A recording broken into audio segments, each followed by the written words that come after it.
Our fathers have trespassed, and done that which was evil in the eyes of the Lord our God, and have forsaken him, and have turned away their faces from the habitation of the Lord, and turned their backs. Also they have shut up the doors of the porch, and put out the lamps, and have not burned incense, nor offered burnt offerings in the holy place unto the God of Israel. Wherefore the wrath of the Lord was upon Judah and Jerusalem, and he hath delivered them to trouble, to astonishment, and to hissing, as ye see with your eyes. For lo, our fathers have fallen by the sword, and our sons and our daughters and our wives are in captivity for this. Now it is in mine heart to make a covenant with the Lord God of Israel, that his fierce wrath may turn away from us. My sons, be not now negligent, for the Lord hath chosen you to stand before him, to serve him, and that ye should minister unto him, and burn incense. Then the Levites arose, Mahath the son of Amasai, and Joel the son of Azariah, of the sons of the Kohathites, and of the sons of Merari, Kish the son of Abdi, and Azariah the son of Jehalalel, and of the Gershonites, Joah the son of Zimmah, and Eden the son of Joab, and of the sons of Elizaphan, Shimri, and Jael, and of the sons of Asaph, Zechariah, and Mattaniah, and of the sons of Heman, Jehiel, and Shimei, and of the sons of Jeduthun, Shemai, and Uziel. And they gathered their brethren, and sanctified themselves, and came according to the commandment of the king by the words of the Lord, to cleanse the house of the Lord. And the priests went into the inner part of the house of the Lord to cleanse it, and brought out all the uncleanness that they found in the temple of the Lord into the court of the house of the Lord. And the Levites took it to carry it out abroad into the brook Kidron. Now they began on the first day of the first month to sanctify, and on the 8th day of the month came they to the porch of the Lord. So they sanctified the house of the Lord in 8 days, and in the 16th day of the first month they made an end. Then they went in to Hezekiah the king, and said, We have cleansed all the house of the Lord, and the altar of burnt offering, with all the vessels thereof, and the showbread table, with all the vessels thereof.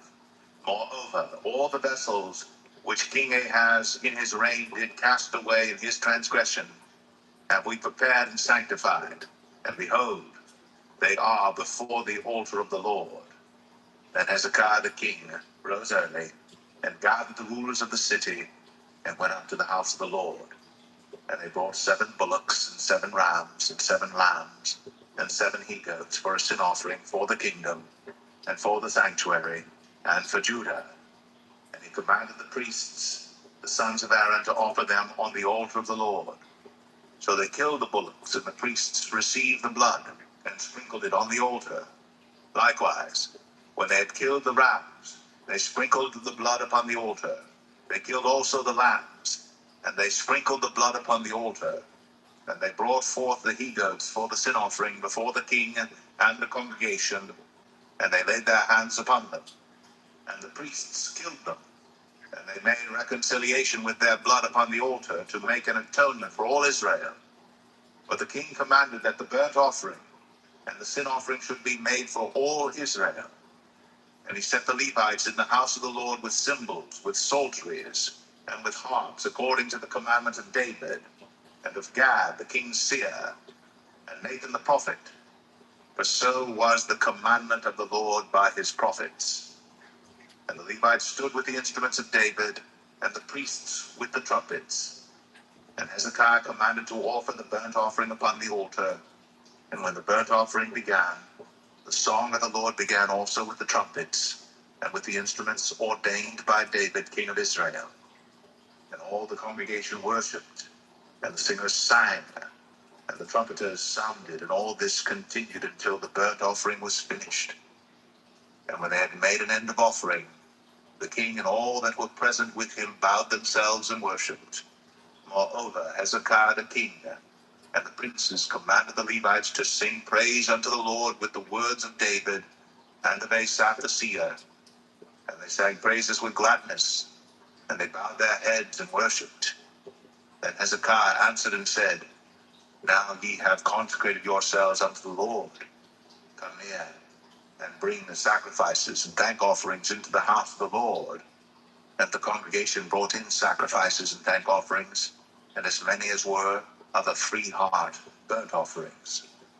And the number of the burnt offerings which the congregation brought was 70 bullocks, and 100 rams, and 200 lambs. All these were for a burnt offering to the Lord.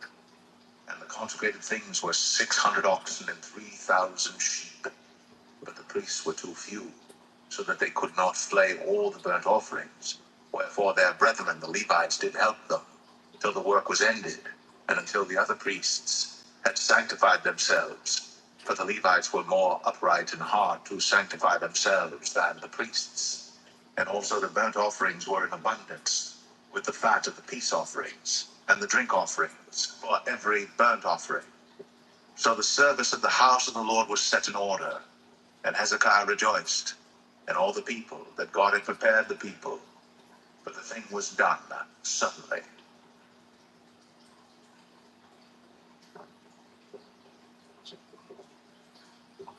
Second Chronicles 30.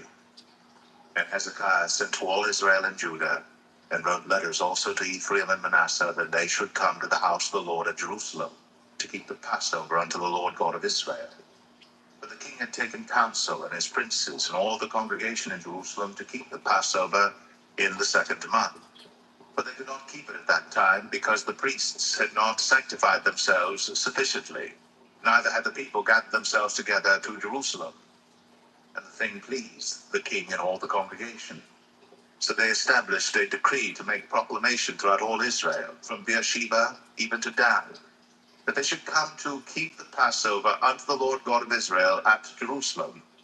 For they had not done it of a long time in such sort as it was written. So the posts went with the letters from the king and his princes throughout all Israel and Judah, and according to the commandment of the king, saying, Ye children of Israel, turn again unto the Lord God of Abraham, Isaac, and Israel, and he will return to the remnant of you that are escaped out of the hand of the kings of Assyria. And be not ye like your fathers, and like your brethren, which trespassed against the Lord God of their fathers, who therefore gave them up to desolation, as ye see. Now be ye not stiff-necked, as your fathers were, but yield yourselves unto the Lord, and enter into his sanctuary, which he hath sanctified forever, and serve the Lord your God, that the fierceness of his wrath may turn away from you.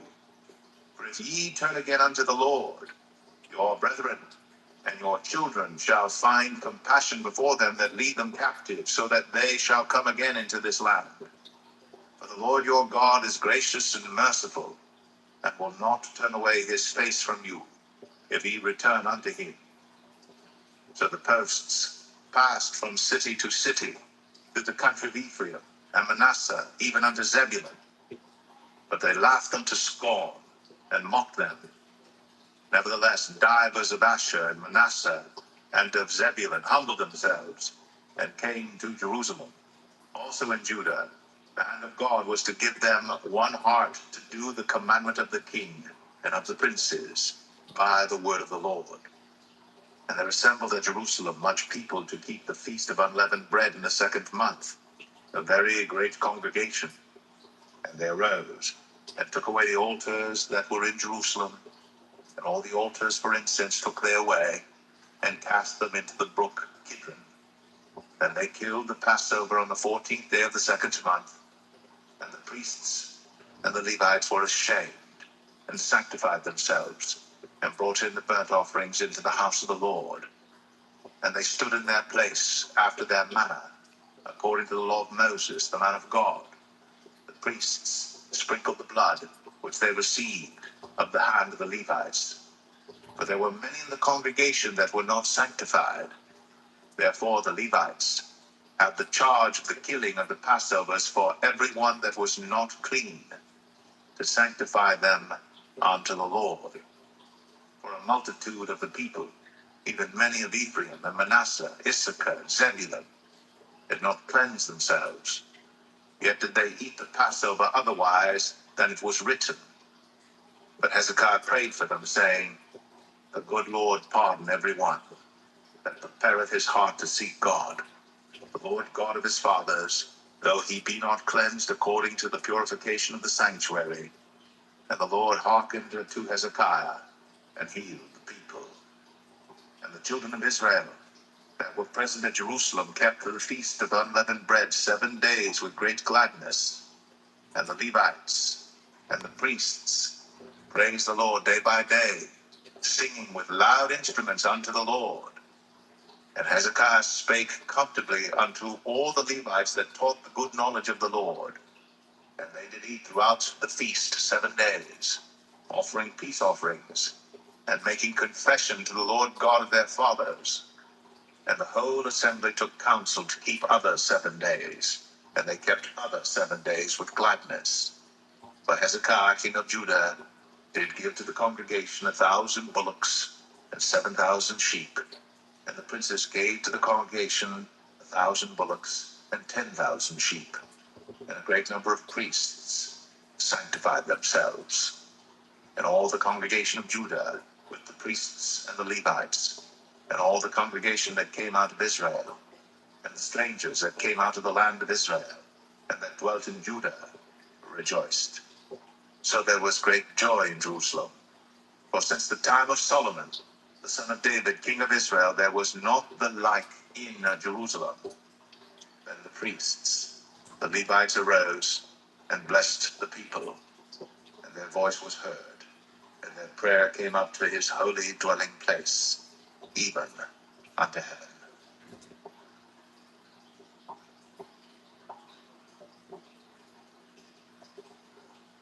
Second Chronicles 31.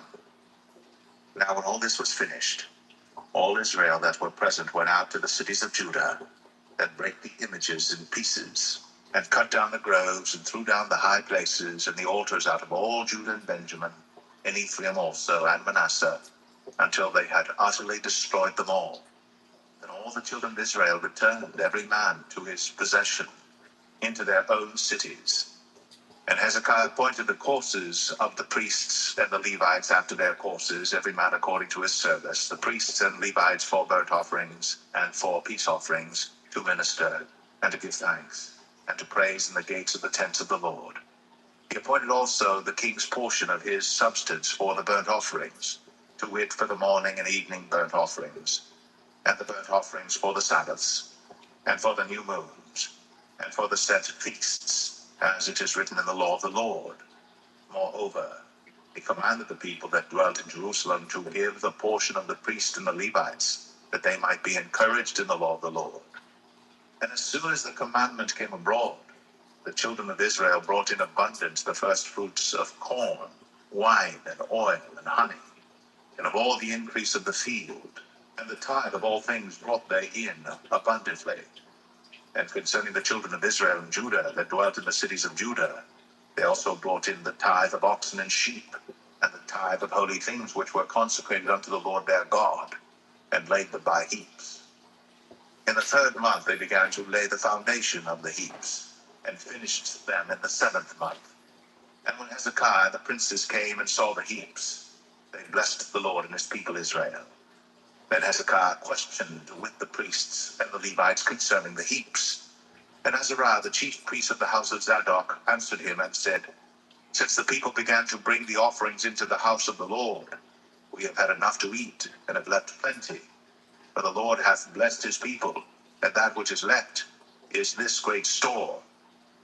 Then Hezekiah commanded to prepare chambers in the house of the Lord, and they prepared them, and brought in the offerings and the tithes and the dedicated things faithfully, over which Conaniah the Levite was ruler, and Shimei his brother was the next, and Jehiel, and Azaziah, and Nahath, and Asahel, and Jeremoth, and Jozabad, and Eliel, and Ismachiah, and Mahath, and Benaiah were overseers under the hand of Conaniah and Shimei his brother, at the commandment of Hezekiah the king, and Azariah the ruler of the house of God. And Kor the son of Imnah the Levite, the porter toward the east, was over the free will offerings of God, to distribute the oblations of the Lord in the most holy things. And next him were Eden, and Miniamin, and Jeshua, and Shemaiah, and Amariah, and Shechaniah, in the cities of the priests, in their set office, to give to their brethren by courses, as well to the great as to the small. beside their genealogy of males, from 3 years old and upward, even unto every one that entereth into the house of the Lord, his daily portion for their service in their charges according to their courses, both in the genealogy of the priests by the house of their fathers, and the Levites from 20 years old and upward in their charges by their courses, and to the genealogy of all their little ones, their wives and their sons and their daughters, to all the congregation, for in their set office they sanctified themselves in holiness. Also the sons of Aaron the priest, which were in the fields of the suburbs of their cities, in every several city, the men that were expressed by name, to give portions to all the males among the priests, and to all that were reckoned by genealogies among the Levites. And thus did Hezekiah throughout all Judah, and wrought that which was good and right and truth before the Lord his God. And in every work that he began in the service of the house of God, and in the law, and in the commandments, to seek his God, he did it with all his heart, and prospered.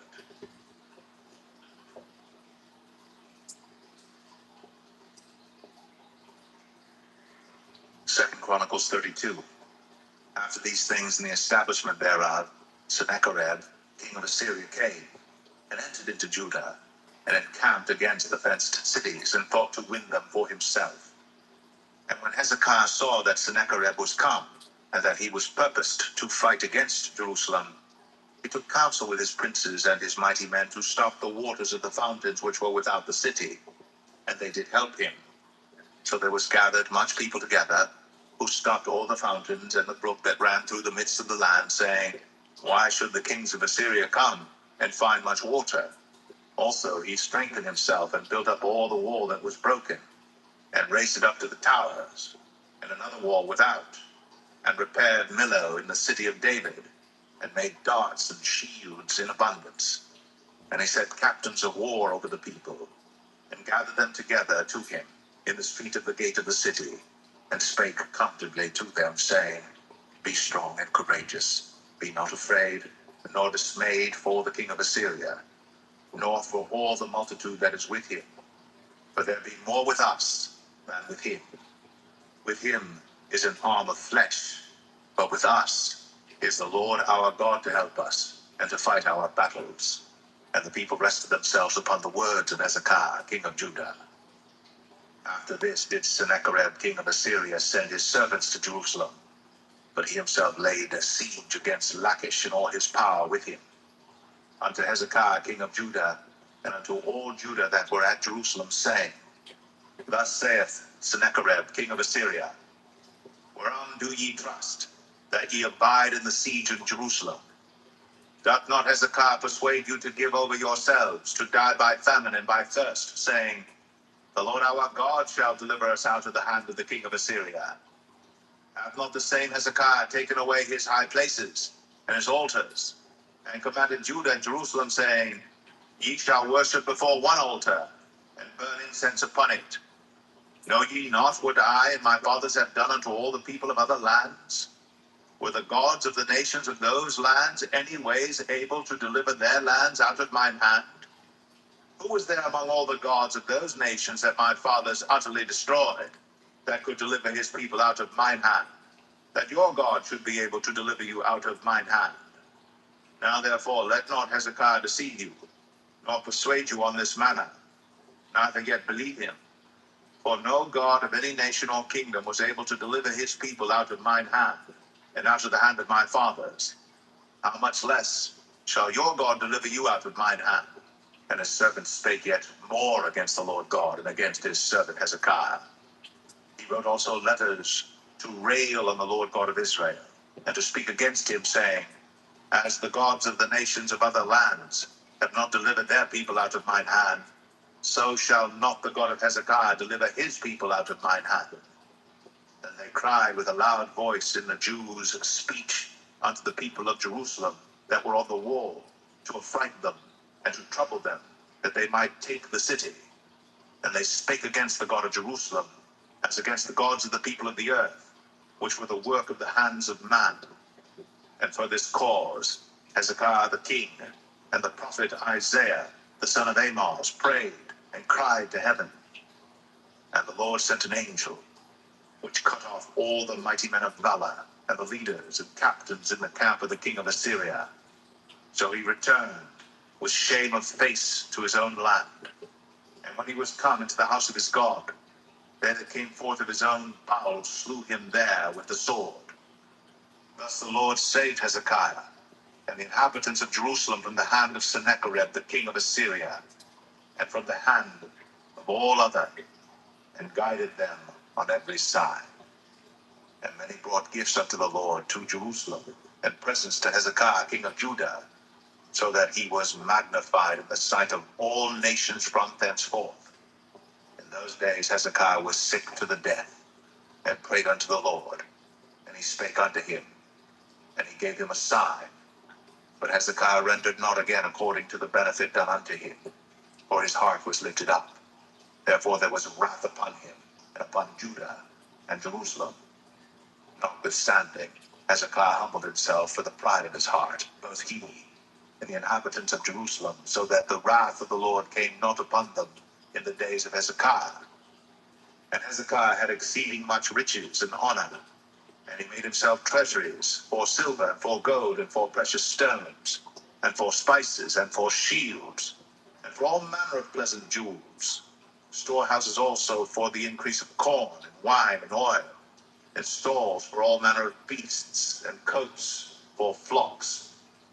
Moreover, he provided him cities, and possessions of flocks and herds in abundance, for God had given him substance very much.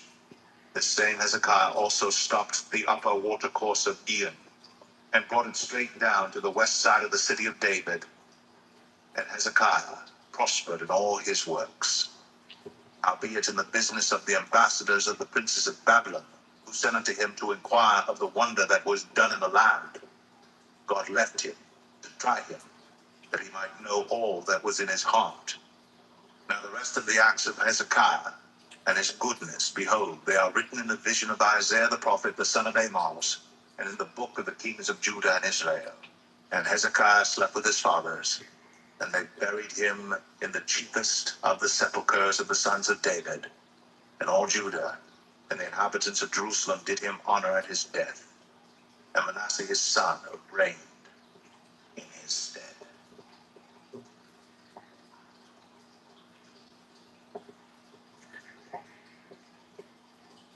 Second Chronicles 33. Manasseh was 12 years old when he began to reign, and he reigned 55 years in Jerusalem, but did that which was evil in the sight of the Lord, like unto the abominations of the heathen, whom the Lord had cast out before the children of Israel. For he built again the high places which Hezekiah his father had broken down, and he reared up altars for Baalim, and made groves, and worshipped all the host of heaven, and served them. Also he built altars in the house of the Lord, whereof the Lord had said, In Jerusalem shall my name be forever. And he built altars for all the host of heaven in the two courts of the house of the Lord. And he caused his children to pass through the fire in the valley of the son of Hinnom. Also he observed times, and used enchantments, and used witchcraft, and dealt with a familiar spirit, and with wizards. He wrought much evil in the sight of the Lord, to provoke him to anger. And he set a carved image, the idol which he had made, in the house of God, of which God had said to David and to Solomon his son, In this house and in Jerusalem, which I have chosen before all the tribes of Israel, will I put my name forever. Neither will I any more remove the foot of Israel from out of the land which I have appointed for your fathers, so that they will take heed to do all that I have commanded them, according to the whole law and the statutes and the ordinances, by the hand of Moses. So Manasseh made Judah and the inhabitants of Jerusalem to err, and to do worse than the heathen, whom the Lord had destroyed before the children of Israel. And the Lord spake to Manasseh and to his people, but they would not hearken. Wherefore the Lord brought upon them the captains of the host of the king of Assyria, which took Manasseh among the thorns, and bound him with fetters, and carried him to Babylon. And when he was in affliction, he besought the Lord his God, and humbled himself greatly before the God of his fathers, and prayed unto him. And he was entreated of him, and heard his supplication, and brought him again to Jerusalem into his kingdom. Then Manasseh knew that the Lord, he was God. Now after this, he built a wall without the city of David, on the west side of Gihon, in the valley, even to the entering in at the fish gate, and compassed about Ophel, and raised it up a very great height, and put captains of war in all the fenced cities of Judah. And he took away the strange gods and the idol out of the house of the Lord, and all the altars that he had built in the mount of the house of the Lord and in Jerusalem, and cast them out of the city. And he repaired the altar of the Lord, and sacrificed thereon peace offerings and thank offerings, and commanded Judah to serve the Lord God of Israel. Nevertheless, the people did sacrifice still in the high places, yet unto the Lord their God only. Now the rest of the acts of Manasseh, and his prayer unto his God, and the words of the seers that spake to him in the name of the Lord God of Israel, behold, they are written in the book of the kings of Israel, his prayer also, and how God was entreated of him in all his sins and his trespass, and the places wherein he built high places, and set up groves and graven images, before he was humbled. Behold, they are written among the sayings of the seers.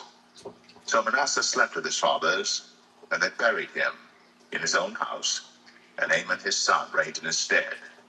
Amon was 22 years old when he began to reign, and reigned 2 years in Jerusalem. But he did that which was evil in the sight of the Lord, as did Manasseh his father. For Amon sacrificed unto all the carved images which Manasseh his father had made, and served them, and humbled not himself before the Lord, as Manasseh his father had humbled himself. But Amon trespassed more and more, and his servants conspired against him, and slew him in his own house. But the people of the land slew all them that had conspired against King Amon, and the people of the land made Josiah his son king in his stead.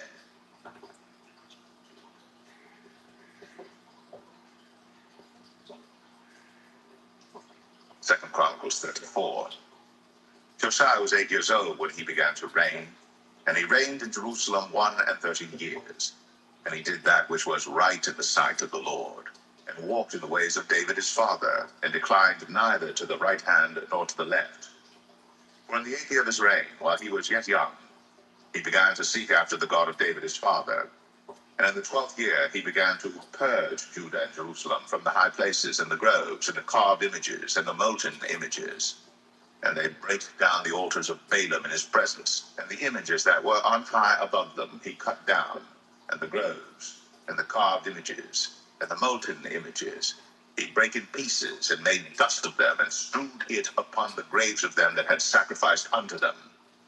And he burnt the bones of the priests upon their altars, and cleansed Judah and Jerusalem. And so did he in the cities of Manasseh and Ephraim and Simeon, even unto Naphtali, with their mattocks round about.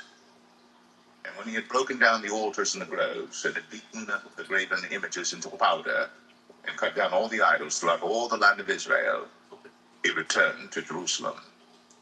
Now in the 18th year of his reign, when he had purged the land and the house, he sent Shaphan the son of Azaliah, and Maaseiah the governor of the city, and Joah the son of Joahaz the recorder, to repair the house of the Lord his God. And when they came to Hilkiah the high priest, they delivered the money that was brought into the house of God, which the Levites that kept the doors had gathered of the hand of Manasseh and Ephraim, and of all the remnant of Israel, and of all Judah and Benjamin. And they returned to Jerusalem. And they put it in the hand of the workmen that had the oversight of the house of the Lord. And they gave it to the workmen that wrought in the house of the Lord to repair and amend the house. Even to the artificers and builders gave they it, to buy hewn stone and timber for couplings, and to floor the houses which the kings of Judah had destroyed. And the men did the work faithfully, and the overseers of them were Jahath and Obadiah, the Levites of the sons of Merari, and Zechariah and Meshullam of the sons of the Kohathites, to set it forward, and other the Levites, all that could skill of instruments of music. Also, they were over the bearers of burdens, and were overseers of all that wrought the work in any manner of service. And of the Levites there were scribes, and officers, and porters. And when they brought out the money that was brought into the house of the Lord, Hilkiah the priest found a book of the law of the Lord given by Moses. And Hilkiah answered and said to Shaphan the scribe, I have found the book of the law in the house of the Lord. And Hilkiah delivered the book to Shaphan. And Shaphan carried the book to the king, and brought the king word back again, saying, All that was committed to thy servants, they do it. And they have gathered together the money that was found in the house of the Lord, and have delivered it into the hand of the overseers, and to the hand of the workmen. Then Shaphan the scribe told the king, saying, Hilkiah the priest hath given me a book. And Shaphan read it before the king. And it came to pass, when the king had heard the words of the law, that he rent his clothes. And the king commanded Hilkiah, and Ahikam the son of Shaphan, and Abdon the son of Micah, and Shaphan the scribe, and Asahiah, a servant of the king's, saying, Go, inquire the Lord for me, and for them that are left in Israel and in Judah, concerning the words of the book that is found. For great is the wrath of the Lord that is poured out upon us, because our fathers have not kept the word of the Lord, to do after all that is written in this book. And Hilkiah, and they that the king had appointed, went to Huldah the prophetess, the wife of Shallum, the son of Tikvath, the son of Hasrah, keeper of the wardrobe. Now she dwelt in Jerusalem in the college, and they spake to her to that effect. And she answered them, Thus saith the Lord God of Israel, Tell ye the man that sent you to me, Thus saith the Lord, Behold, I will bring evil upon this place, and upon the inhabitants thereof, even all the curses that are written in the book which they have read before the king of Judah, because they have forsaken me, and have burned incense unto other gods, that they might provoke me to anger with all the works of their hands. Therefore my wrath shall be poured out upon this place, and shall not be quenched. And as for the king of Judah, who sent you to inquire of the Lord, so shall ye say unto him, Thus saith the Lord God of Israel concerning the words which thou hast heard, because thine heart was tender, and thou didst humble thyself before God when thou heardest his words against this place, and against the inhabitants thereof, and humblest thyself before me, and didst rend thy clothes, and weep before me. I have even heard thee also, saith the Lord. Behold, I will gather thee to thy fathers, and thou shalt be gathered to thy grave in peace. Neither shall thine eyes see all the evil that I will bring upon this place, and upon the inhabitants of the same. So they brought the king word again. Then the king sent and gathered together all the elders of Judah and Jerusalem. And the king went up into the house of the Lord, and all the men of Judah, and the inhabitants of Jerusalem, and the priests, and the Levites, and all the people, great and small. And he read in their ears all the words of the book of the covenant that was found in the house of the Lord. And the king stood in his place, and made a covenant before the Lord, to walk after the Lord, and to keep his commandments and his testimonies and his statutes with all his heart and with all his soul, to perform the words of the covenant which are written in this book. And he caused all that were present in Jerusalem and Benjamin to stand to it. And the inhabitants of Jerusalem did according to the covenant of God, the God of their fathers. And Josiah took away all the abominations out of all the countries that pertained to the children of Israel, and made all that were present in Israel to serve, even to serve the Lord their God. And all his days they departed not from following the Lord, the God of their fathers.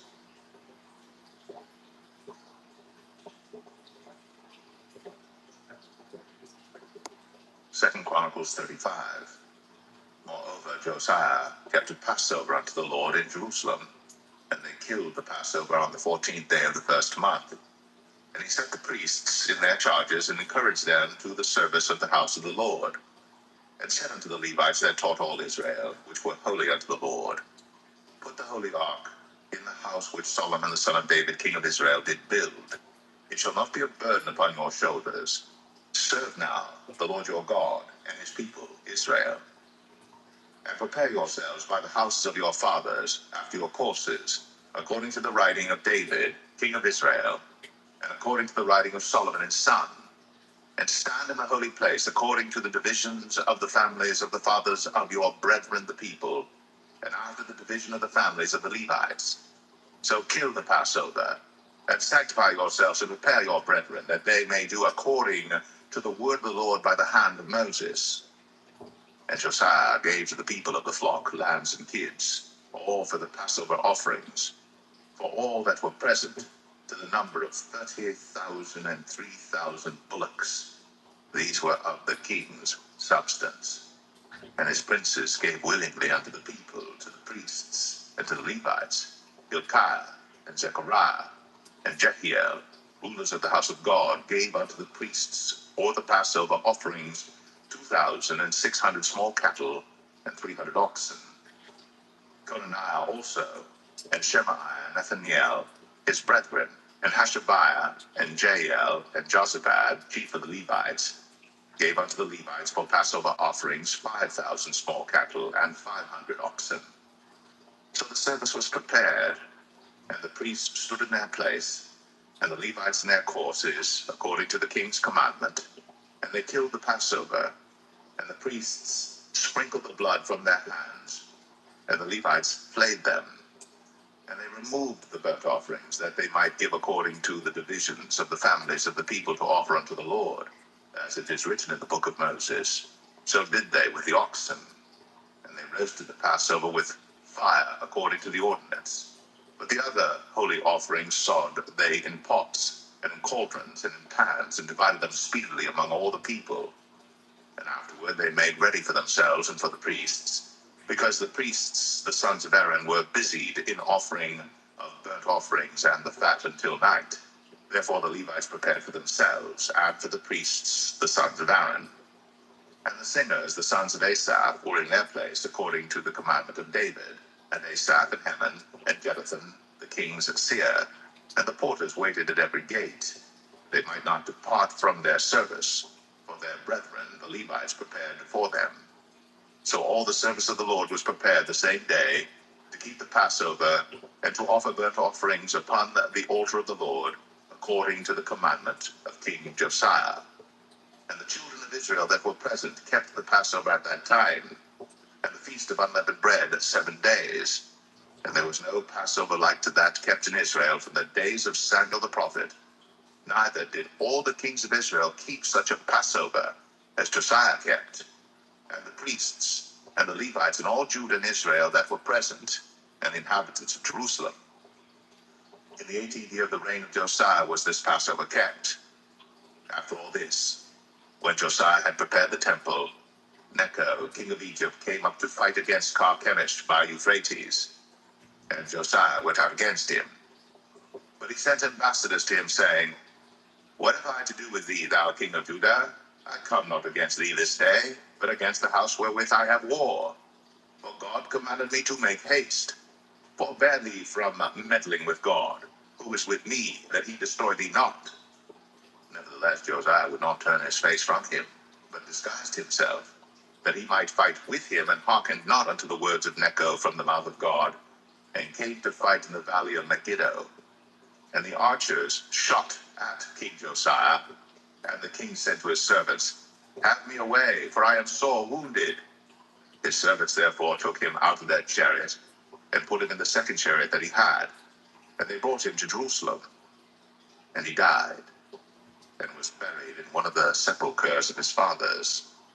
And all Judah and Jerusalem mourned for Josiah. And Jeremiah lamented for Josiah.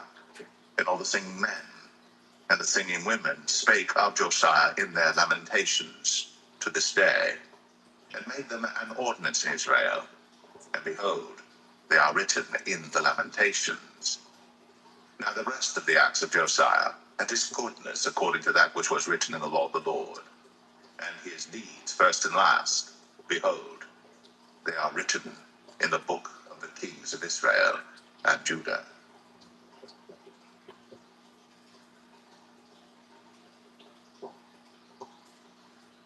Second Chronicles 36.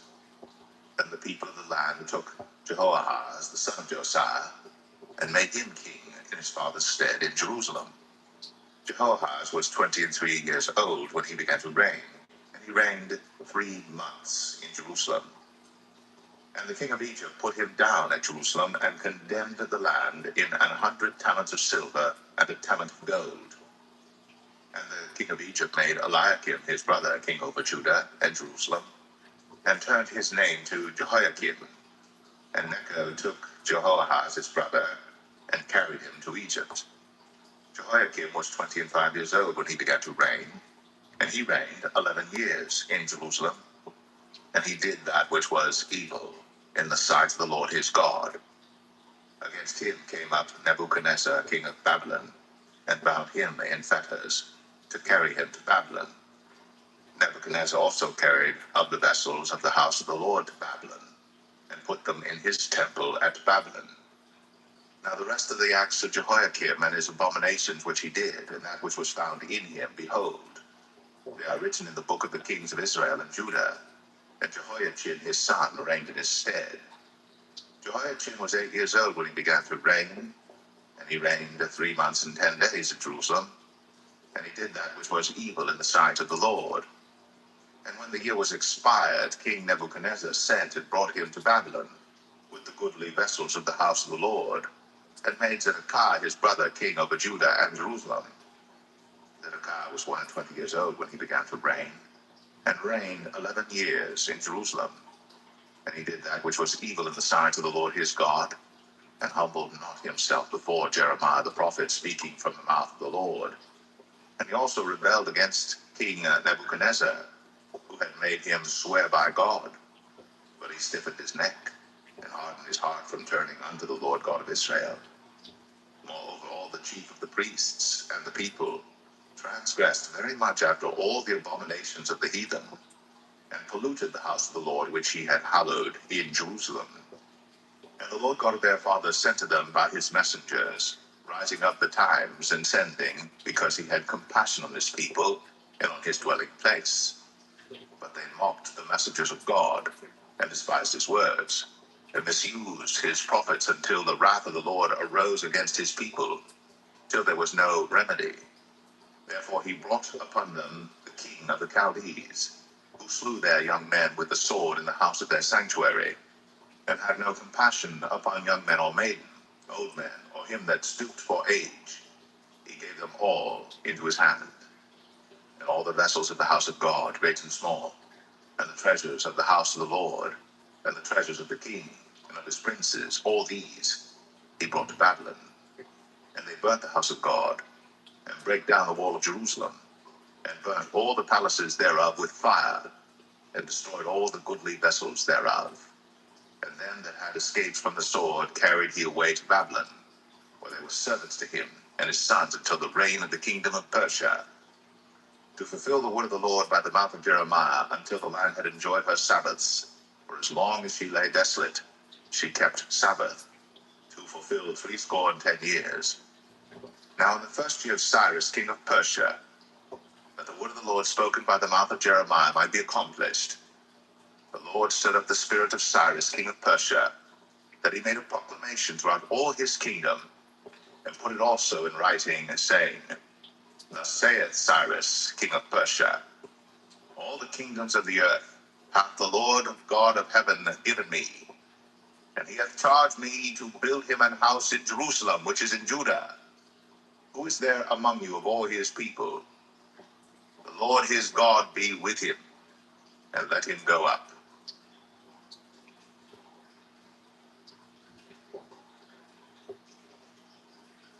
The book of Ezra, chapter 1.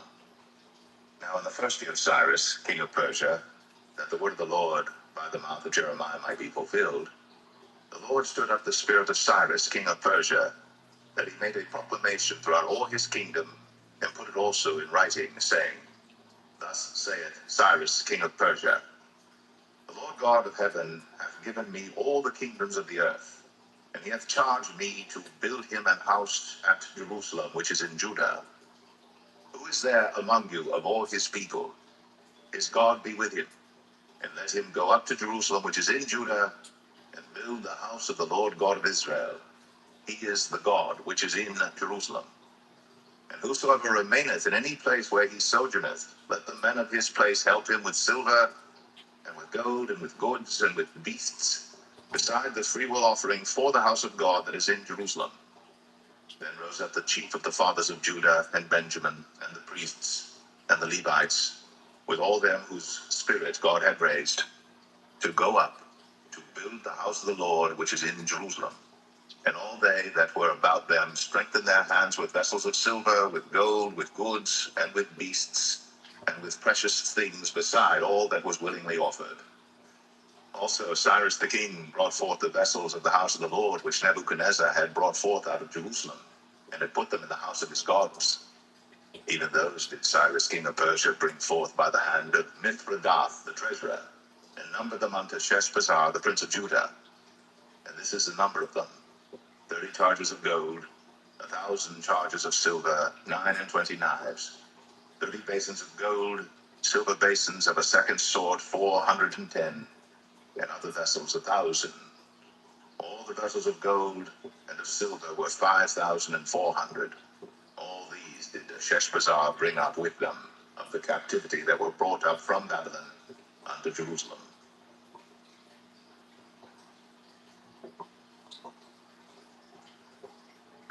Ezra 2. Now these are the children of the province that went up out of the captivity of those which had been carried away, whom Nebuchadnezzar the king of Babylon had carried away unto Babylon, and came again unto Jerusalem and Judah, every one unto his city.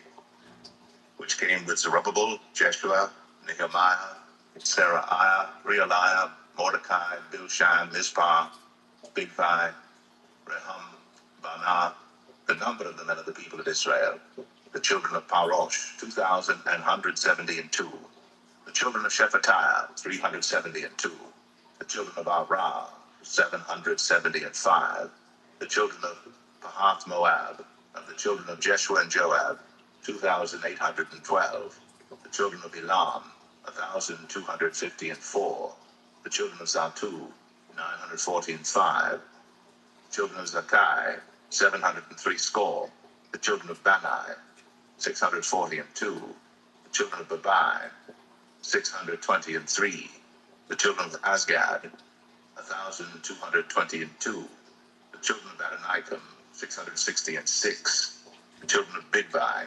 2,056, the children of Adin, 454, the children of Ater of Hezekiah, 98, the children of Bezai, 323, the children of Jorah, 112, the children of Hashum, 223, the children of Gebar, 95, the children of Bethlehem, 123, the men of Netopha, 56, the men of Anathoth, 128, the children of Asmaveth, 42, the children of Kirjatharim, Chephirah, and Beeroth, 743, the children of Ramah and Gaba, 621, the men of Michmas, 122, the men of Bethel and Ai, 223, the children of Nebo, 52, the children of Magbish, 156, the children of the other Elam,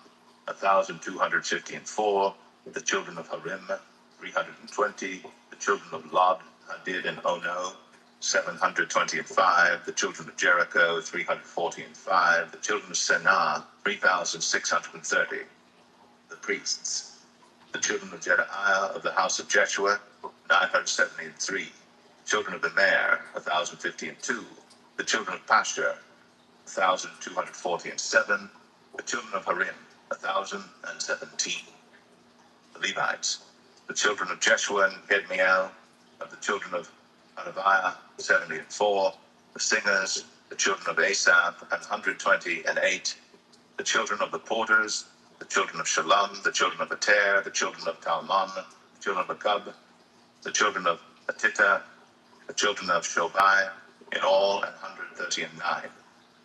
The Nethinims, the children of Zahar, the children of Asapha, the children of Tabalath, the children of Keros, the children of Siaha, the children of Padam, the children of Lebanah, the children of Hagabah, the children of Akab, the children of Hagab, the children of Shalmai, the children of Hanan, the children of Gidel, the children of Gahar, the children of Reaiah, the children of Rezin, the children of Nekoda, the children of Gazam, the children of Uzzah, the children of Paseah, the children of Besai, the children of Asnah, the children of Mehunim, the children of Nephusim, the children of Bakbuk, the children of Hakapha, the children of Habor, the children of Bazloth, the children of Mahida, the children of Harsha, the children of Barkos, the children of Sisera, the children of Thamah, the children of Neziah, the children of Hatapha, the children of Solomon's servants, the children of Sotai, the children of Sophereth, the children of Peruda, the children of Jalah, the children of Darkon,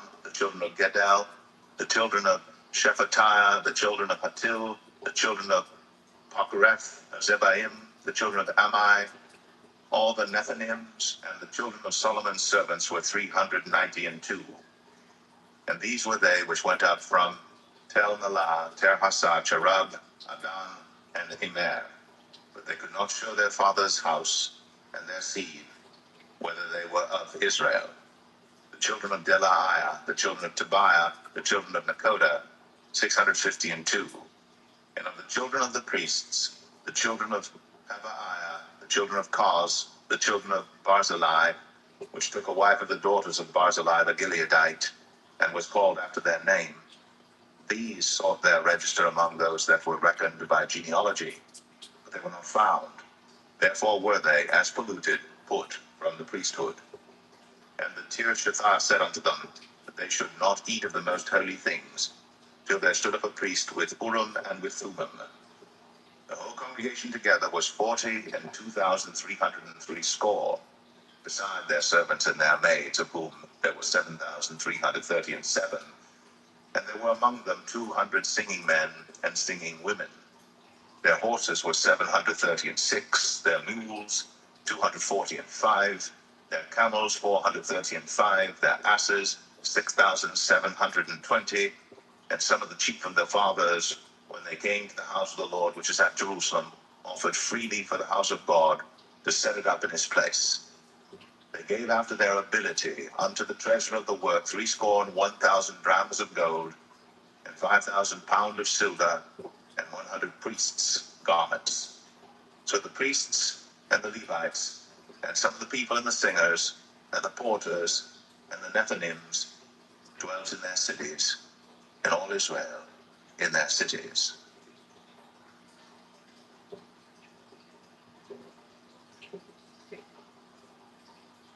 Ezra 3.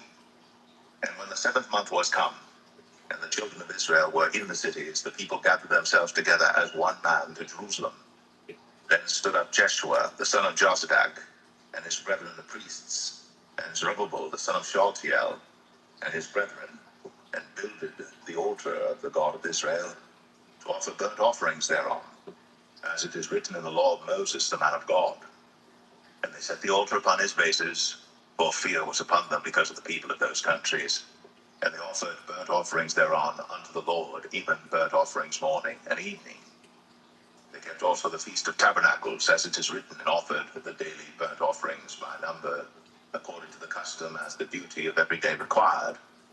And afterward offered the continual burnt offering, both of the new moons and of all the set feasts of the Lord that were consecrated, and of every one that willingly offered a freewill offering unto the Lord.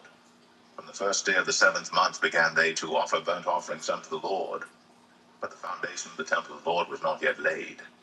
They gave money also unto the masons and to the carpenters, and meat and drink and oil unto them of Zidon and to them of Tyre, to bring cedar trees from Lebanon to the sea of Joppa, according to the grant that they had of Cyrus king of Persia. Now in the 2nd year of their coming unto the house of God at Jerusalem, in the 2nd month, began Zerubbabel the son of Shealtiel, and Jeshua the son of Jozadak, and the remnant of their brethren, the priests and the Levites, and all they that were come out of the captivity unto Jerusalem, and appointed the Levites, from 20 years old and upward, to set forward the work of the house of the Lord. Then stood Jeshua with his sons and his brethren, Kadmiel and his sons, the sons of Judah together, to set forward the workmen in the house of God, the sons of Henadad, with their sons, and their brethren the Levites. And when the builders laid the foundation of the temple of the Lord, they set the priests in their apparel with trumpets, and the Levites, the sons of Asaph, with cymbals, to praise the Lord, after the ordinance of David, king of Israel. And they sang together by course, in praising and giving thanks unto the Lord, because he is good, for his mercy endureth forever toward Israel. And all the people shouted with a great shout when they praised the Lord, because the foundation of the house of the Lord was laid. But many of the priests and Levites and chief of the fathers, who were ancient men that had seen the first house, when the foundation of this house was laid before their eyes, wept with a loud voice, and many shouted aloud for joy, so that the people could not discern the noise of the shout of joy from the noise of the weeping of the people. But the people shouted with a loud shout, and the noise was heard afar off.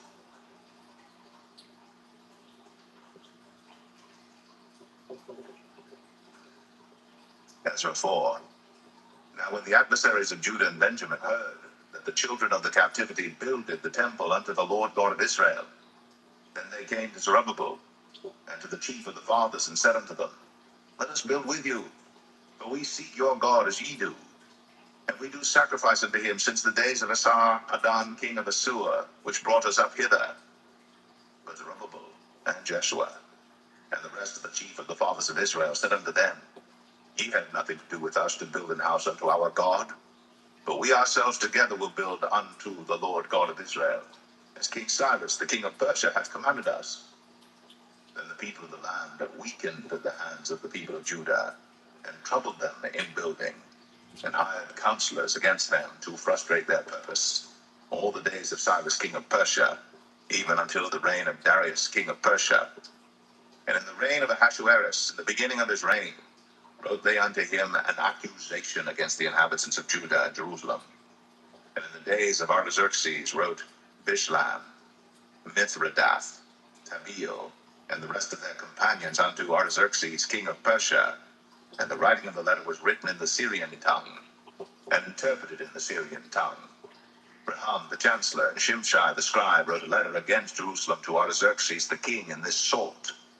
Then wrote Rehum the chancellor and Shimshai the scribe, and the rest of their companions, the Dinites, the Ephersachites, the Tarpelites, the Apharsites, the Archavites, the Babylonians, the Susanchites, the Dehabites, and the Elamites, and the rest of the nations whom the great and noble Asnapper brought over and set in the cities of Samaria, and the rest that are on this side the river, and at such a time. This is the copy of the letter that they sent unto him, even unto Artaxerxes the king. Thy servants the men, on this side the river, and at such a time, be it known unto the king, that the Jews which came up from thee to us are come unto Jerusalem, building the rebellious and the bad city, and have set up the walls thereof, and joined the foundations. Be it known now unto the king, that if this city be builded, and the walls set up again, then will they not pay toll, tribute, and custom. And so thou shalt endamage the revenue of the kings.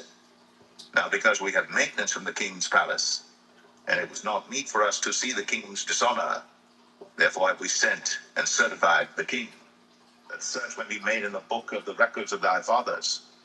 So shalt thou find in the book of the records, and know that this city is a rebellious city, and hurtful unto kings and provinces, and that they have moved a sedition within the same of old time, for which cause was this city destroyed. We certify the king that if this city be builded again, and the walls thereof set up, by this means thou shalt have no portion on this side the river. Then sent the king an answer unto Rehum the chancellor, and to Shimshai the scribe, and to the rest of their companions that dwell in Samaria, and unto the rest beyond the river, peace, and at such a time. The letter which ye sent unto us hath been plainly read before me, and I commanded, and search hath been made, and it is found that this city of old time hath made insurrection against kings, and that rebellion and sedition have been made therein. There have been mighty kings also over Jerusalem, which have ruled over all countries beyond the river, and toll, tribute, and custom was paid unto them. Give ye now commandment to cause these men to cease, and that this city be not builded, until another commandment shall be given from me. Take heed now that ye fail not to do this. Why should damage grow to the hurt of the kings? Now when the copy of King Artaxerxes' letter was read before Rehum, and Shimshai the scribe, and their companions, they went up in haste to Jerusalem unto the Jews, and made them to cease by force and power. Then ceased the work of the house of God which is at Jerusalem. So it ceased unto the second year of the reign of Darius king of Persia.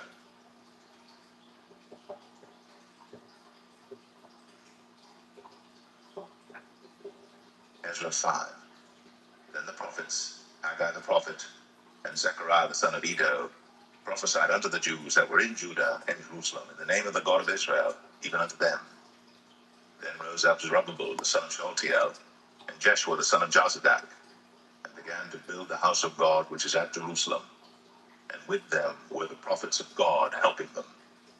At the same time came to them Tatnai, governor on this side the river, and Shethar-Boznai and their companions, and said thus unto them, Who hath commanded you to build this house, and to make up this wall? Then said we unto them after this manner, What are the names of the men that make this building? But the eye of their God was upon the elders of the Jews, that they could not cause them to cease, till the matter came to Darius. And then they returned answer by letter concerning this matter. The copy of the letter that Tatnai, governor of this side the river, and Shethar-Boznai and his companions, the Aspharsachites, which were on this side the river, sent unto Darius the king.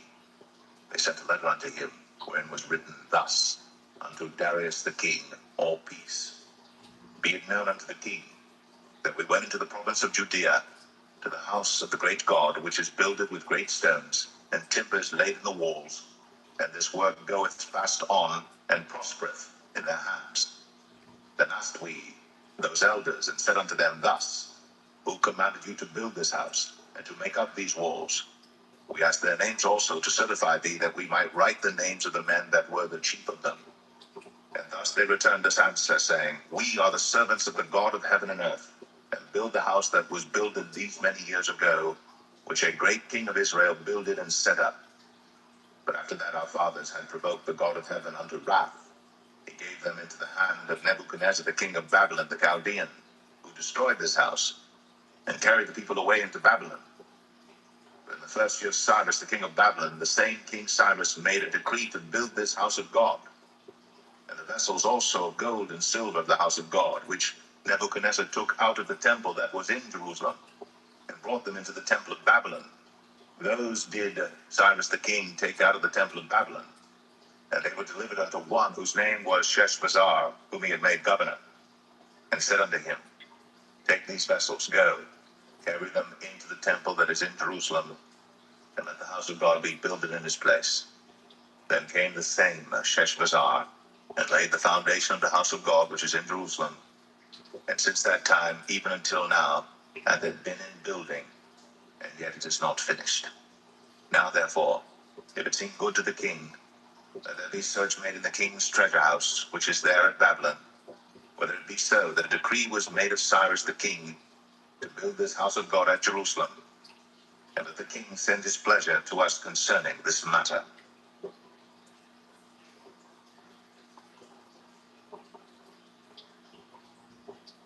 Ezra 6.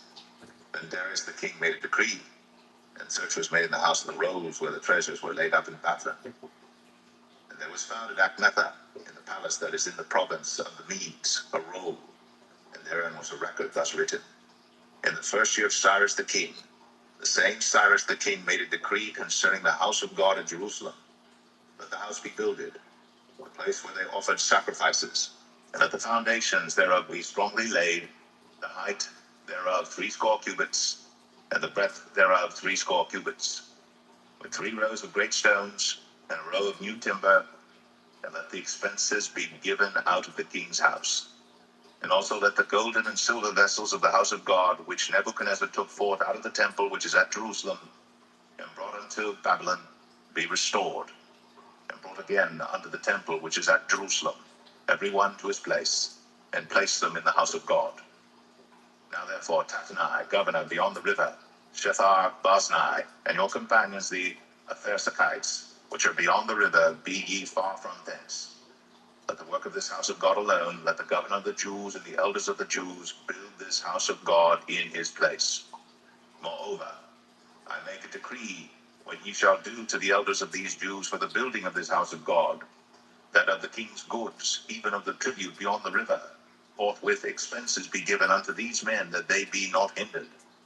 And that which they have need of, both young bullocks and rams and lambs, for the burnt offerings of the God of heaven, wheat, salt, wine, and oil, according to the appointment of the priests which are at Jerusalem, that it be given them day by day without fail.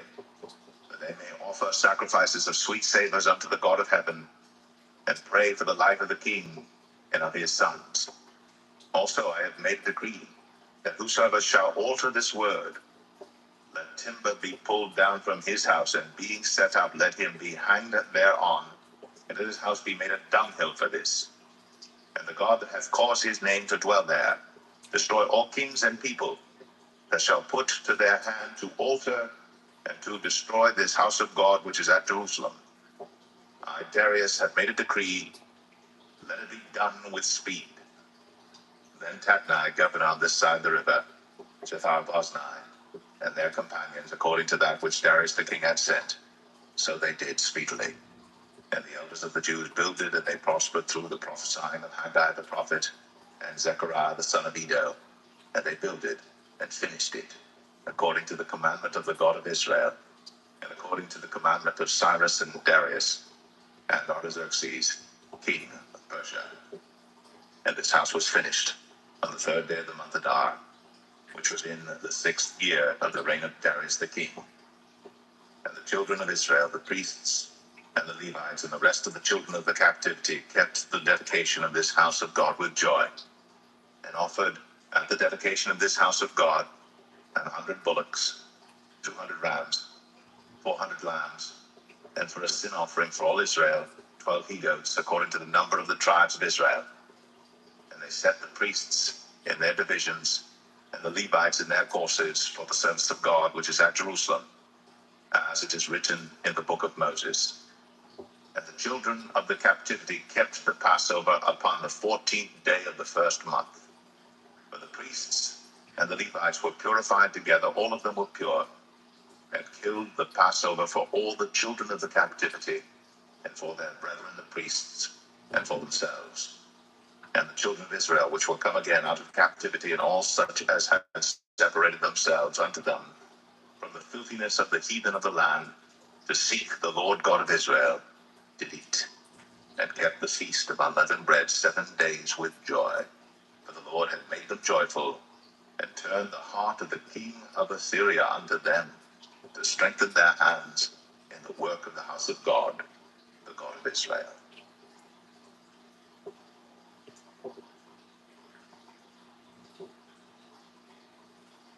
Ezra 7.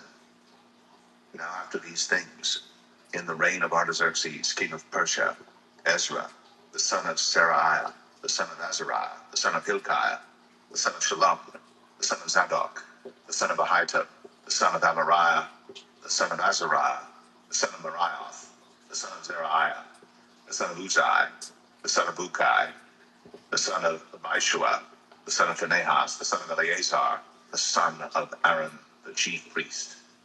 This Ezra went up from Babylon, and he was a ready scribe in the law of Moses, which the Lord God of Israel had given. And the king granted him all his request, according to the hand of the Lord his God upon him. And there went up some of the children of Israel, and of the priests, and the Levites, and the singers, and the porters, and the Nethinims, unto Jerusalem, in the 7th year of Artaxerxes the king. And he came to Jerusalem in the 5th month, which was in the 7th year of the king. For upon the 1st day of the 1st month began he to go up from Babylon. And on the 1st day of the 5th month came he to Jerusalem, according to the good hand of his God upon him.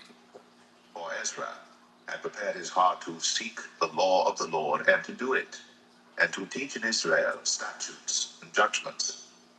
Now this is the copy of the letter that the king Artaxerxes gave unto Ezra the priest, the scribe, even the scribe of the words of the commandments of the Lord, and of his statutes to Israel. Artaxerxes, king of kings, unto Ezra the priest, a scribe of the law of the God of heaven, perfect peace. And at such a time, I make a decree that all they of the people of Israel, and of his priests and Levites, in my realm, which are minded of their own free will to go up to Jerusalem, go with thee.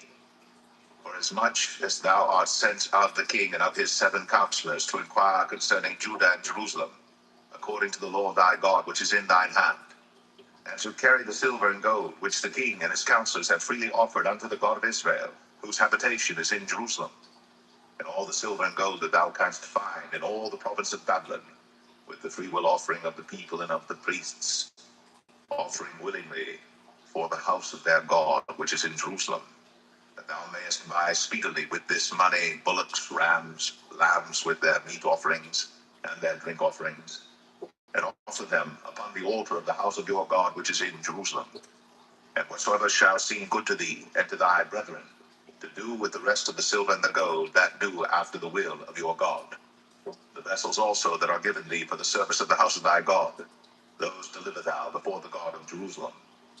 And whatsoever more shall be needful for the house of thy God, which thou shalt have occasion to bestow it out of the king's treasure house. And I, even I, Artaxerxes the king, do make a decree to all the treasurers which are beyond the river, that whatsoever Ezra the priest, the scribe of the Lord, the God of heaven, shall require of you, it be done speedily. Unto 100 talents of silver, and to 100 measures of wheat, and to 100 baths of wine, and to 100 baths of oil, and salt, without prescribing how much. Whatsoever is commanded by the God of heaven, let it be diligently done for the house of the God of heaven. For why should there be wrath against the realm of the king and his sons? Also we certify you, that touching any of the priests and Levites, singers, porters, Nethinims, or ministers of this house of God, it shall not be lawful to impose toll, tribute, or custom upon them. And thou, Ezra, after the wisdom of thy God that is in thine hand, set magistrates and judges, which may judge all the people that are beyond the river, all such as know the laws of thy God, and teach ye them that know them not. And whosoever will not do the law of thy God, and the law of the king, let judgment be executed speedily upon him, whether it be unto death, or to banishment, or to confiscation of goods, or to imprisonment. Blessed be the Lord God of our fathers, which hath put such a thing as this in the king's heart, to beautify the house of the Lord which is in Jerusalem, and hath extended mercy unto me before the king and his counselors, and before all the king's mighty princes. And I was strengthened as the hand of the Lord my God was upon me, and I gathered together out of Israel chief men to go up with me.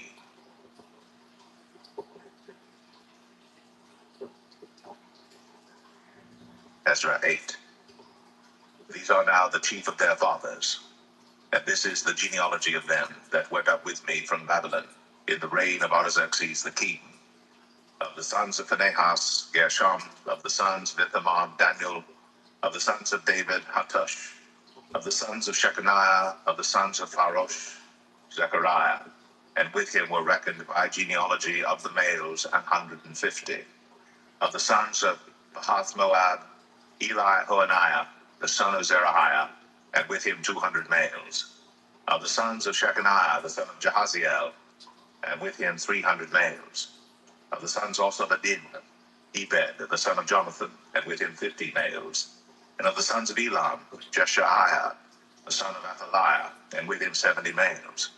And of the sons of Shephatiah, Zebediah, the son of Michael, and with him 80 males. Of the sons of Joab, Obadiah, the son of Jehiel, and with him 218 males. And of the sons of Shelomith, the son of Josephiah, and with him 160 males. And of the sons of Bevi, Zechariah, the son of Bevi, and with him 28 males.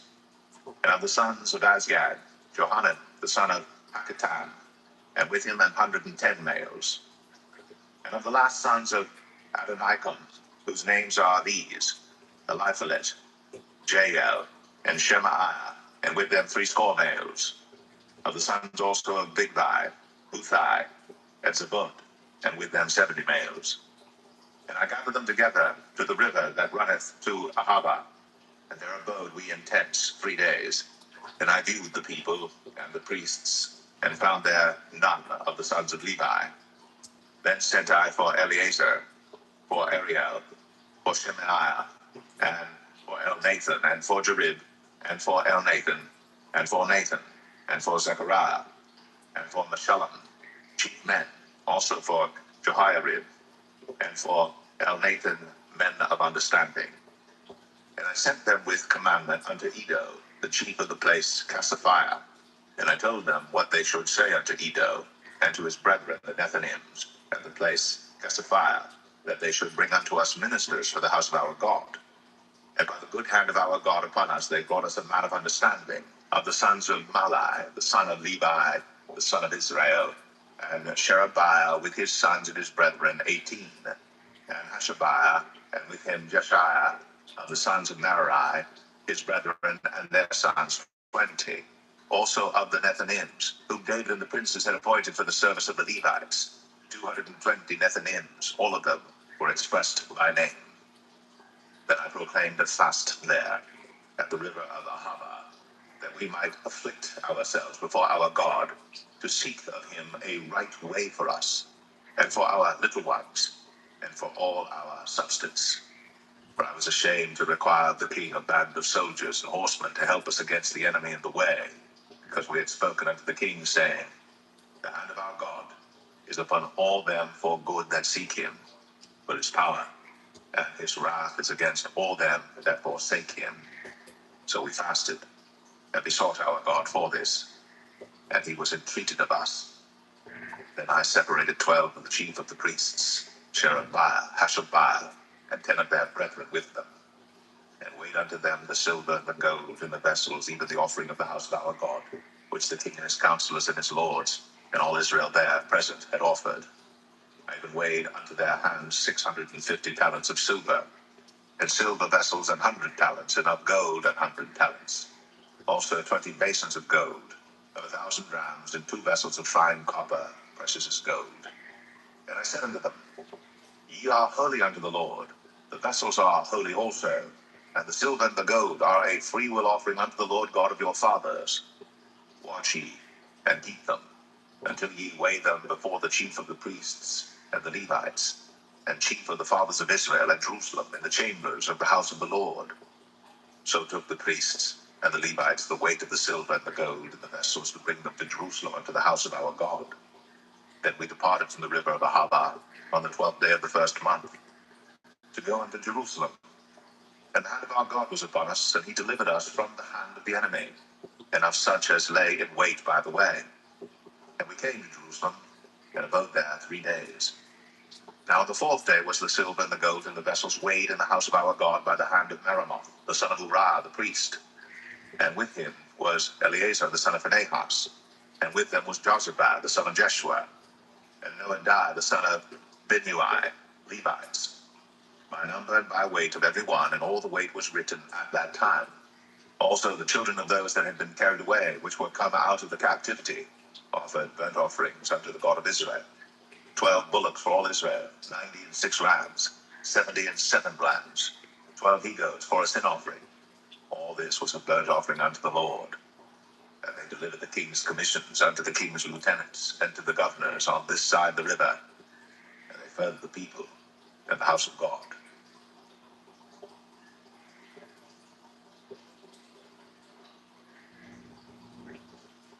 Ezra 9.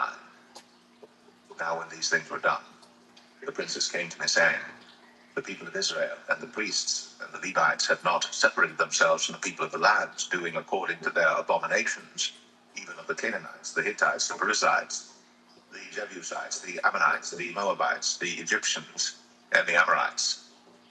For they have taken of their daughters for themselves and for their sons, so that the holy seed have mingled themselves with the people of those lands. Yea, the hand of the princes and rulers hath been chief in this trespass. And when I heard this thing, I rent my garments and my mantle, and plucked off the hair of my head and of my beard, and sat down astonished. Then were assembled unto me every one that trembled at the words of the God of Israel, because of the transgression of those that had been carried away. And I sat astonished until the evening sacrifice. And at the evening sacrifice I arose out from my heaviness, and having rent my garment and my mantle, I fell upon my knees, and spread out my hands unto the Lord my God, and said, O my God, I am ashamed, and blush to lift up my face to thee, my God. For our iniquities are increased over our head, and our trespass is grown up unto the heavens. Since the days of our fathers have we been in a great trespass unto this day. And for our iniquities have we, our kings and our priests, been delivered into the hand of the kings of the lands, to the sword, to captivity, and to a spoil, and to confusion of face, as it is this day. And now for a little space grace hath been shown from the Lord our God to leave us a remnant to escape, and to give us a nail in his holy place, that our God may lighten our eyes, and give us a little reviving in our bondage. For we were bondmen, yet our God hath not forsaken us in our bondage, but hath extended mercy unto us in the sight of the kings of Persia, to give us a reviving, to set up the house of our God, and to repair the desolations thereof, and to give us a wall in Judah and in Jerusalem. And now, O our God, what shall we say after this? For we have forsaken thy commandments, which thou hast commanded by thy servants, the prophets, saying, the land unto which ye go to possess it is an unclean land, with the filthiness of the people of the lands, with their abominations, which have filled it from one end to another with their uncleanness. Now therefore, give not your daughters unto their sons, neither take their daughters unto your sons, nor seek their peace or their wealth forever, that ye may be strong, and eat the good of the land, and leave it for an inheritance to your children forever. And after all that has come upon us for our evil deeds, and for our great trespass, seeing that thou, our God, hath punished us less than our iniquities deserve, and hast given us such deliverance as this, should we again break thy commandments, and join in affinity with the people of these abominations? Wouldst not thou be angry with us, till thou hast consumed us, so that there should be no remnant nor escaping? O Lord God of Israel, thou art righteous, but we remain yet escaped, as it is this day. Behold, we are before thee in our trespasses, but we cannot stand before thee because of this.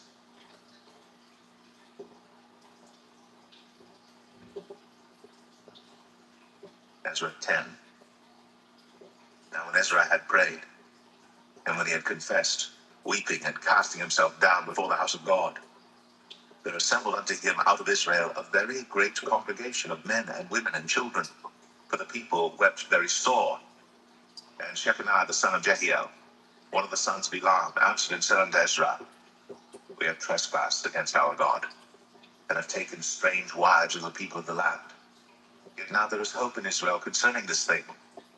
Now therefore let us make a covenant with our God, to put away all the wives, and such as are born of them, according to the counsel of my Lord, and of those that tremble at the commandment of our God, and let it be done according to the law.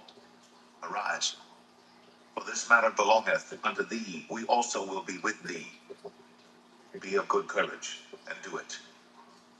Then arose Ezra, and made the chief priests, the Levites, and all Israel to swear that they should do according to this word, that they swear. Then Ezra rose up from before the house of God, and went into the chamber of Johanan the son of Eliashib. And when he came thither, he did eat no bread, nor drink water, for he mourned because of the transgression of them that had been carried away.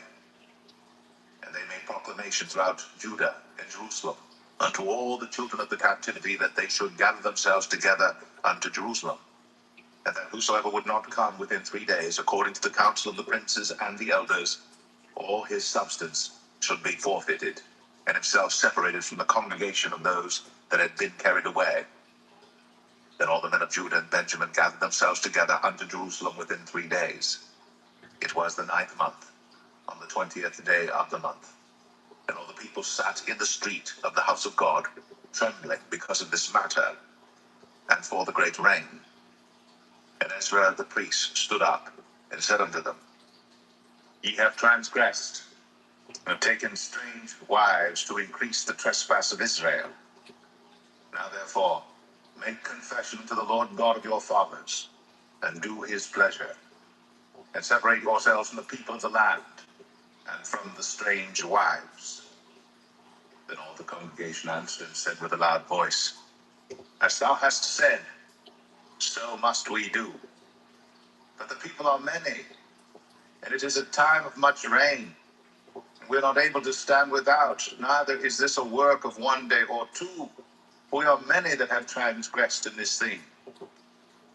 Let now our rulers of all the congregations stand, and let all them which have taken strange wives in our cities come at appointed times, and with them the elders of every city, and the judges thereof, until the fierce wrath of our God for this matter be turned from us.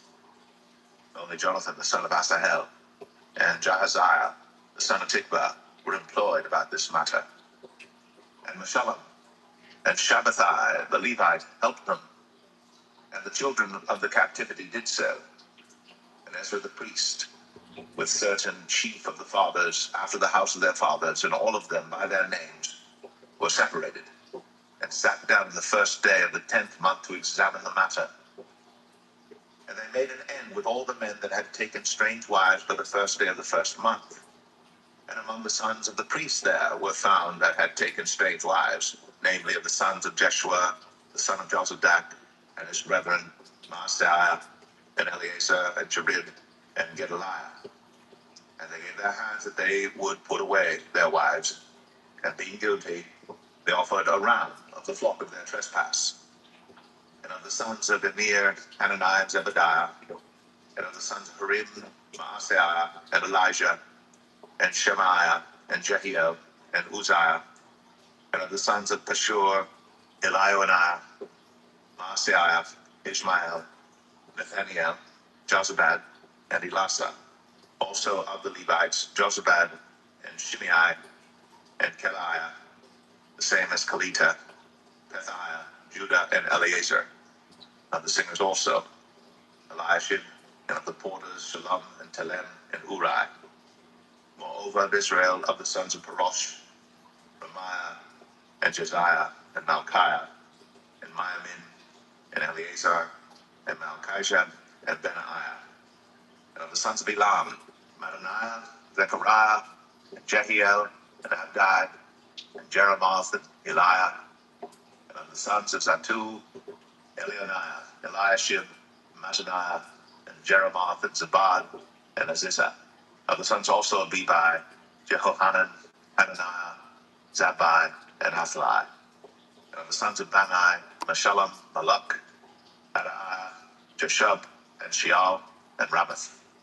And of the sons of Path, Moab, Adnah, Jalal, Benaiah, Maaseiah, Mattaniah, Bezaliel, and Binnui, and Manasseh. And of the sons of Harim, Eleazar, Ashijah, Malchiah, Shemaiah, Shimeon, Benjamin, Maluk, and Shemariah. Of the sons of Hashum, Mattaniah, Mattatha, Zabad, Eliphalet, Jeremiah, Manasseh, and Shimei. Of the sons of Bani, Madai, Amram, and Well.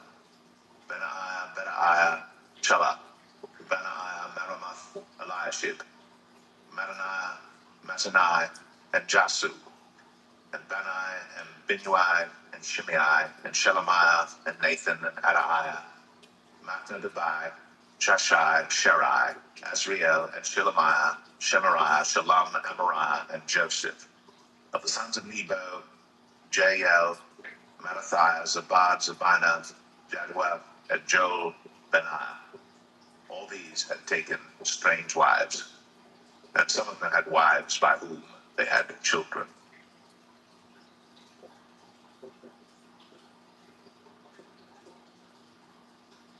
The book of Nehemiah, chapter 1. The words of Nehemiah, son of Hakaliah. And it came to pass in the month of Chislew, in the 20th year, as I was in Shushan, the palace, that Hanani, one of my brethren, came, he and certain men of Judah, and asked them concerning the Jews that had escaped, which were left of the captivity, and concerning Jerusalem. And they said unto me, the remnant that are left of the captivity there in the province are in great affliction and reproach. The wall of Jerusalem also is broken down, and the gates thereof are burned with fire. And it came to pass, when I heard these words, that I sat down and wept, and mourned certain days, and fasted, and prayed before the God of heaven, and said, I beseech thee, O Lord God of heaven, the great and terrible God, that keepeth covenant and mercy for them that love him, and observe his commandments, let thine ear now be attentive, and thine eyes open, that thou mayest hear the prayer of thy servant, which I pray before thee now, day and night, for the children of Israel thy servants, and confess the sins of the children of Israel, which we have sinned against thee. Both I and my father's house have sinned. We have dealt very corruptly against thee, and have not kept the commandments, nor the statutes, nor the judgments which thou commandest thy servant Moses. Remember, I beseech thee, the word that thou commandest thy servant Moses, saying, if ye transgress, I will scatter you abroad among the nations. But if ye turn unto me, and keep my commandments, and do them, though there were of you cast out unto the uttermost part of the heaven, yet will I gather them from thence, and will bring them unto the place that I have chosen to set my name there. Now these are thy servants and thy people, whom thou hast redeemed by thy great power, and by thy strong hand. O Lord, I beseech thee, let now thine ear be attentive to the prayer of thy servant, and to the prayer of thy servants, who desire to fear thy name and prosper. I pray thee, thy servant this day, and grant him mercy in the sight of this man, for I was the king's cupbearer.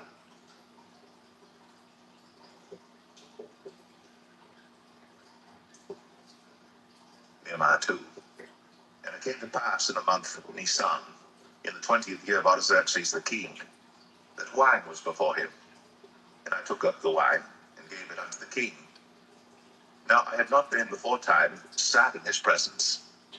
Wherefore the king said unto me, why is thy countenance sad, seeing thou art not sick? This is nothing else but sorrow of heart. Then I was very sore afraid, and said unto the king, let the king live forever. Why should not my countenance be sad, when the city, the place of my father's sepulchres, lieth waste, and the gates thereof are consumed with fire? Then the king said unto me, for what dost thou make request? So I prayed to the God of heaven, and I said unto the king, if it please the king, if thy servant have found favor in thy sight, that thou wouldst send me unto Judah, unto the city of my father's sepulchres, that I may build it. And the king said unto me, the queen also sitting by him, for how long shall thy journey be? And when wilt thou return? So it pleased the king to send to me, and I set him a time. Moreover, I said unto the king, if it please the king, let letters be given me to the governors beyond the river, that they may convey me over till I come into Judah. And a letter unto Asaph, the keeper of the king's forest, that he may give me timber to make beams for the gates of the palace, which appertained to the house, and for the wall of the city, and for the house that I shall enter into. And the king granted me, according to the good hand of my God upon me. Then I came to the governors beyond the river, and gave them the king's letters. Now the king had sent captains of the army and horsemen with me, when Sanballat the Horonite, and Tobiah the servant the Ammonite heard of it. It grieved them exceedingly that there was come a man to seek the welfare of the children of Israel. So I came to Jerusalem and was there 3 days. And I arose in the night, I and some few men with me. Neither told I any man what my God had put in my heart to do at Jerusalem. Neither was there any beast with me, save the beast that I rode upon. And I went out by night by the gate of the valley, even before the dragon well, and to the dung port, and viewed the walls of Jerusalem, which were broken down, and the gates thereof were consumed with fire. Then I went on to the gate of the fountain, and to the king's pool. But there was no place for the beast that was under me to pass. Then went I up in the night by the brook, and viewed the wall, and turned back, and entered by the gate of the valley, and so returned. And the rulers knew not whither I went, or what I did. Neither had I as yet told it to the Jews, nor to the priests, nor to the nobles, nor to the rulers, nor to the rest that did the work. Then said I unto them, ye see the distress that we are in, how Jerusalem lieth waste, and the gates thereof are burned with fire. Come, and let us build up the wall of Jerusalem, that we be no more a reproach. And I told them of the hand of my God, which was good upon me, as also the king's words that he had spoken unto me. And they said, let us rise up and build. So they strengthened their hands for this good work. But when Sanballat the Horonite, and Tobiah the servant, the Ammonite, and Geshem the Arabian heard it, they laughed us to scorn, and despised us, and said, What is this thing that ye do? Will ye rebel against the king? Then answered I them, and said unto them, The God of heaven, he will prosper us. Therefore we his servants will arise and build. For ye have no portion, nor right, nor memorial in Jerusalem.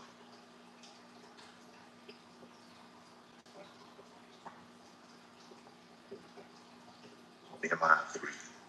Then Eliashib the high priest rose up with his brethren the priests, and they builded the sheep gate. They sanctified it, and set up the doors of it, even unto the tower of Neah they sanctified it, unto the tower of Hananiel. And next unto him builded the men of Jericho, and next to them builded Zakur the son of Imri. But the fish gate did the sons of Asaniah build, who also laid the beams thereof, and set up the doors thereof, the locks thereof, and the bars thereof. And next unto them repaired Merimoth the son of Urijah the son of Koz. And next unto them repaired Meshullam the son of Berechiah the son of Meshezabeel. And next unto them repaired Zadok the son of Bana. And next unto them the Tekoites repaired. But their nobles put not their necks to the work of their lord. Moreover, the old gate repaired Jehoiada the son of Paseah, and Meshullam the son of Besadiah. They laid the beams thereof, and set up the doors thereof, and the locks thereof, and the bars thereof. And next unto them repaired Melatiah the Gibeonite, and Jadon the Meronothite, the men of Gibeon and of Mizpah, unto the throne of the governor on this side the river. Next unto him repaired Uziel the son of Harahiah of the goldsmiths. Next unto him also repaired Hananiah the son of one of the apothecaries. And they fortified Jerusalem unto the broad wall. And next unto them repaired Rephaiah the son of Hur, the ruler of the half part of Jerusalem. And next unto them repaired Jedaiah the son of Heramoth, even over against his house. And next unto him repaired Hattush the son of Hashabniah. Malchijah the son of Harim, and Hashab the son of Pahath Moab repaired the other piece, and the tower of the furnaces. And next unto him repaired Shalom the son of Halahesh, the ruler of the half part of Jerusalem, he and his daughters. The valley gate repaired Hanan, and the inhabitants of Zanoah. They built it, and set up the doors thereof, the locks thereof, and the bars thereof, and 1,000 cubits on the wall unto the dung gate. But the dung gate repaired Malchiah the son of Rechab, the ruler of part of Beth Hasaram. He built it, and set up the doors thereof, the locks thereof, and the bars thereof. But the gate of the fountain repaired Shalom the son of Kol-Hoseh, the ruler of part of Mizpah. He built it, and covered it, and set up the doors thereof, the locks thereof, and the bars thereof, and the wall of the pool of Siloah by the king's garden, and unto the stairs that go down from the city of David. After him repaired Nehemiah the son of Asbuk, the ruler of the half part of Bethzur, unto the place over against the sepulchres of David, and to the pool that was made, and unto the house of the mighty. After him repaired the Levites, Rehum the son of Bani. Next unto him repaired Hashabiah, the ruler of the half part of Keilah, in his part. After him repaired their brethren, Babai the son of Henadad, the ruler of the half part of Keilah. And next to him repaired Azer, the son of Jeshua, the ruler of Mizpah, another piece over against the going up to the armory at the turning of the wall. After him Baruch, the son of Zabbai, earnestly repaired the other piece, from the turning of the wall unto the door of the house of Eliashib the high priest. After him repaired Merimoth, the son of Urijah, the son of Koz, another piece, from the door of the house of Eliashib even to the end of the house of Eliashib. And after him repaired the priests, the men of the plain. After him repaired Benjamin and Hashab over against their house. After him repaired Azariah the son of Maaseiah the son of Ananiah by his house. After him repaired Binnui the son of Henadad, another piece, from the house of Azariah unto the turning of the wall, even unto the corner. Palal the son of Uzai over against the turning of the wall, and the tower which lieth out from the king's high house, that was by the court of the prison. After him Pedaiah the son of Parosh. Moreover, the Nethinims dwelt in Ophel, unto the place over against the water gate toward the east, and the tower that lieth out. After them the Tekoites repaired another piece, over against the great tower that lieth out, even unto the wall of Ophel. From above the horse gate repaired the priests, every one over against his house. After them repaired Zadok the son of Immer over against his house. After him repaired also Shebaiah the son of Shechaniah, the keeper of the east gate. After him repaired Hananiah the son of Shebaniah, and Hananiah the sixth son of Zalaph, another piece. After him repaired Meshullam the son of Berechiah over against his chamber. After him repaired Malchiah the goldsmith's son unto the place of the Nethinims, and of the merchants over against the gate Mithkad, and to the going up of the corner, and between the going up of the corner unto the sheep gate repaired the goldsmiths and the merchants.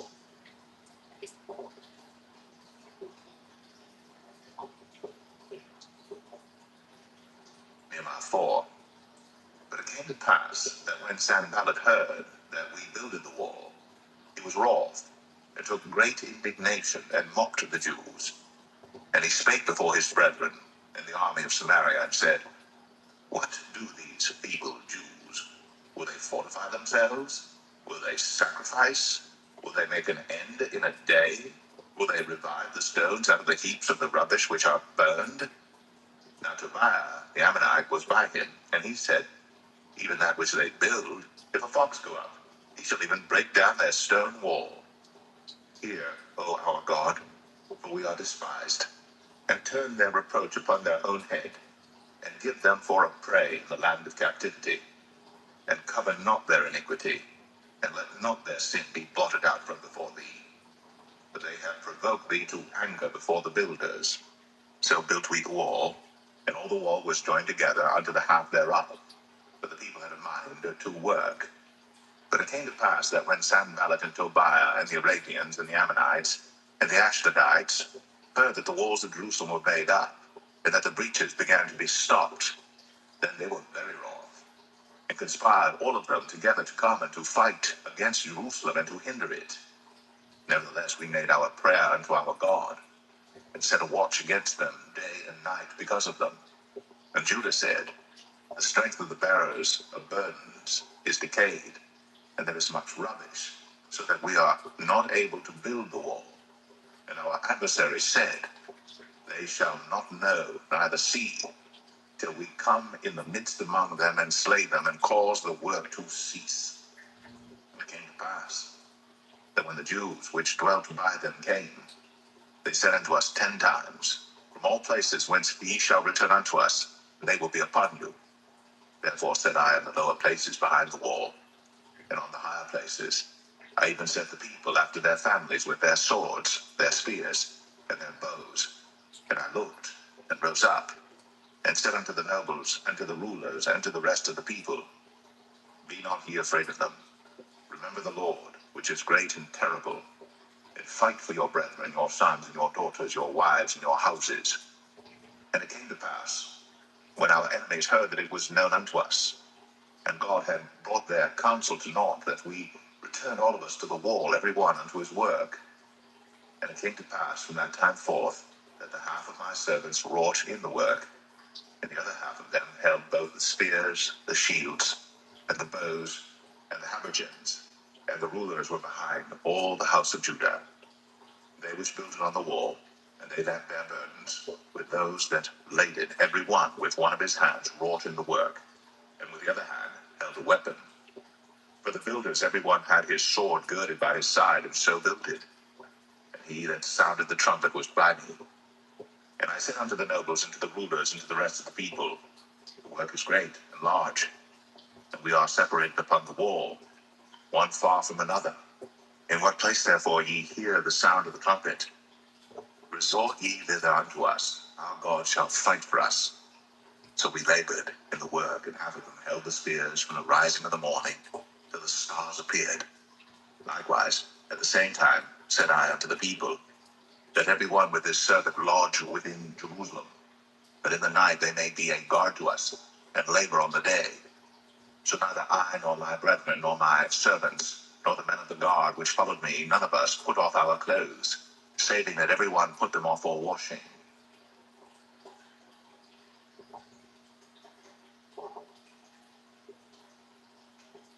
Nehemiah 5. And there was a great cry of the people and of their wives against their brethren the Jews. For there were that said, We, our sons and our daughters, are many, Therefore we take up corn for them, that we may eat and live. Some also there, with that said, we have mortgaged our lands, vineyards, and houses, that we might buy corn because of the dearth. There were also that said, we have borrowed money for the king's tribute, and that upon our lands and vineyards. Yet now our flesh is as the flesh of our brethren, our children as their children. And lo, we bring into bondage our sons and our daughters to be servants, and some of our daughters are brought into bondage already. Neither is it in our power to redeem them, for other men have our lands and vineyards. And I was very angry when I heard their cry and these words. Then I consulted with myself, and I rebuked the nobles and the rulers, and said unto them, Ye exact usury, every one of his brother. And I set a great assembly against them. And I said unto them, We, after our ability, have redeemed our brethren the Jews, which were sold unto the heathen. And will ye even sell your brethren? Or shall they be sold unto us? Then held they their peace, and found nothing to answer. Also I said, It is not good that ye do. Ought ye not to walk in the fear of our God, because of the reproach of the heathen our enemies? I likewise, and my brethren, and my servants might exact of them money and corn. I pray you, let us leave off this usury. Restore, I pray you, to them, even this day, their lands, their vineyards, their oliveyards, and their houses, also the 100th part of the money and of the corn, the wine and the oil, that ye exact of them. Then said they, We will restore them, and will require nothing of them. So will we do as thou sayest. Then I called the priests, and took an oath of them, that they should do according to this promise. Also I shook my lap and said, So God shake out every man from his house, and from his labor, that performeth not this promise. Even thus be he shaken out and emptied. And all the congregation said, Amen, and praised the Lord. And the people did according to this promise. Moreover, from the time that I was appointed to be their governor in the land of Judah, from the 20th year even unto the 32nd year of Artaxerxes the king, that is 12 years, I and my brethren had not eaten the bread of the governor. But the former governors that had been before me were chargeable unto the people, and had taken of them bread and wine, beside 40 shekels of silver, yea, even their servants bare rule over the people. But so did not I, because of the fear of God. Yea, also I continued in the work of this wall, neither bought we any land, and all my servants were gathered thither unto the work. Moreover, there were at my table 150 of the Jews and rulers, beside those that came unto us from among the heathen that are about us. Now that which was prepared for me daily was 1 ox, and 6 choice sheep. Also fowls were prepared for me, and once in 10 days store of all sorts of wine. Yet for all this required not I the bread of the governor, because the bondage was heavy upon this people. Think upon me, my God, for good, according to all that I have done for this people.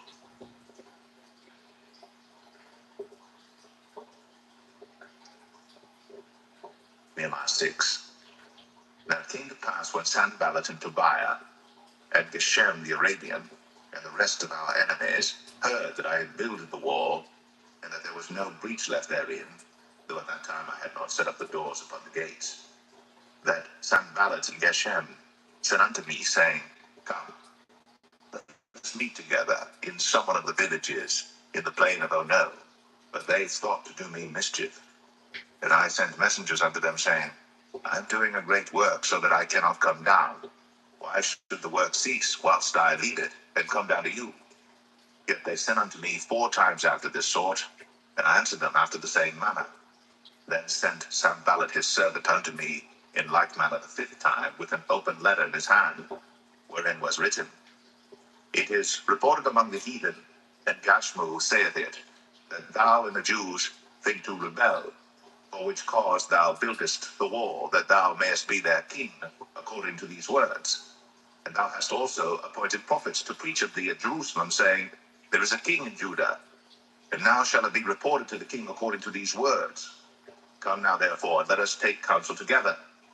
Then I sent unto him, saying, There are no such things done as thou sayest, but thou feignest them out of thine own heart. For they all made us afraid, saying, Their hands shall be weakened from the work, that it be not done. Now therefore, God, strengthen my hands. Afterward, I came unto the house of Shemaiah, the son of Delaiah, the son of Mehetabeel, who was shut up. And he said, Let us meet together in the house of God, within the temple, and let us shut the doors of the temple, for they will come to slay thee. Yea, in the night will they come to slay thee. And I said, Should such a man as I flee? And who is there that, being as I am, would go into the temple to save his life? I will not go in. And I perceived that God had not sent him, but that he pronounced this prophecy against me.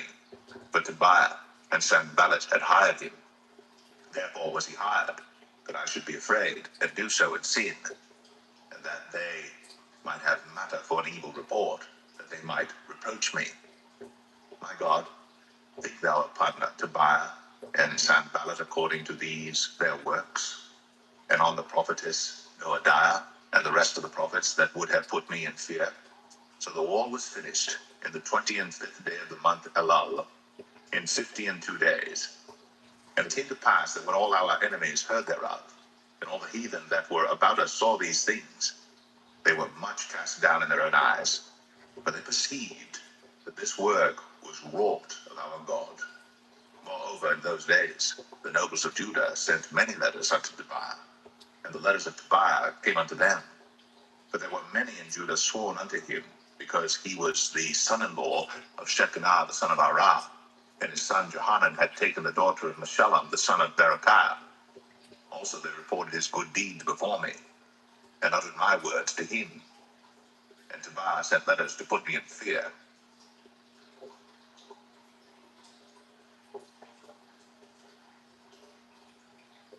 Nehemiah 7. Now it came to pass, when the wall was built, and I had set up the doors, and the porters, and the singers, and the Levites were appointed, that I gave my brother Hanani, and Hananiah, the ruler of the palace, charge over Jerusalem. For he was a faithful man, and feared God above many. And I said unto them, Let not the gates of Jerusalem be opened until the sun be hot. And while they stand by, let them shut the doors and bar them, and appoint watches of the inhabitants of Jerusalem, every one in his watch, and every one to be over against his house. Now the city was large and great, but the people were few therein, and the houses were not builded.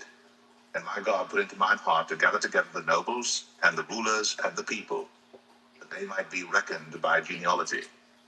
And I found a register of the genealogy of them which came up at the first, and found written therein, These are the children of the province that went up out of the captivity, of those that had been carried away, whom Nebuchadnezzar the king of Babylon had carried away, and came again to Jerusalem and to Judah, every one unto his city. Who came with Zerubbabel, Jeshua, Nehemiah, Azariah, Ramaiah, Hanani, Mordecai, Bilshan, Mizpareth, Bigvai, Nahum, Bana. The number, I say, of the men of the people of Israel was this: the children of Parosh, 2,172; the children of Shephatiah, 372; the children of Arah, 652; the children of Pahath Moab, of the children of Jeshua and Joab, 2,818; the children of Elam, 1,254; the children of Zatu, 845; the children of Zakkai, 703 score; the children of Benui, 648; the children of Bebai, 628; the children of Asgad, 2,322; the children of Adonikum, 603 score and 7; the children of Bigvai, 2,003 score and 7; the children of Adin, 655; the children of Ater of Hezekiah, 90 and 8; the children of Hashum, 320 and 8; the children of Bezai, 320 and 4; the children of Harith, 112; the children of Gibeon, 90 and 5; the men of Bethlehem and Netopha, 104 score and 8; the men of Anathoth, 120 and 8; the men of Beth Asmaveth, 40 and 2; the men of Kirjath Jearim, Shephirah, and Beeroth, 740 and 3; the men of Raman Gaba, 620 and 1; the men of Michmas, 120 and 2; the men of Beth Elanai, 120 and 3; the men of the other Nebo, 50 and 2; the children of the other Elam, 1,250 and 4; the children of Harim, 320; The children of Jericho, 340 and 5. The children of Lod, Adid and Ono, 720 and 1. The children of Sinah, 3,930. The priests, the children of Jedaiah, of the house of Jeshua, 970 and 3. The children of Amer, 1,050 and 2. The children of Pashur, 1,240 and 7. The children of Harim, 1,017. The Levites, the children of Jeshua, of Kadmiel, and of the children of Hodavah, 70 and 4. The singers, the children of Asaph, 140 and 8. The porters, the children of Shalom, the children of Ater, the children of Talmud, the children of Akub, the children of Hatita, the children of Shobai, 138. The Nethinims, children of Zia, the children of Ashapha, the children of Taboth, the children of Keros, the children of Sia, the children of Padan, the children of Labana, the children of Hagaba, the children of Shammai, the children of Hanan, the children of Gedel, the children of Gahar, the children of Reaiah, the children of Rezin, the children of Nakoda, the children of Gazam, the children of Uzzah, the children of Phaseah, the children of Besai, the children of Megunim, the children of Nephishasim, the children of Bagbuk, the children of Hakapha, the children of Harhur, the children of Bazlith, the children of Mahida, the children of Harsha, the children of Barkos, the children of Sisra, the children of Tamar, the children of Nezaiah, the children of Hatipha, the children of Solomon's servants, the children of Satai, the children of Sephareth, the children of Perida, the children of Jalah, the children of Darkon, the children of Gedel, the children of Shephatiah, the children of Hatil, the children of Pokereth, of Zebaim, the children of Ammon, all the Nethinims, and the children of Solomon's servants were 392. And these were they which went up also from Tel Melah, Tel Haresha, Sharab, Adam, and Amer. But they could not show their father's house, nor their seed, whether they were of Israel. The children of Delaiah, the children of Tobiah, the children of Nakoda, 640 and 2. And of the priests, the children of Habaiah, the children of Koz, the children of Barzillai, which took one of the daughters of Barzillai the Gileadite to wife, and was called after their name. These sought their register among those that were reckoned by genealogy, but it was not found. Therefore were they, as polluted, put from the priesthood. And the Tarshipha said unto them that they should not eat of the most holy things, till there stood up a priest with Urim and Thummim. The whole congregation together was 42,303, beside their manservants and their maidservants, of whom there were 7,337. And they had 245 singing men and singing women. Their horses 736, their mules 245, their camels 435, 6,720 asses. And some of the chief of the fathers gave unto the work. The Tershitha gave to the treasure 1,000 drams of gold, 50 basins, 530 priests' garments. And some of the chief of the fathers gave to the treasure of the work 20,000 drams of gold, and 2,200 pound of silver. And that which the rest of the people gave was 20,000 drams of gold, and 2,000 pound of silver, and 7 priests' garments. So the priests, and the Levites, and the porters, and the singers, and some of the people, and the Nethinims, and all Israel dwelt in their cities. And when the 7th month came, the children of Israel were in their cities.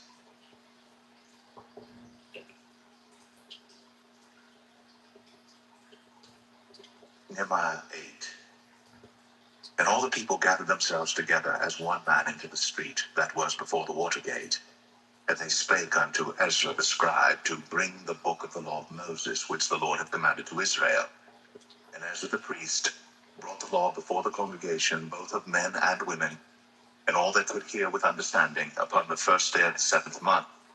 And he read therein before the street that was before the water gate, from the morning until midday, before the men and the women, and those that could understand. And the ears of all the people were attentive unto the book of the law. And Ezra the scribe stood upon a pulpit of wood, which they had made for the purpose. And beside him stood Mattithiah and Shema, and Anaiah and Arijah, and Hilkiah and Maaseiah on his right hand, and on his left hand Pedaiah and Mishael, and Malchiah Hashum, and Ashbadana, Zechariah, and Meshullam. And Ezra opened the book in the sight of all the people, for he was above all the people. And when he opened it, all the people stood up. And Ezra blessed the Lord, the great God. And all the people answered, Amen, Amen, with lifting up their hands.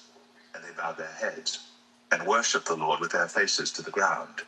Also Jeshua and Bani, and Sherebiah, Jamin, Akub, Shephethai, Hodijah, Maaseiah, Kelita, Azariah, Jozabad, Hanan, Pelaiah, and the Levites caused the people to understand the law, and the people stood in their place. So they read in the book, in the law of God, distinctly, and gave the sense, and caused them to understand the reading. And Nehemiah, which is the Tirshavah, and Ezra the priest the scribe, and the Levites that taught the people, said unto all the people, This day is holy unto the Lord your God. Mourn not, nor weep. For all the people wept when they heard the words of the law.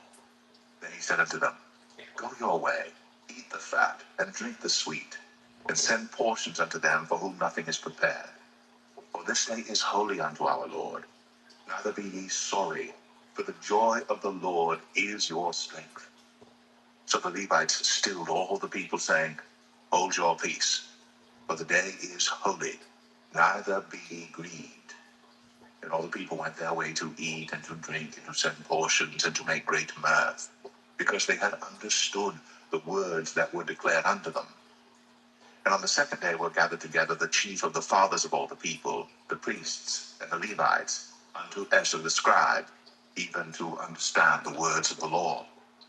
And they found written in the law, which the Lord had commanded by Moses, that the children of Israel should dwell in booths in the feast of the 7th month, and that they should publish and proclaim in all their cities and in Jerusalem, saying, Go forth unto the mount, and fetch olive branches, and pine branches, and myrtle branches, and palm branches, and branches of thick trees, to make booths, as it is written. So the people went forth and bought them, and made themselves booths, every one upon the roof of his house, and in their courts, and in the courts of the house of God, and in the street of the water gate, and in the street of the gate of Ephraim. And all the congregation of them that were come again out of the captivity made booths, and sat under the booths. For since the days of Jeshua the son of Nun unto that day, had not the children of Israel done so. And there was very great gladness. Also day by day, from the first day unto the last day, he read in the book of the law of God. And they kept the feast 7 days. And on the 8th day was a solemn assembly, according unto the manner.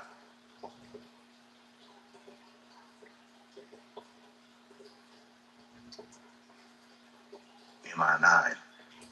Now in the 24th day of this month, the children of Israel were assembled with fasting and with sackcloths, and earth upon them. And the seed of Israel separated themselves from all strangers, and stood and confessed their sins, and the iniquities of their fathers.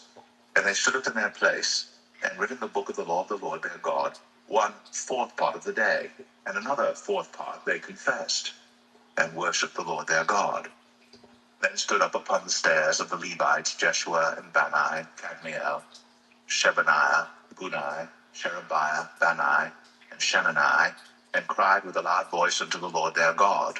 Then the Levites Jeshua and Kadmiel, Bani, Ashbaniah, Sherebiah, Hodijah, Shebaniah, and Pethahiah said, Stand up and bless the Lord your God for ever and ever, and blessed be thy glorious name, which is exalted above all blessing and praise. Thou, even thou, art Lord alone. Thou hast made heaven, the heaven of heavens, with all their host, the earth and all things that are therein, the seas and all that is therein, and thou preservest them all, and the host of heaven worshippeth thee.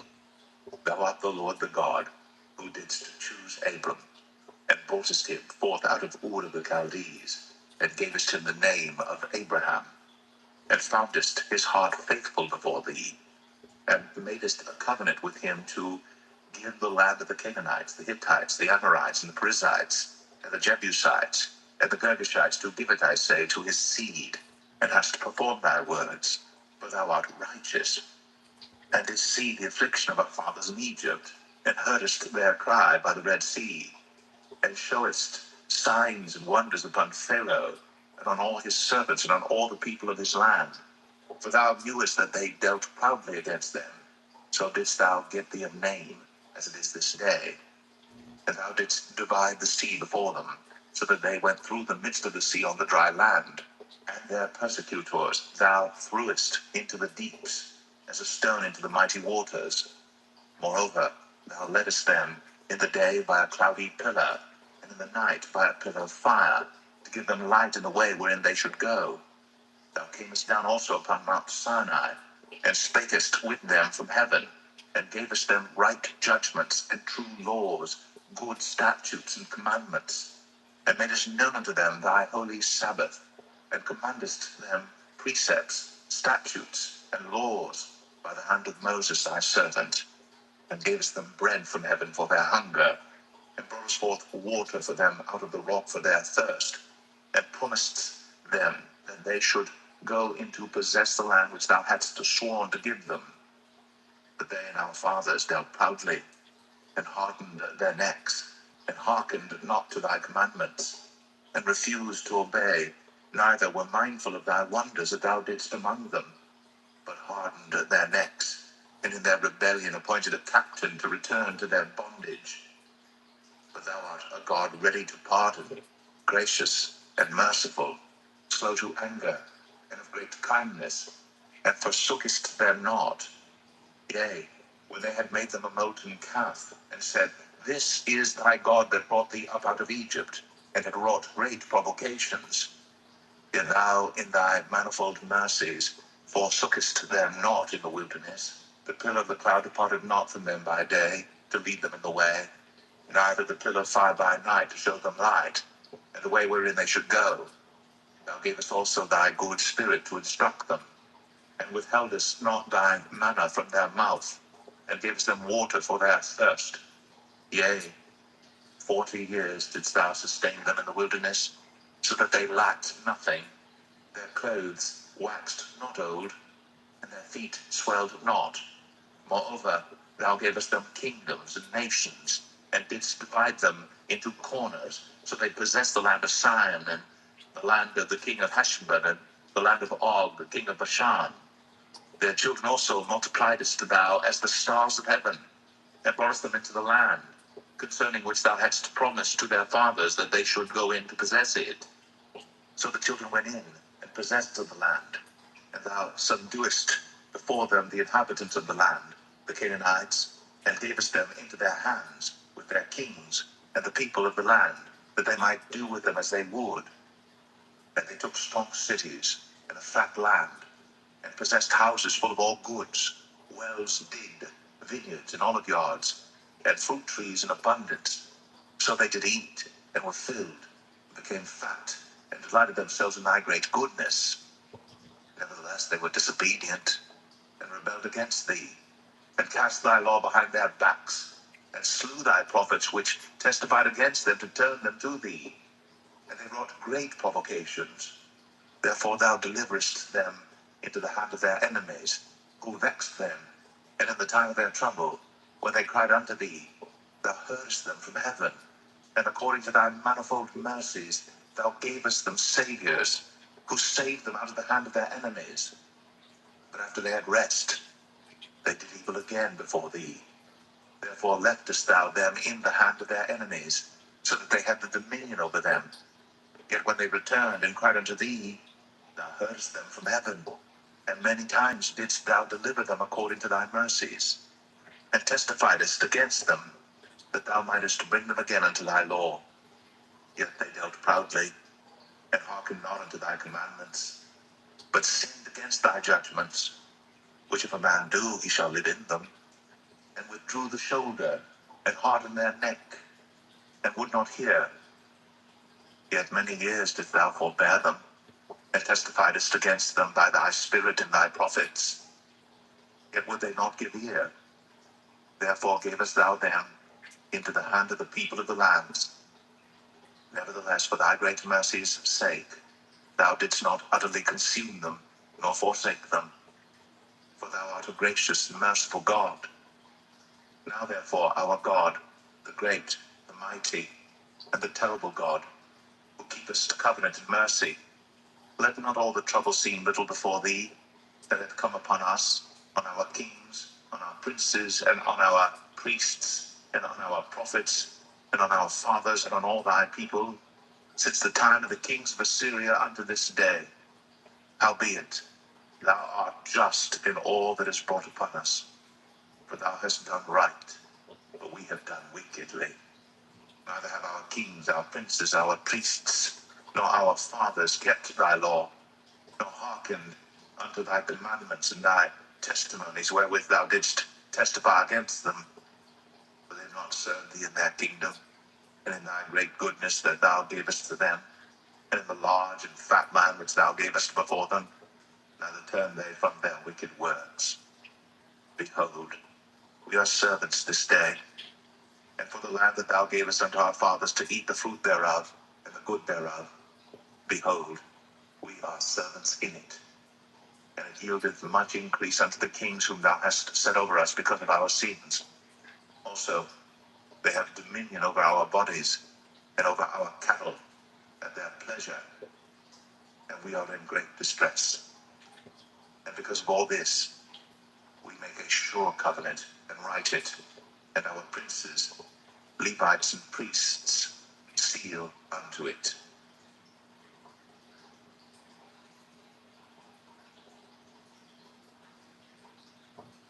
Nehemiah 10. And those that sealed were Nehemiah the Tirshavah, the son of Hakaliah, and Zidkijah, Seraiah, Azariah, Jeremiah, Pashur, Amariah, Malchijah, Hattush, Shebaniah, Malach, Harim, Meremoth, Obadiah, Daniel, Genethon, Baruch, Meshullam, Abijah, Mijamin, Maaziah, Bilgai, Shemaiah.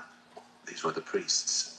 And the Levites, both Jeshua the son of Azaniah, Benui of the sons of Henadad, Kadmiel, and their brethren, Shebaniah, Adijah, Kalita, Pelaiah, Hanan, Micah, Rehob, Hashabiah, Zakur, Sherebiah, Shebaniah, Odijah, Bani, Beninu. The chief of the people, Parosh, Pahath Moab, Elam, Zathu, Bani, Bunai, Asgad, Bibai, Adonijah, Bigbai, Adin, Ater, Iskijah, Azur, Odijah, Ashum, Bezai, Harith, Anathoth, Nebai, Magpiash, Meshullam, Azir, Meshezabiel, Zadok, Jaddua, Pelatiah, Hanan, Ananiah, Hoshea, Hananiah, Hashab, Halohesh, Peleha, Shobek, Rehum, Hashabnah, Maaseiah, Benahijah, Anan, Melach, Harum, Bana. And the rest of the people, the priests, the Levites, the porters, the singers, the Nethinims, and all they that had separated themselves from the people of the lands unto the law of God, their wives, their sons, and their daughters, everyone having knowledge and having understanding. They clave to their brethren, their nobles, and entered into a curse and into an oath to walk in God's law, which was given by Moses, the servant of God, and to observe and do all the commandments of the Lord our Lord, and his judgments and his statutes, and that we would not give our daughters unto the people of the land, nor take their daughters for our sons. And if the people of the land bring ware or any victuals on the Sabbath day to sell, that we would not buy it of them on the Sabbath or on the holy day, and that we would leave the seventh year from the exaction of every debt. Also we made ordinances for us to charge ourselves yearly with a third part of a shekel for the service of the house of our God, for the showbread, and for the continual meat offering, and for the continual burnt offering, of the Sabbaths, of the new moons, for the set feasts, and for the holy things, and for the sin offerings, to make an atonement for Israel, and for all the work of the house of our God. And we cast the lots among the priests, the Levites, and the people, for the wood offering, to bring it into the house of our God, after the houses of our fathers, at times appointed year by year, to burn upon the altar of the Lord our God, as it is written in the law, and to bring the first fruits of our ground, and the first fruits of all fruit of all trees, year by year, unto the house of the Lord.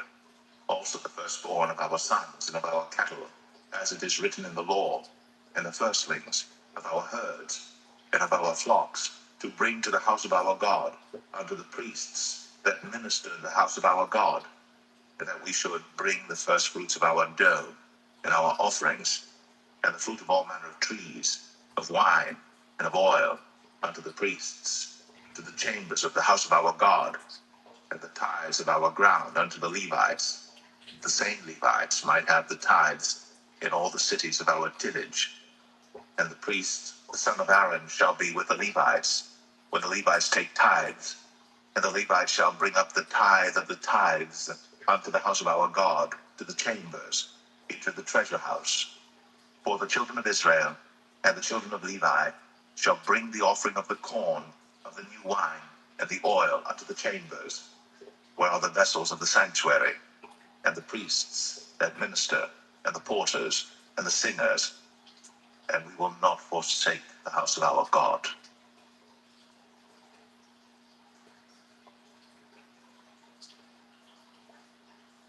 Nehemiah 11. And the rulers of the people dwelled at Jerusalem. The rest of the people also cast lots to bring one of 10 to dwell in Jerusalem, the holy city, and 9 parts to dwell in other cities. And the people blessed all the men that willingly offered themselves to dwell at Jerusalem. Now these are the chief of the province that dwelt in Jerusalem. For in the cities of Judah dwelt every one in his possession in their cities, to wit Israel, the priests, and the Levites, and the Nethinims, and the children of Solomon's servants. And at Jerusalem dwelt certain of the children of Judah, and of the children of Benjamin. Of the children of Judah, Athahiah, the son of Uzziah, the son of Zechariah, the son of Amariah, the son of Shephatiah, the son of Mahalaliel, of the children of Perez, and Maaseiah, the son of Baruch, the son of Kol-Hoseh, the son of Hazaiah, the son of Adiah, the son of Jehoiarib, the son of Zechariah, the son of Shilonai. All the sons of Perez that dwelt at Jerusalem were 468 valiant men. And these are the sons of Benjamin: Salu, the son of Meshullam, the son of Joed, the son of Pedaiah, the son of Kolaiah, the son of Maaseiah, the son of Ethiel, the son of Jesaiah. And after him Gabbai, Salai, 928. And Joel, the son of Zichri, was their overseer. And Judah, the son of Senuah, was second over the city.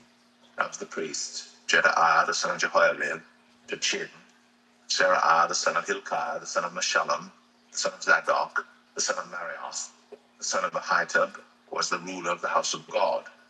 And their brethren that did the work of the house were 822. And Adahiah, the son of Jeroham, the son of Pelaliah, the son of Amzai, the son of Zechariah, the son of Pashur, the son of Malchiah, and his brethren, chief of the fathers, 242. And Amashai, the son of Azariel, the son of Ahasai, the son of Meshillemeth, the son of Amer, and their brethren, mighty men of valor, 128. And their overseer was Zabdiel, the son of one of the great men. Also the Levites, Shimei, the son of Hashab, the son of Azrikam, the son of Hashabiah, the son of Bunai, and Shabbathai, and Jozabad, of the chief of the Levites, and the oversight of the outward business of the house of God. And Mattaniah, the son of Micah, the son of Zabdi, the son of Asaph, was the principal to begin the thanksgiving and prayer. And Bakbukiah, the second among his brethren, and Abda, the son of Shammua, the son of Galal, the son of Jeduthun. All the Levites in the holy city were 284. Moreover, the porters, Akkad, Talman, and their brethren that kept the gates were 172. And the residue of Israel, of the priests and the Levites, were in all the cities of Judah, every one in his inheritance. But the Nethinims dwelt in Ophel, and Zehah and Gispa were over the Nethinims. The overseer also of the Levites at Jerusalem was Uzziah, the son of Bani, the son of Hashabiah, the son of Mattaniah, the son of Micah. Of the sons of Asaph, the singers, were over the business of the house of God. For it was the king's commandment concerning them, that a certain portion should be for the singers due for every day. And Pethahiah, the son of Meshezabiel, of the children of Zerah, the son of Judah, was at the king's hand in all matters concerning the people.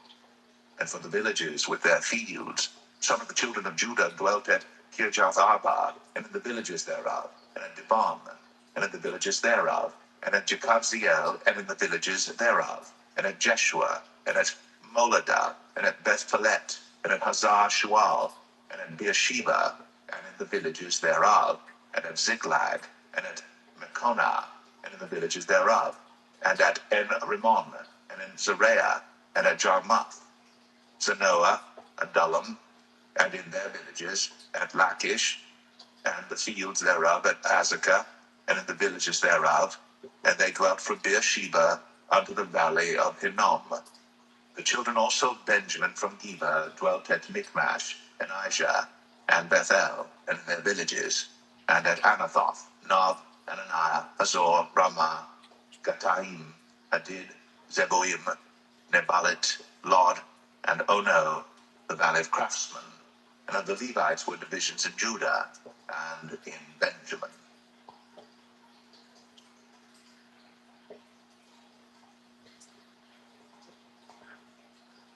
Nehemiah 12. Now these are the priests and the Levites that went up with Zerubbabel, the son of Shealtiel, and Jeshua, Seraiah, Jeremiah, Ezra, Amariah, Malach, Hatush, Shechaniah, Reham, Meremoth, Edo, Genetho, Abijah, Miamin, Maadiah, Bilgah, Shemaiah, and Jehoiarib, and Jedaiah, Salu, Amok, Hilkiah, Jedaiah. These were the chief of the priests and of their brethren in the days of Jeshua. Moreover, the Levites, Jeshua, Binnui, Kadmiel, Sherebiah, Judah, and Mattaniah, which was over the thanksgiving, he and his brethren. Also Bakbukiah and Unai, their brethren, were over against them in the watches. And Jeshua begat Jehoiakim. Jehoiakim also begat Eliashib. And Eliashib begat Jehoiada. And Jehoiada begat Jonathan. And Jonathan begat Jaddua. And in the days of Jehoiakim were priests, the chief of the fathers of Seraiah, Meraiah, of Jeremiah, Hananiah, of Ezra, Meshullam, of Amariah, Johanan, of Malachi, Jonathan, of Shebaniah, Joseph, of Harim, Adnah, of Marioth, Hilkiah, of Edo, Zechariah, of Genethan, Meshullam, of Abijah, Zechariah, of Miamin, of Moadiah, Piltai, of Bilgah, Shammua, of Shemaiah, Jehonathan, and of Jehoiarib, Mattaniah, of Jedaiah, Uzai, of Salai, Kalai, of Amok, Eber, of Hilkiah, Hashabiah, of Jedaiah, Nethaniel. The Levites in the days of Eliashib, Jehoiada, and Johanan, and Jaddua were recorded chief of the fathers, also the priests, to the reign of Darius the Persian. The sons of Levi, the chief of the fathers, were written in the book of the Chronicles, even until the days of Johanan, the son of Eliashib. And the chief of the Levites, Hashabiah, Sherebiah, and Jeshua, the son of Kadmiel, with their brethren over against them, to praise and to give thanks, according to the commandment of David, the man of God, ward over against ward. Mattaniah and Bakbukiah, Obadiah, Meshullam, Talman, Akab were porters keeping the ward at the thresholds of the gates. These were in the days of Jehoiakim, the son of Jeshua, the son of Jozadak, and in the days of Nehemiah the governor, and of Ezra the priest, the scribe. And at the dedication of the wall of Jerusalem, they sought the Levites out of all their places to bring them to Jerusalem, to keep the dedication with gladness, both with thanksgivings and with singing, with cymbals, psalteries, and with harps. And the sons of the singers gathered themselves together, both out of the plain country round about Jerusalem, and from the villages of Netophathi, also from the house of Gilgal, and out of the fields of Gibeah and Asmaveth. For the singers had builded them villages round about Jerusalem. And the priests and the Levites purified themselves, and purified the people, and the gates, and the wall. Then I brought up the princes of Judah upon the wall, and appointed 2 great companies of them that gave thanks, whereof one went on the right hand upon the wall toward the dung gate. And after them went Hoshaiah, and half of the princes of Judah, and Azariah, Ezra, and Meshullam, Judah and Benjamin, and Shemaiah and Jeremiah. And certain of the priests' sons with trumpets, namely Zechariah the son of Jonathan, the son of Shemaiah, the son of Mattaniah, the son of Micaiah, the son of Zakur, the son of Asaph, and his brethren, Shemaiah, and Azareel, Milalai, Gilalai, Mai, Nathaniel, and Judah, Hanani, with the musical instruments of David, the man of God, and Ezra the scribe before them. And at the fountain gate, which was over against them, they went up by the stairs of the city of David, at the going up of the wall above the house of David, even unto the water gate eastward. And the other company of them that gave thanks went over against them, and I after them, and the half of the people upon the wall, from beyond the tower of the furnaces even unto the broad wall, and from above the gate of Ephraim, and above the old gate, and above the fish gate, and the tower of Hananiel, and the tower of Meah, even unto the sheep gate. And they stood still in the prison gate. So stood the two companies of them that gave thanks in the house of God, and I, and the half of the rulers with me, and the priests, Eliakim, Maaseiah, Meniamin, Micaiah, Elioenai, Zechariah, and Hananiah with trumpets, and Maaseiah, and Shemaiah, and Eleazar, and Uzai, and Jehohanan, and Malchijah, and Elam, and Azer. And the singers sang aloud with Jezreiah their overseer. Also that day they offered great sacrifices and rejoiced, for God had made them rejoice with great joy. The wives also and the children rejoiced, so that the joy of Jerusalem was heard even afar off. And at that time was some appointed over the chambers for the treasures, for the offerings, for the firstfruits, and for the tithes, to gather into them out of the fields of the cities the portions of the law for the priests and Levites. For Judah rejoiced for the priests, and for the Levites that waited. And both the singers and the porters kept the ward of their God, and the ward of the purification according to the commandments of David, and of Solomon his son. For in the days of David and Asaph of old, there were chief of the singers, and songs of praise and thanksgiving unto God. And all Israel, in the days of Zerubbabel, and in the days of Nehemiah, gave the portions of the singers and the porters every day his portion. And they sanctified holy things unto the Levites, and the Levites sanctified them unto the children of Aaron.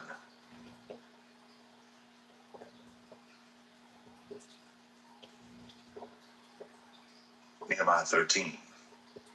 On that day, they read in the book of Moses in the audience of the people, and therein was found written that the Ammonite and the Moabite should not come into the congregation of God forever, because they met not the children of Israel with bread and with water, but hired Balaam against them, that he should curse them. Howbeit our God turned the curse into a blessing. Now it came to pass, when they had heard the law, that they separated from Israel all the mixed multitude. And before this Eliashib the priest, having the oversight of the chamber of the house of our God, was allied unto Tobiah. And he had prepared for him a great chamber, where aforetime they laid the meat offerings, the frankincense, and the vessels, and the tithes of the corn, the new wine, and the oil, which was commanded to be given to the Levites, and the singers, and the porters, and the offerings of the priests. But in all this time was not I in Jerusalem. For in the 32nd year of Artaxerxes, king of Babylon, came I unto the king, and after certain days obtained I leave of the king. And I came to Jerusalem, and understood of the evil that Eliashib did for Tobiah, in preparing him a chamber in the courts of the house of God. And it grieved me sore. Therefore I cast forth all the household stuff of Tobiah out of the chamber. Then I commanded, and they cleansed the chambers. And thither brought I again the vessels of the house of God, with the meat offering and the frankincense. And I perceived that the portions of the Levites had not been given them, for the Levites and the singers that did the work were fled every one to his field. Then contended I with the rulers, and said, Why is the house of God forsaken? And I gathered them together, and set them in their place. Then brought all Judah the tithe of the corn, and the new wine, and the oil unto the treasuries. And I made treasurers over the treasuries, Shelemiah the priest, and Zadok the scribe, and of the Levites Pedaiah, and next to them was Hanan the son of Zakur, the son of Mattaniah, for they were counted faithful, and their office was to distribute unto their brethren. Remember me, O my God, concerning this, and wipe not out my good deeds that I have done for the house of my God, and for the offices thereof. In those days saw I in Judah some treading wine presses on the Sabbath, and bringing in sheaves and lading asses, as also wine grapes and figs, and all manner of burdens, which they brought into Jerusalem on the Sabbath day. And I testified against them in the day wherein they sold victuals. There dwelt men of Tyre also therein, which brought fish and all manner of ware, and sold on the Sabbath unto the children of Judah, and in Jerusalem.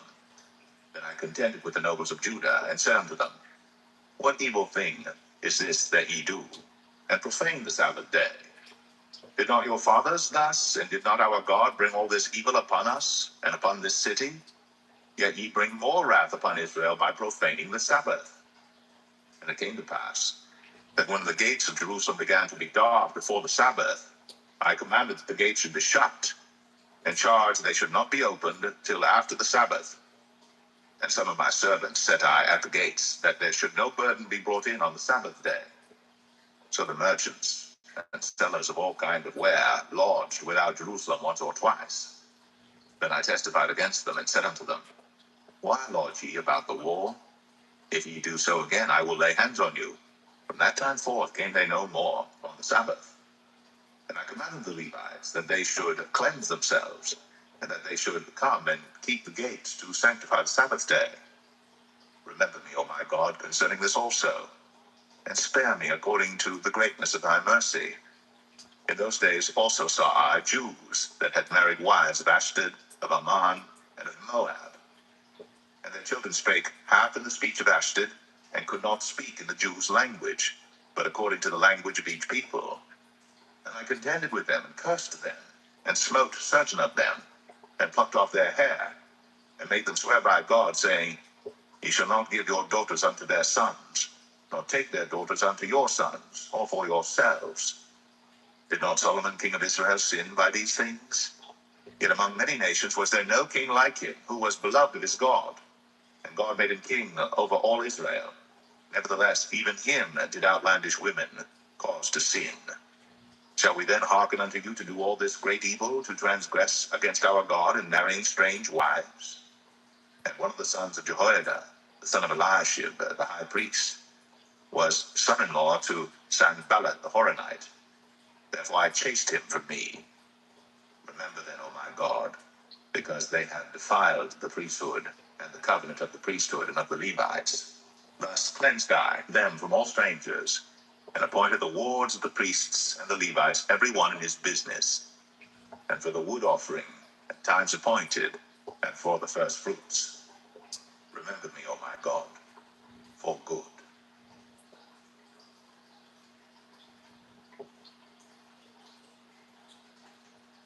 The Book of Esther, chapter 1. Now it came to pass in the days of Ahasuerus. This is Ahasuerus, which reigned from India even unto Ethiopia, over 127 provinces. That in those days, when the king Ahasuerus sat on the throne of his kingdom, which was in Shushan the palace, in the 3rd year of his reign, he made a feast unto all his princes and his servants, the power of Persia and Media, the nobles and princes of the provinces being before him. When he showed the riches of his glorious kingdom and the honor of his excellent majesty many days, even 180 days, and when these days were expired, the king made a feast unto all the people that were present in Shushan the palace, both unto great and small, 7 days, in the court of the garden of the king's palace, where were white, green, and blue hangings, fastened with cords of fine linen, and purple to silver rings and pillars of marble. The beds were of gold and silver, upon a pavement of red and blue and white and black marble. And they gave them drink in vessels of gold, the vessels being diverse one from another, and royal wine in abundance, according to the state of the king. And the drinking was according to the law. None did compel. For so the king had appointed to all the officers of his house that they should do according to every man's pleasure. Also Vashti, the queen, made a feast for the women in the royal house, which belonged to King Ahasuerus. On the 7th day, when the heart of the king was merry with wine, he commanded Mehuman, Biztha, Harbona, Bigtha, and Abagtha, Zethar, and Carcas, the 7 chamberlains that served in the presence of Ahasuerus the king, to bring Vashti the queen before the king with the crown royal, to show the people and the princes her beauty, for she was fair to look on. But the queen Vashti refused to come at the king's commandment by his chamberlains. Therefore was the king very wroth, and and his anger burned in him. Then the king said to the wise men, which knew the times, for so was the king's manner toward all that knew law and judgment. And the next unto him was Karshena, Shethar, Admatha, Tarshish, Mares, Marsena, and Memucan, the 7 princes of Persia and Media, which saw the king's face, and which sat the first in the kingdom. What shall we do unto the queen Vashti according to the law? Because she hath not performed the commandment of King Ahasuerus by the chamberlains. And Memucan answered before the king and the princes, Vashti the queen hath not done wrong to the king only, but also to all the princes, and to all the people that are in all the provinces of the king Ahasuerus. For this deed of the queen shall come abroad unto all women, so that they shall despise their husbands in their eyes, when it shall be reported, the king Ahasuerus commanded Vashti the queen to be brought in before him, but she came not. Likewise shall the ladies of Persia and Media say this day unto all the king's princes, which have heard of the deed of the queen. Thus shall there arise too much contempt and wrath. If it please the king, let there go a royal commandment from him, and let it be written among the laws of the Persians and the Medes, that it be not altered, that Vashti come no more before King Ahasuerus, and let the king give her royal estate unto another that is better than she. And when the king's decree which he shall make shall be published throughout all his empire, for it is great, all the wives shall give to their husbands honor, both to great and small. When the saying pleased the king and the princes, and the king did according to the word of Memucan. For he sent letters into all the king's provinces, into every province according to the writing thereof, and to every people after their language, that every man should bear rule in his own house, and that it should be published according to the language of every people.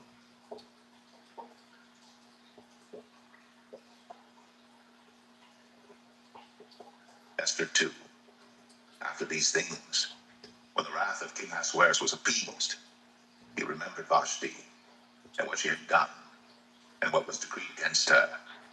Then said the king's servants that ministered unto him, Let there be fair young virgins sought for the king, and let the king appoint officers in all the provinces of his kingdom, that they may gather together all the fair young virgins unto Shushan the palace, to the house of the women, unto the custody of Hegai, the king's chamberlain, keeper of the women, and let their things for purification be given them.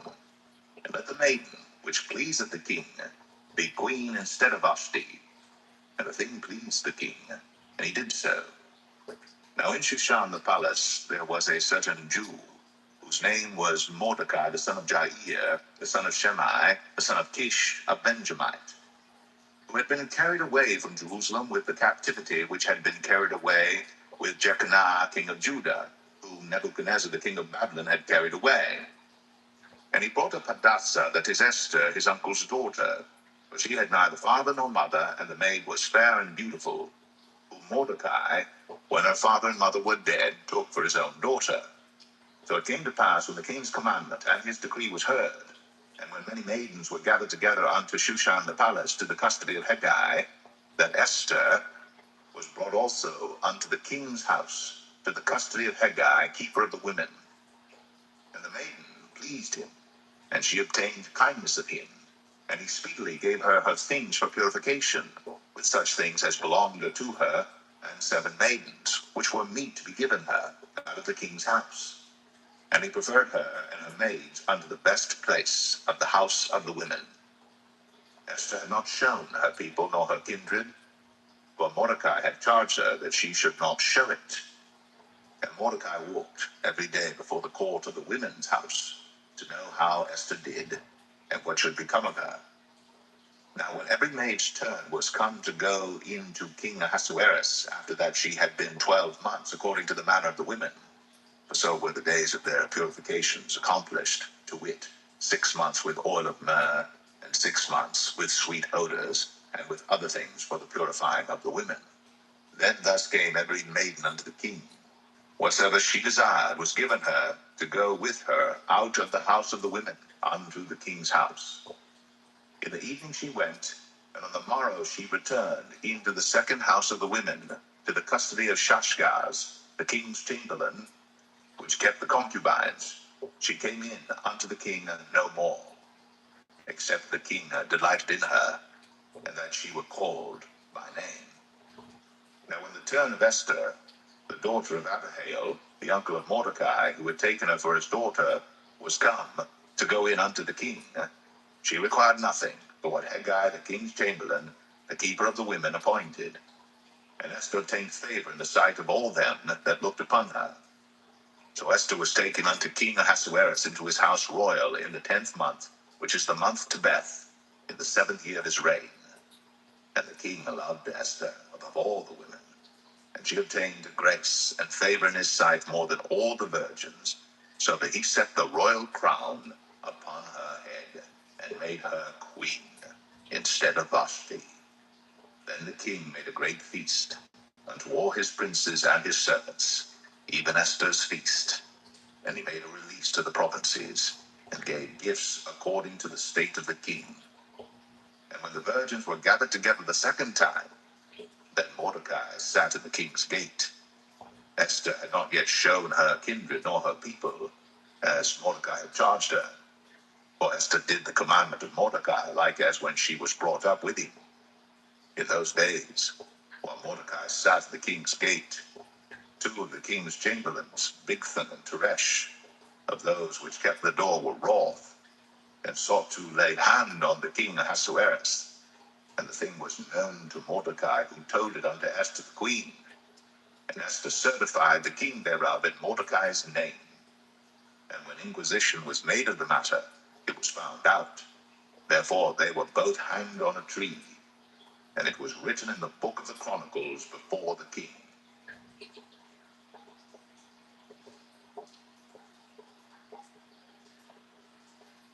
Esther 3. After these things did King Ahasuerus promote Haman, the son of Hammedatha, the Agagite, and advanced him, and set his seat above all the princes that were with him. And all the king's servants that were in the king's gate bowed and reverenced Haman. But the king had so commanded concerning him. But Mordecai bowed not, nor did him reverence. Then the king's servants which were in the king's gate said unto Mordecai, Why transgressest thou the king's commandment? Now it came to pass, when they spake daily unto him, and he hearkened not unto them, that they told Haman, to see whether Mordecai's matters would stand. For he had told them that he was a Jew. And when Haman saw that Mordecai bowed not, nor did him reverence, then was Haman full of wrath, and he thought scorn to lay hands on Mordecai alone, for they had shown him the people of Mordecai. Wherefore Haman sought to destroy all the Jews that were throughout the whole kingdom of Ahasuerus, even the people of Mordecai. In the first month, that is, the month Nisan, in the 12th year of King Ahasuerus, they cast pur, that is, the lot before Haman from day to day, and from month to month, to the 12th month, that is, the month Adar. And Haman said unto King Ahasuerus, There is a certain people scattered abroad and dispersed among the people in all the provinces of thy kingdom, and their laws are diverse from all people, neither keep they the king's laws. Therefore it is not for the king's profit to suffer them. If it please the king, let it be written that they may be destroyed, and I will pay 10,000 talents of silver to the hands of those that have the charge of the business, to bring it into the king's treasuries.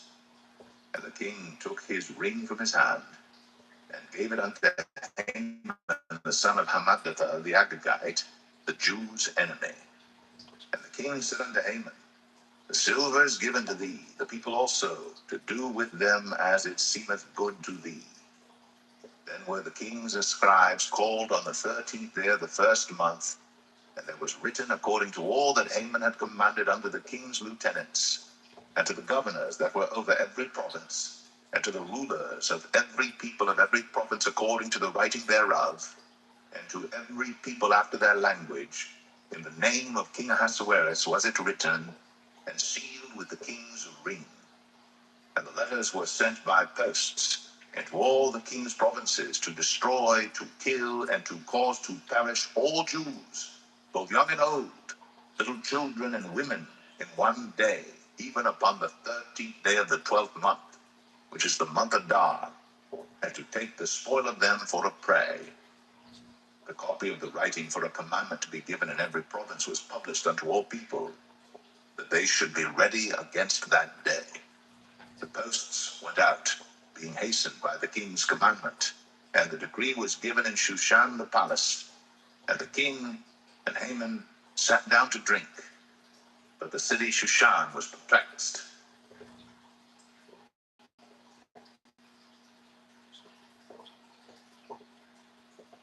Esther 4. When Mordecai perceived all that was done, Mordecai rent his clothes, and put on sackcloth with ashes, and went out into the midst of the city, and cried with a loud and bitter cry, and came even before the king's gate, for none might enter into the king's gate clothed with sackcloth. And in every province, whithersoever the king's commandment and his decree came, there was great mourning among the Jews, and fasting and weeping and wailing, and many lay in sackcloth and ashes. So Esther's maids and her chamberlains came and told it her. Then was the queen exceedingly grieved, and she sent raiment to clothe Mordecai, and to take away his sackcloth from him. But he received it not. Then called Esther for Hatach, one of the king's chamberlains, whom he had appointed to attend upon her, and gave him a commandment to Mordecai, to know what it was and why it was. So Hatach went forth to Mordecai unto the street of the city, which was before the king's gate. And Mordecai told him of all that had happened unto him, and of the sum of the money that Haman had promised to pay to the king's treasuries for the Jews to destroy them. Also he gave him the copy of the writing of the decree that was given at Shushan to destroy them, to show it unto Esther, and to declare it unto her, and to charge her that she should go in unto the king, to make supplication unto him, and to make request before him for her people. And Hatach came and told Esther the words of Mordecai. Again Esther spake unto Hatach, and gave him commandment unto Mordecai. All the king's servants and all the people of the king's provinces do know that whosoever, whether man or woman, shall come unto the king into the inner court, who is not called, there is one law of his, to put him to death, except such to whom the king shall hold out the golden scepter, that he may live. But I have not been called to come in unto the king these 30 days. And they told to Mordecai Esther's words. Then Mordecai commanded to answer Esther, Think not with thyself that thou shalt escape in the king's house more than all the Jews. For if thou altogether holdest thy peace at this time, then shall their enlargement and deliverance arise to the Jews from another place. But thou and thy father's house shall be destroyed. And who knoweth whether thou art come to the kingdom for such a time as this? Then Esther bade them return Mordecai this answer. Go, gather together all the Jews that are present in Shushan, and fast ye for me, and neither eat nor drink 3 days, night or day. I also and my maidens will fast likewise, and so will I go in unto the king, which is not according to the law. And if I perish, I perish. So Mordecai went his way, and did according to all that Esther had commanded him.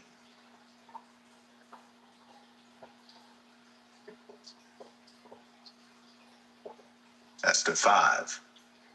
Now it came to pass on the 3rd day that Esther put on her royal apparel, and stood in the inner court of the king's house, over against the king's house.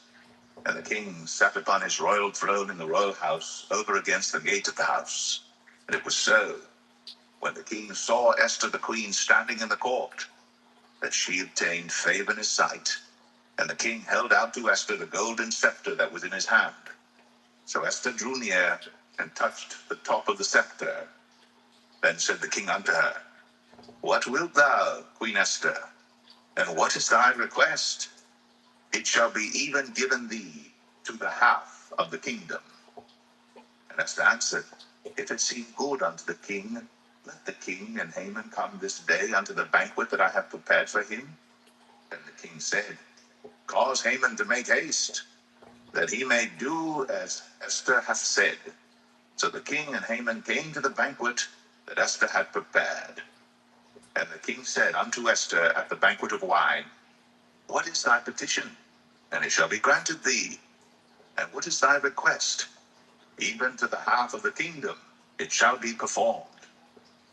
Then answered Esther and said, My petition and my request is, if I have found favor in the sight of the king, and if it please the king to grant my petition and to perform my request, let the king and Haman come to the banquet that I shall prepare for them, and I will do tomorrow as the king hath said. Then went Haman forth that day joyful and with a glad heart. But when Haman saw Mordecai in the king's gate, that he stood not up nor moved for him, he was full of indignation against Mordecai. Nevertheless, Haman refrained himself. And when he came home, he sent and called for his friends, and Zeresh his wife. And Haman told them of the glory of his riches, and the multitude of his children, and all the things wherein the king had promoted him, and how he had advanced him above the princes and servants of the king. Haman said, moreover, Yea, as to the queen, did let no man come in with the king unto the banquet that she had prepared, but myself. And tomorrow am I invited unto her also with the king. Yet all this availeth me nothing, so long as I see Mordecai the Jew sitting at the king's gate. Then said the Zeresh his wife and all his friends unto him, Let a gallows be made of 50 cubits high, and tomorrow speak thou unto the king, that Mordecai may be hanged thereon. Then go thou in merrily with the king unto the banquet. And the thing pleased Haman, and he caused the gallows to be made.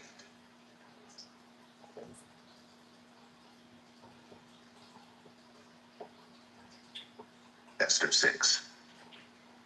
On that night could not the king sleep, and he commanded to bring the book of records of the chronicles, and they were read before the king.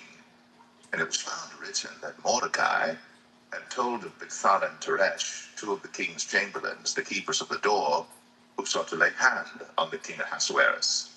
And the king said, What honor and dignity hath been done to Mordecai for this?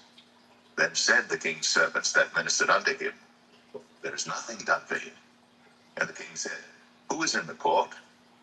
Now Haman was come into the outward court of the king's house, to speak unto the king, to hang Mordecai on the gallows that he had prepared for him. And the king's servants said unto him, Behold, Haman standeth in the court. And the king said, Let him come in. So Haman came in. And the king said unto him, What shall be done unto the man whom the king delighteth to honor? Now Haman thought in his heart, To whom would the king delight to honor more than to myself?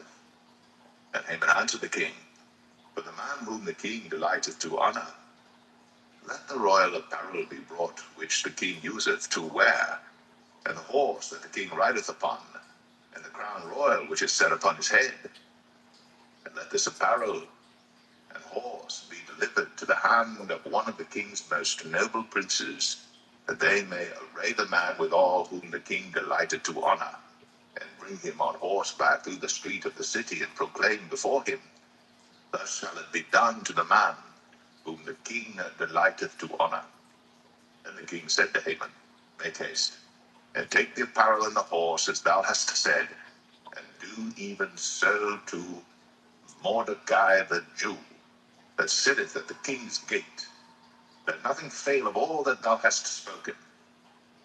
Then took Haman the apparel and the horse, and arrayed Mordecai, and brought him on horseback through the street of the city, and proclaimed before him, Thus shall it be done unto the man whom the king delighteth to honor. And Mordecai came again to the king's gate, but Haman hasted to his house mourning, and having his head covered. And Haman told Zeresh his wife, and all his friends, everything that had befallen him. Then said his wise men and Zeresh wife unto him, If Mordecai be of the seed of the Jews before whom thou hast begun to fall, thou shalt not prevail against him, but shalt surely fall before him. And while they were yet talking with him, came the king's chamberlains, and hasted to bring Haman unto the banquet that Esther had prepared.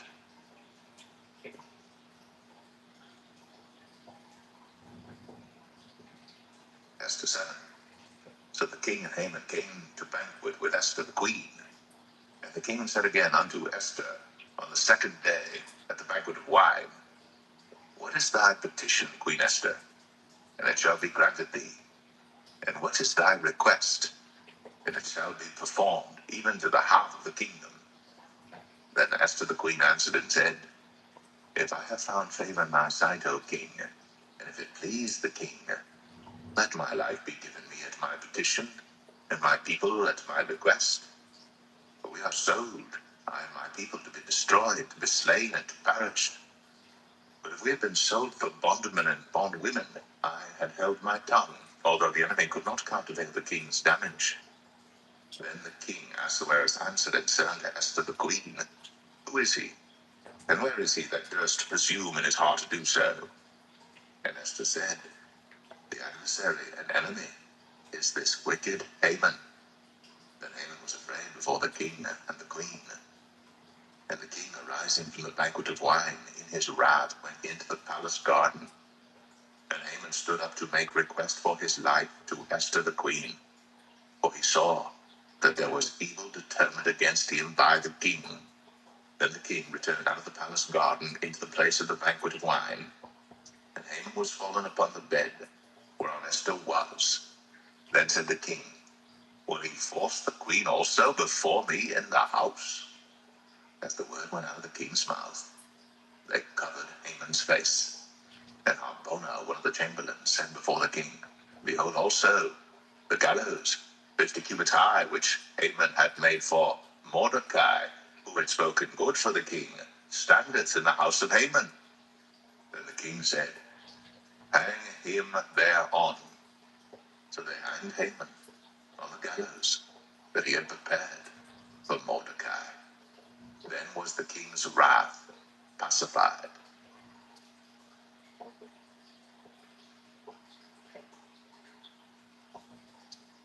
Esther 8. On that day did the king Ahasuerus give the house of Haman, the Jew's enemy, unto Esther the queen. And Mordecai came before the king, for Esther had told what he was unto her. And the king took off his ring, which he had taken from Haman, and gave it unto Mordecai. And Esther set Mordecai over the house of Haman. And Esther spake yet again before the king, and fell down at his feet, and besought him with tears to put away the mischief of Haman the Agagite, and his device that he had devised against the Jews. Then the king held out the golden scepter toward Esther. So Esther arose, and stood before the king, and said, If it please the king, and if I have found favor in his sight, and the things seem right before the king, and I be pleasing in his eyes, let it be written to reverse the letters devised by Haman, the son of Hammedatha, the Agagite, which he wrote to destroy the Jews, which are in all the king's provinces. For how can I endure to see the evil that shall come unto my people? Or how can I endure to see the destruction of my kindred? Then the king Ahasuerus said unto Esther the queen, and to Mordecai the Jew, Behold, I have given Esther the house of Haman, and him they have hanged upon the gallows, because he laid his hand upon the Jews. Write ye also for the Jews, as it liketh you, in the king's name, and seal it with the king's ring. For the writing which is written in the king's name, and sealed with the king's ring, may no man reverse. Then were the king's scribes called at that time in the third month, that is, the month Sivan, on the 23rd day thereof. And it was written according to all that Mordecai commanded unto the Jews, and to the lieutenants, and the deputies and rulers of the provinces which are from India unto Ethiopia, and 127 provinces, unto every province according to the writing thereof, and unto every people after their language, and to the Jews according to their writing and according to their language. And he wrote in the king Ahasuerus' name, and sealed it with the king's ring, and sent letters by posts, on horseback, and riders on mules, camels, and young dromedaries, wherein the king granted the Jews which were in every city to gather themselves together, and to stand for their life, to destroy, to slay, and to cause to perish all the power of the people and prophets that would assault them, both little ones and women, and to take the spoil of them for a prey. Upon one day in all the provinces of King Ahasuerus, namely, upon the 13th day of the 12th month, which is the month Adar, the copy of the writing for a commandment to be given in every province was published unto all people, and that the Jews should be ready against that day to avenge themselves on their enemies. So the posts that rode upon mules and camels went out, being hastened and pressed on by the king's commandment. And the decree was given at Shushan, the palace. And Mordecai went out from the presence of the king in royal apparel of blue and white, and with a great crown of gold, and with a garment of fine linen and purple. And the city of Shushan rejoiced and was glad. The Jews had light, and gladness, and joy, and honor. And in every province, and in every city, whithersoever the king's commandment and his decree came, the Jews had joy and gladness, a feast and a good day. And many of the people of the land became Jews, for the fear of the Jews fell upon them.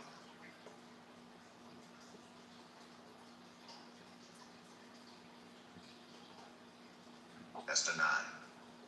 Now in the 12th month, that is the month Adar, of the 13th day of the same, when the king's commandment and his decree drew near to be put in execution, in the day that the enemies of the Jews hoped to have power over them, though it was turned to the contrary, that the Jews had rule over them that hated them.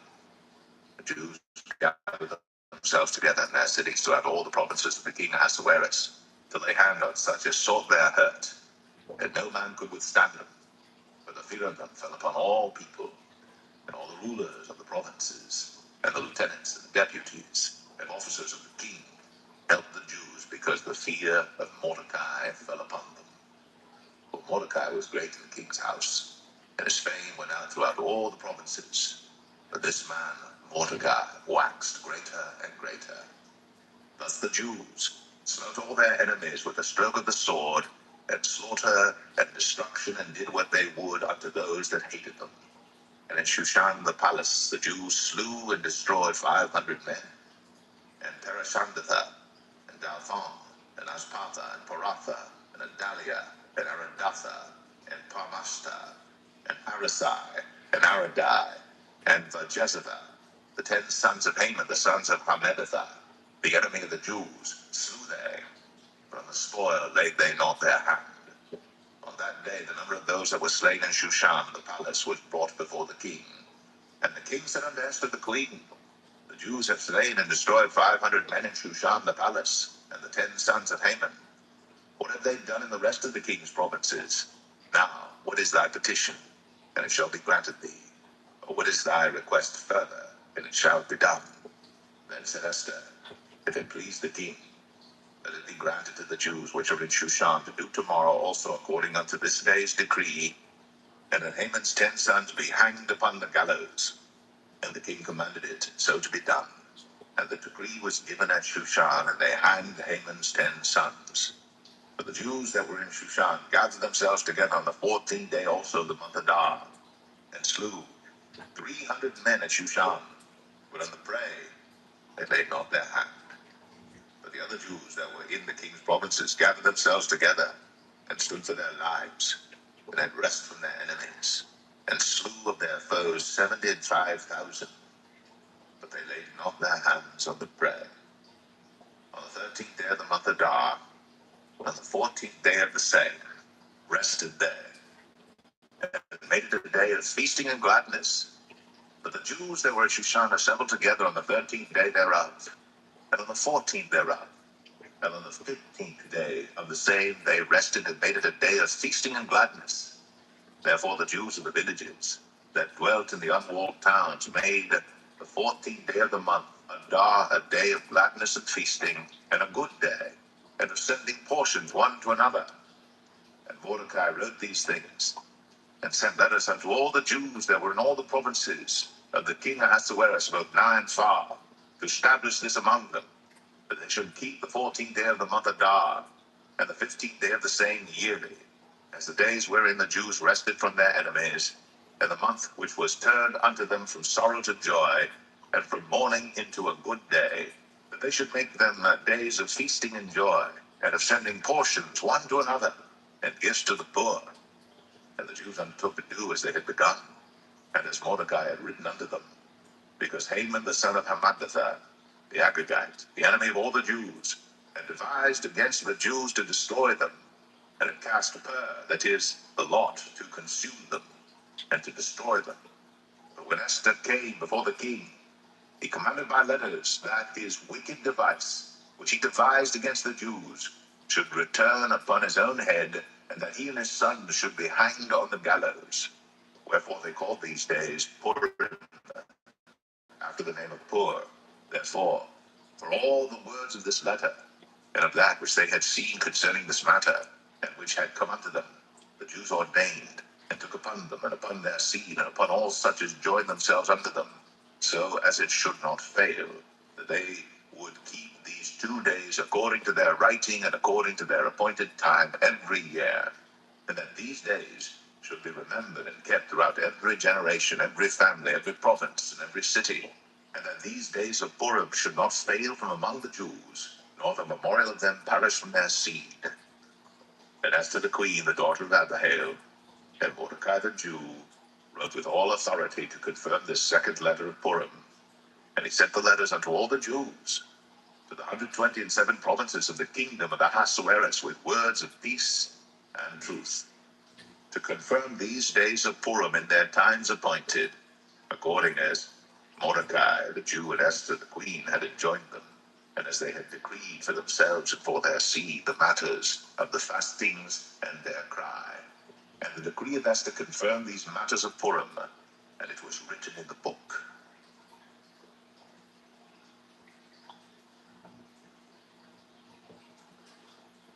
Esther 10. And the king Ahasuerus laid a tribute upon the land, and upon the isles of the sea, and all the acts of his power and of his might, and the declaration of the greatness of Mordecai, whereunto the king advanced him. Are they not written in the book of the Chronicles of the kings of Media and Persia? For Mordecai the Jew was next unto King Ahasuerus, and great among the Jews, and accepted of the multitude of his brethren, seeking the wealth of his people, and speaking peace to all his seed.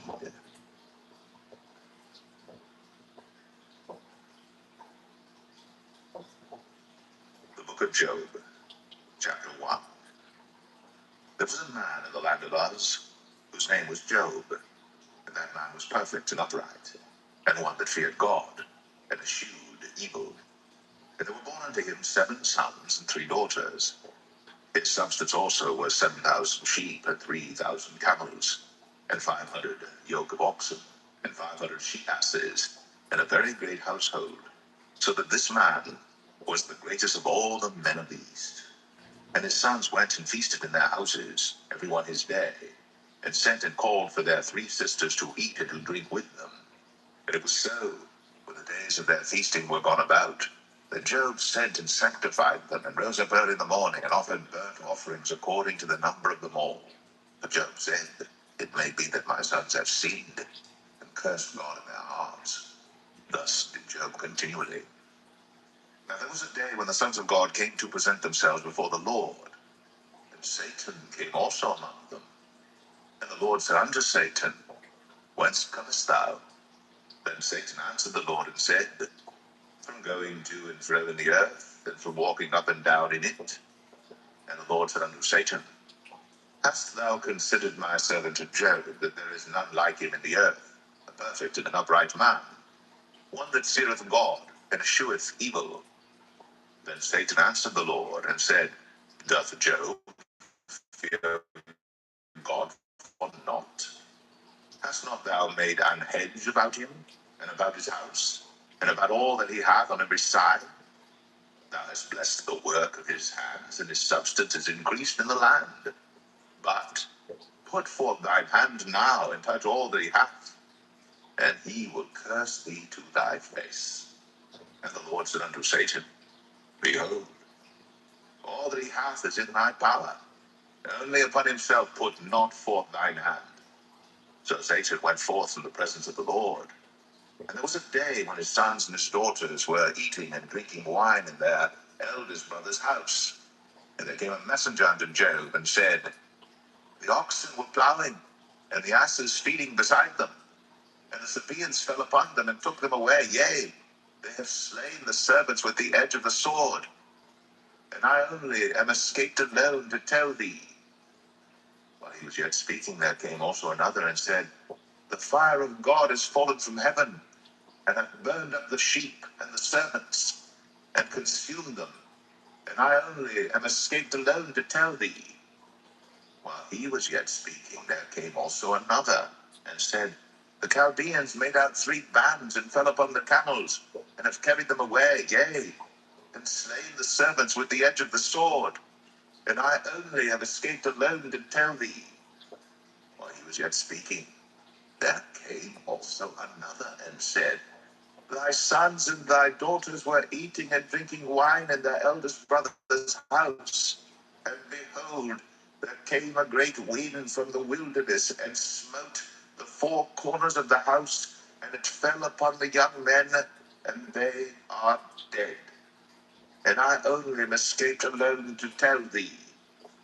Then Job arose, and rent his mantle, and shaved his head, and fell down upon the ground, and worshipped, and said, Naked came I out of my mother's womb, and naked shall I return thither. The Lord gave, and the Lord hath taken away. Blessed be the name of the Lord. In all this, Job sinned not, nor charged God foolishly.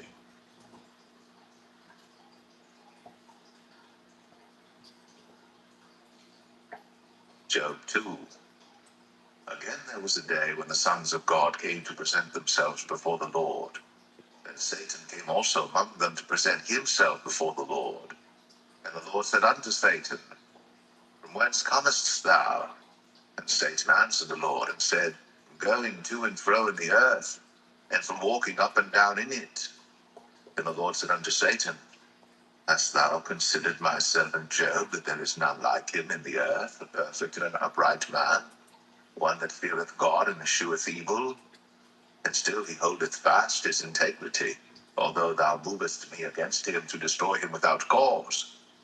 And Satan answered the Lord and said, Skin for skin, yea, all that a man hath will he give for his life. But put forth thy hand now, and touch his bone and his flesh, and he will curse thee to thy face. And the Lord said unto Satan, Behold, he is in thine hand, but save his life. So went Satan forth from the presence of the Lord, and smote Job with sore boils, from the sole of his foot unto his crown. And he took him a potsherd to scrape himself withal, and he sat down among the ashes. Then said his wife unto him, Dost thou still retain thine integrity? Curse God and die. But he said unto her, Thou speakest as one of the foolish women speaketh. What? Shall we receive good at the hand of God? And shall we not receive evil? In all this, did not Job sin with his lips? Now when Job's 3 friends heard of all this evil that was come upon him, they came every one from his own place. Eliphaz the Temanite, and Bildad the Shuhite, and Zophar the Naamathite. But they had made an appointment together to come to mourn with him, and to comfort him. And when they lifted up their eyes afar off, and knew him not, they lifted up their voice and wept. And they rent every one his mantle, and sprinkled dust upon their heads toward heaven. So they sat down with him upon the ground 7 days and 7 nights, and none spake a word unto him, for they saw that his grief was very great.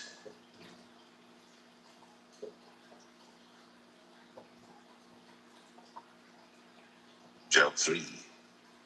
After this, opened Job his mouth, and cursed his day. And Job spake and said, Let the day perish wherein I was born, And the night in which it was said, there is a man child conceived, let that day be darkness. Let not God regard it from above, neither let the light shine upon it. Let darkness and the shadow of death stain it. Let a cloud dwell upon it. Let the blackness of the day terrify it. As for that night, let darkness seize upon it. Let it not be joined unto the days of the year. Let it not come into the number of the months. Lo, let that night be solitary. Let no joyful voice come therein.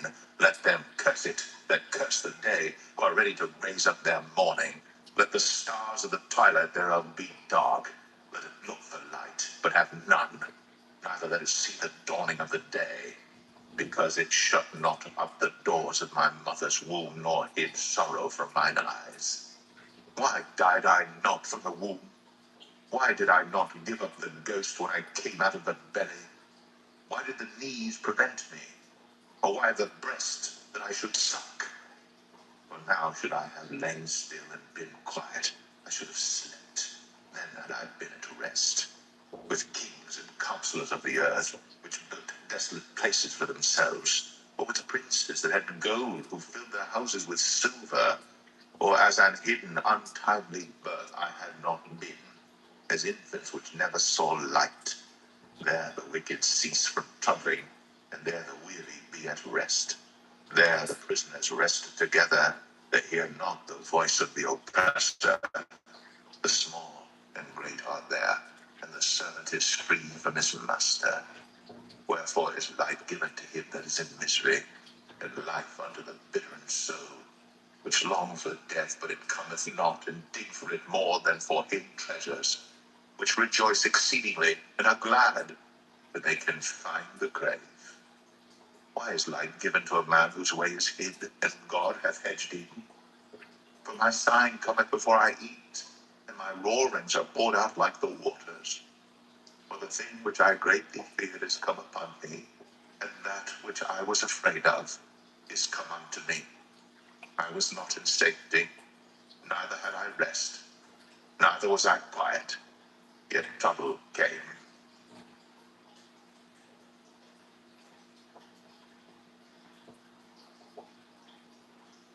Job 4.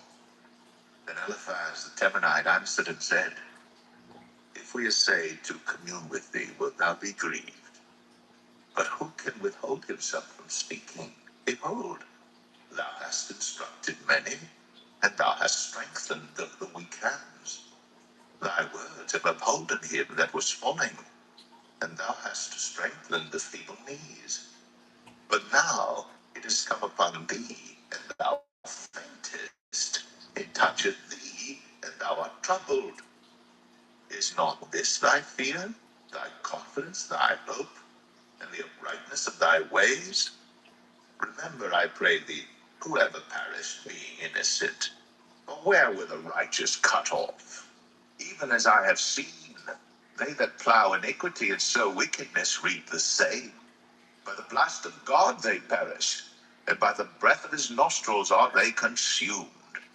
The roaring of the lion, and the voice of the fierce lion, and the teeth of the young lions are broken.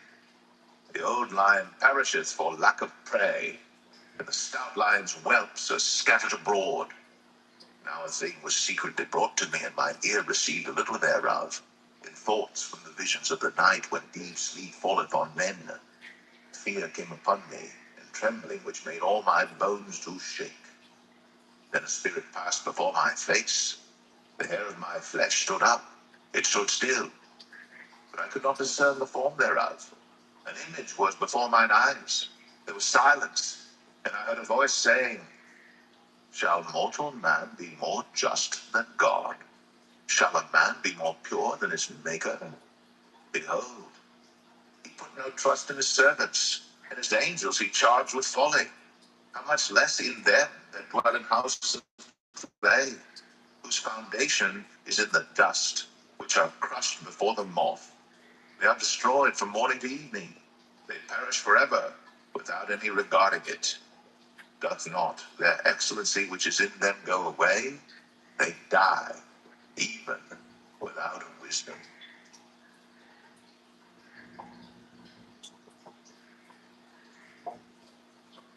Job 5. Call now if there be any that will answer thee. And to which of the saints wilt thou turn? For wrath killeth the foolish man, and envy slayeth the silly one. I have seen the foolish taking root, but suddenly I cursed his habitation. His children are far from safety, and they are crushed in the gate. Neither is there any to deliver them. Whose harvest the hungry eateth up, and taketh it, even out of the thorns, and the robber swalloweth up their substance. Although affliction cometh not forth of the dust, neither doth trouble spring out of the ground. Yet man is born unto trouble, as the sparks fly upward. I would seek unto God, and unto God would I commit my cause, which doeth great things, and unsearchable, marvelous things without number, who giveth rain upon the earth, and sendeth waters upon the fields, who set up on high those that be low, that those which mourn may be exalted to safety. He disappointeth the devices of the crafty, so that their hands cannot perform their enterprise. He taketh the wise in their own craftiness, and the counsel of the froward is carried headlong. They meet with darkness in the daytime, and grope in the noondays and the night. But he saveth the poor from the sword, from their mouth, and from the hand of the mighty. So the poor hath hope, and iniquity stoppeth her mouth. Behold, happy is the man whom God correcteth. Therefore despise not thou the chastening of the Almighty. For he maketh sore, and bindeth up. He woundeth, and his hands make whole. He shall deliver thee in 6 troubles, yea, in 7 there shall no evil touch thee. In famine he shall redeem thee from death, and in war from the power of the sword. Thou shalt be hid from the scourge of the tongue. Neither shalt thou be afraid of destruction when it cometh. At destruction and famine thou shalt laugh. Neither shalt thou be afraid of the beast of the earth. For thou shalt be in league with the stones of the field, and the beast of the field shall be at peace with thee. And thou shalt know that thy tabernacle shall be in peace, and thou shalt visit thy habitation, and shalt not sin. Thou shalt know also that thy seed shall be great, and thine offspring as the grass of the earth. Thou shalt come to thy grave in a full age, like as a shock of corn cometh in his season. Lo, this, we have searched it, so it is, hear it, and know thou it for thy good.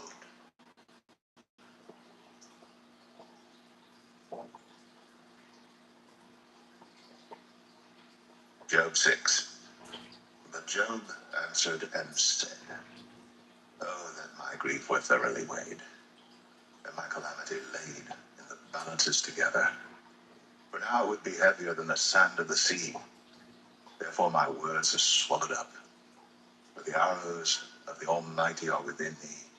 The poison whereof drinketh up my spirit.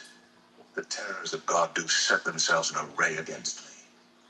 Doth the wild ass bray when he hath grass, or loweth the ox over his fodder? Can that which is unsavory be eaten without salt? Or is there any taste in the white of an egg? The things that my soul refused to touch are as my sorrowful meat.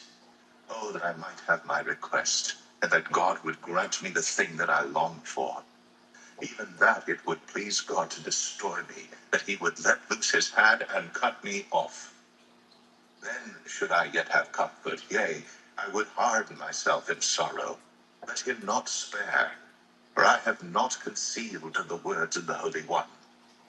What is my strength that I should hope, and what is mine end that I should prolong my life? Is my strength the strength of stones, or is my flesh of brass? Is not my help in me, and is wisdom driven quite from me? To him that is afflicted, pity should be shown from his friend. But he forsaketh the fear of the Almighty. My brethren have dealt deceitfully as a brook, and as the stream of brooks they pass away, which are blackish by reason of the ice, and wherein the snow is hid. When time they wax warm, they vanish. When it is hot, they are consumed out of their place. The paths of their way are turned aside. They go to nothing and perish. The troops of Tema looked. The companies of Sheba waited for them. They were confounded because they had hoped. They came thither and were ashamed. But now ye are nothing. Ye see my casting down and are afraid.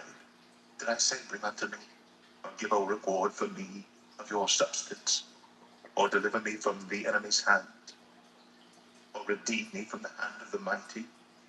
Teach me, and I will hold my tongue, and cause me to understand wherein I have erred. How forcible are right words! But what doth your arguing reprove? Do ye imagine to reprove words, and the speeches of one that is desperate, which are as wind? Yea, ye overwhelm the fatherless, and ye dig a pit for your friend. Now therefore be content, look upon me, for it is evident unto you if I lie. Return, I pray you, let it not be iniquity. Yea, return again, my righteousness is in it. Is there iniquity in my tongue? Cannot my taste discern perverse things?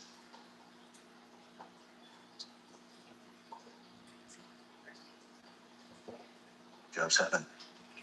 Is there not an appointed time to man upon earth? Are not his days also like the days of an hireling?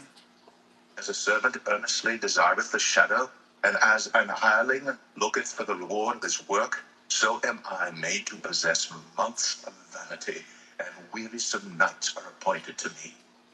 When I lie down, I say, when shall I arise, and the night be gone? And I am full of tossings to and fro unto the dawning of the day. My flesh is clothed with worms and clods of dust. My skin is broken and become loathsome. My days are swifter than a weaver's shuttle, and are spent without hope. Oh, remember that my life is wind. Mine eye shall no more see good. The eye of him that hath seen me shall see me no more. Thine eyes are upon me, and I am not. As the cloud is consumed and vanisheth away, so he that goeth down to the grave shall come up no more. He shall return no more to his house, neither shall his place know him any more. Therefore I will not refrain my mouth. I will speak in the anguish of my spirit. I will complain in the bitterness of my soul. Am I a seed or a whale that thou settest a watch over me? When I say my bed shall comfort me, my couch shall ease my complaint, then thou scarest me with dreams and terrifiest me through visions, so that my soul chooseth strangling and death rather than my life. I loathe it. I would not live always. Let me alone, for my days are vanity. What is man that thou shouldst magnify him, and that thou shouldst set thine heart upon him, and that thou shouldst visit him every morning, and try him every moment?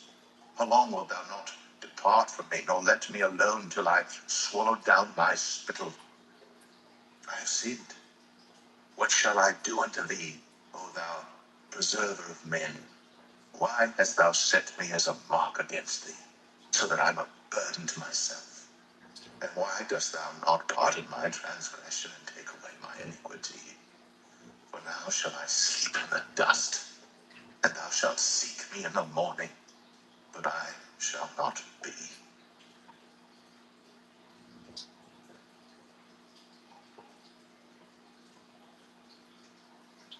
Job 8. Then answered Bildad the Shuhite and said, how long wilt thou speak these things? And how long shall the words of thy mouth be like a strong wind? Doth God pervert judgment, or doth the Almighty pervert justice?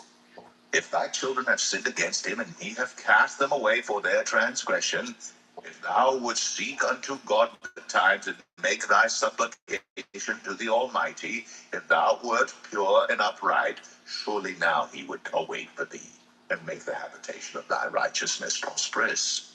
Though thy beginning was small, yet thy latter end should greatly increase. For inquire, I pray thee, of the former age, and prepare thyself to the search of their fathers. For we are but of yesterday, and know nothing, because our days upon earth are a shadow. Shall not they teach thee, and tell thee, and utter words out of their heart? Can the rush grow up without fire? Can the flag grow without water? Whilst it is yet in its greenness, and not cut down, it withereth before any other herb. So are the paths of all that forget God, and the hypocrites' hope whose hope shall be cut off, and whose trust shall be a spider's web? He shall lean upon his house, but it shall not stand. He shall hold it fast, but it shall not endure. He is green before the sun, and his branch shooteth forth in his garden. His roots are wrapped about the heap, and seeth the place of stones. If he destroy him from his place, then it shall deny him, saying, I have not seen thee.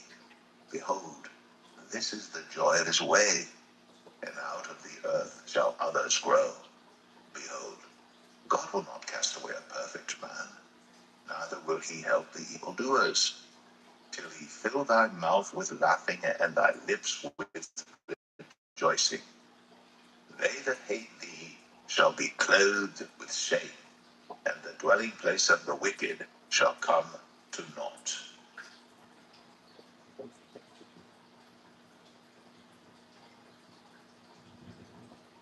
Job 9. Then Job answered and said, I know it is so of a truth, but how should man be just with God? If he will contend with him, he cannot answer him one of 1,000. He is wise in heart and mighty in strength. Who hath hardened himself against him, and hath prospered? Which removeth the mountains, and they know not? Which overturneth them in his anger? Which shaketh the earth out of her place, and the pillars thereof tremble? Which commandeth the sun, and it riseth not, and sealeth up the stars? Which alone spreadeth out the heavens, and treadeth upon the waves of the sea? Which maketh Arcturus, Orion, and Pleiades, in the chambers of the south? Which doeth great things past finding out, yea, and wonders without number? Lo, he goeth by me, and I see him not. He passeth on also, but I perceive him not. Behold, he taketh away. Who can hinder him? Who will say unto him, What doest thou? If God will not withdraw his anger, the proud helpers do stoop under him. How much less shall I answer him, and choose out my words to reason with him? Who, though I were righteous, yet would I not answer, but I would make supplication to my judge. If I had called, and he had answered me, yet would I not believe that he had hearkened unto my voice. For he breaketh me with a tempest, and multiplieth my wounds without cause. He will not suffer me to take my breath, but filleth me with bitterness. If I speak of strength, lo, he is strong. And if of judgment, who shall set me a time to plead? If I justify myself, mine own mouth shall condemn me. If I say I am perfect, it shall also prove me perverse. Though I were perfect, yet would I not know my soul. I would despise my life. This is one thing, therefore I said it. He destroyeth the perfect and the wicked. If the scourge slay suddenly, he will laugh at the trial of the innocent. The earth is given into the hand of the wicked. He covereth the faces of the judges thereof. If not, where and who is he? Now my days are swifter than a post. They flee away. They see no good. They are passed away as the swift ships, as the eagle that hasteth to the prey. If I say, I will forget my complaint, I will leave off my heaviness, and comfort myself. I am afraid of all my sorrows. I know that thou wilt not hold me innocent. If I be wicked, why then labor I in vain?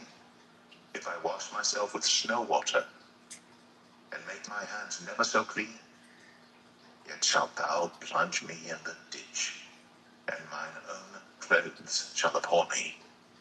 For he is not a man as I am, that I should answer him, and we should come together in judgment. Neither is there any daysman betwixt us, that might lay his hand upon us both. Let him take his rod away from me, and let not his fear terrify me. Then would I speak, and not fear him. But it is not so with me.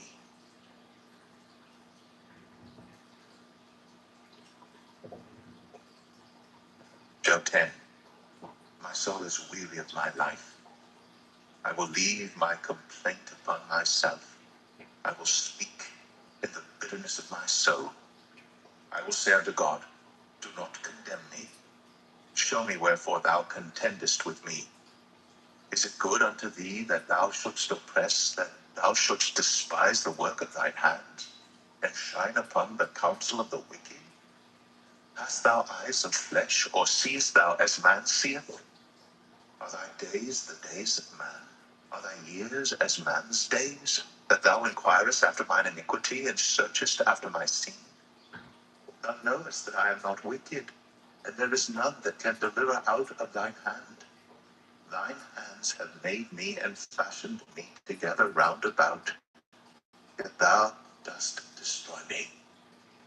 Remember, I beseech thee, that thou hast made me as the clay, and wilt thou bring me into dust again? Hast thou not poured me out as milk, and curdled me like cheese? Thou hast clothed me with skin and flesh, and hast fenced me with bones and sinews. Thou hast granted me life and favor, and thy visitation hath preserved my spirit. And these things hast thou hid in thine heart. I know that this is with thee. If I sin, then thou markest me, and thou wilt not acquit me from mine iniquity. If I be wicked, woe unto me, and if I be righteous, yet will I not lift up my head. I am full of confusion, therefore see thou mine affliction, for it increaseth. Thou huntest me as a fierce lion, and again thou showest thyself marvelous upon me.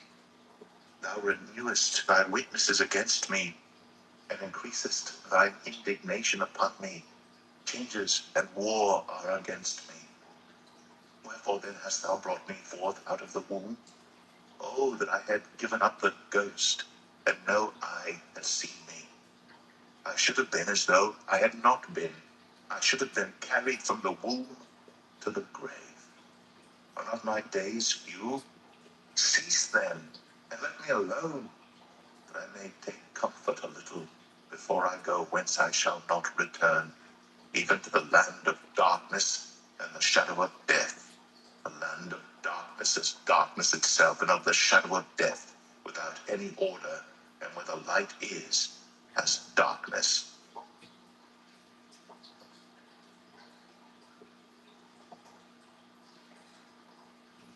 Job 11. Then answered Zophar, an Armathite, and said, Should not the multitude of words be answered? And should a man full of talk be justified? Should thy lies make men hold their peace? And when thou mockest, shall no man make thee ashamed? For thou hast said, My doctrine is pure, and I am clean in thine eyes. But oh, that God would speak and open his lips against thee, and that he would show thee the secrets of wisdom, that they are double to that which is. Know therefore that God exacteth of thee less than thine iniquity deserveth. Canst thou by searching find out God? Canst thou find out the Almighty unto perfection? It is as high as heaven. What canst thou do? Deeper than hell. What canst thou know? The measure thereof is longer than the earth, and broader than the sea. If he cut off, and shut up, or gather together, then who can hinder him? For he knoweth vain men. He seeth wickedness also. Will he not then consider it? For vain man would be wise, though man be born like a wild ass's goat. If thou prepare thine heart, and stretch out thine hands toward him, if iniquity be in thine hand, put it far away, and let not wickedness dwell in thy tabernacles. But then shalt thou lift up thy face without spot. Yea, thou shalt be steadfast, and shalt not fear. Because thou shalt forget thy misery, and remember it as waters that pass away.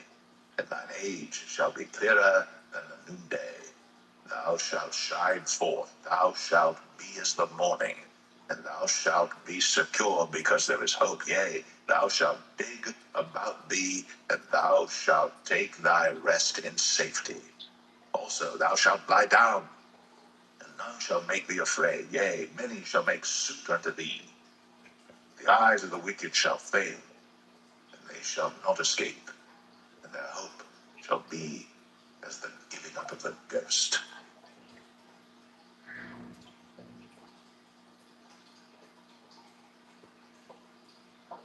Job 12. And Job answered and said, No doubt, but ye are the people, and wisdom shall die with you. But I have understanding as well as you. I am not inferior to you, yea, who knoweth not such things as these? I have one mocked of his neighbor, who calleth upon God, and he answereth him. The just upright man is laughed to scorn. He that is ready to slip with his feet is as a lamp despised in the thought of him that is at ease. The tabernacles of robbers prosper, and they that provoke God are secure, into whose hand God bringeth abundantly. But ask now the beasts, and they shall teach thee, and the fowls of the air, and they shall tell thee. Or speak to the earth, and it shall teach thee, and the fishes of the sea shall declare unto thee. Who knoweth not in all these that the hand of the Lord hath wrought this? In whose hand is the soul of every living thing, and the breath of all mankind? Doth not the ear try words, and the mouth taste his meat? But the ancient is wisdom, and in length of days understanding. With him is wisdom and strength. He hath counsel and understanding. Behold, he breaketh down, and it cannot be built again. He shutteth up a man, and there can be no opening. Behold, he withholdeth the waters, and they dry up. Also he sendeth them out, and they overturn the earth. With him is strength and wisdom. The deceived and the deceiver are his. He leadeth counselors away spoiled, and maketh the judges fools. He looseth the bond of kings, and girdeth their loins with a girdle. He leadeth princes away spoiled, and overthroweth the mighty. He removeth away the speech of the trusty, and taketh away the understanding of the aged. He poureth contempt upon princes, and weakeneth the strength of the mighty. He discovereth deep things out of darkness, and bringeth out to light the shadow of death.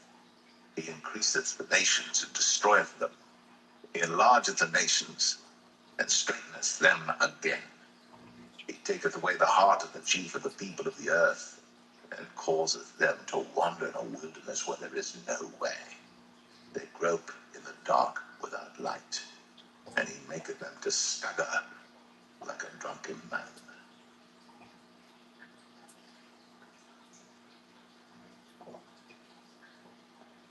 Job 13. Lo, mine eye hath seen all this, mine ear hath heard and understood it. What ye know, the same do I know also. I am not inferior unto you. Surely I would speak to the Almighty, and I desire to reason with God. For ye are forgers of lies, ye are all physicians of no value. Oh, that ye would altogether hold your peace, and it should be your wisdom. Hear now my reasoning, and hearken to the pleadings of my lips. Will ye speak wickedly for God, and talk deceitfully for him?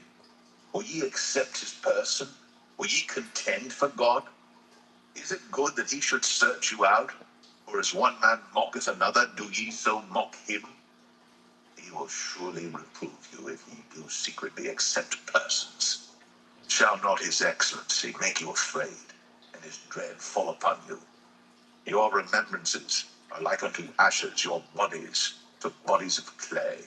Hold your peace, let me alone that I may speak, and let come on me what will. Wherefore do I take my flesh in my teeth, and put my life in mine hand?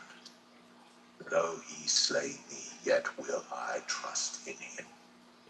But I will maintain mine own ways before him. He also shall be my salvation. For an hypocrite shall not come before him. Hear diligently my speech, and my declaration with your ears. Behold now, I have ordered my cause. I know that I shall be justified. Who is he that will plead with me? For now, if I hold my tongue, I shall give up the ghost. Only do not two things unto me. Then will I not hide myself from thee. Withdraw thine hand far from me, and let not thy dread make me afraid. Then call thou, and I will answer. Or let me speak, and answer thou me. How many are mine iniquities and sins? make me to know my transgression and my sin. Wherefore hidest thou thy face, and holdest me for thine enemy? Wilt thou break a leaf driven to and fro? And wilt thou pursue the dry stubble? For thou writest bitter things against me, and makest me to possess the iniquities of mine youth. Thou puttest my feet also in the stocks, and lookest narrowly unto all my paths. Thou settest a print upon the heels of my feet, and he, as a rotten thing, consumeth, as a garment that is moth-eaten.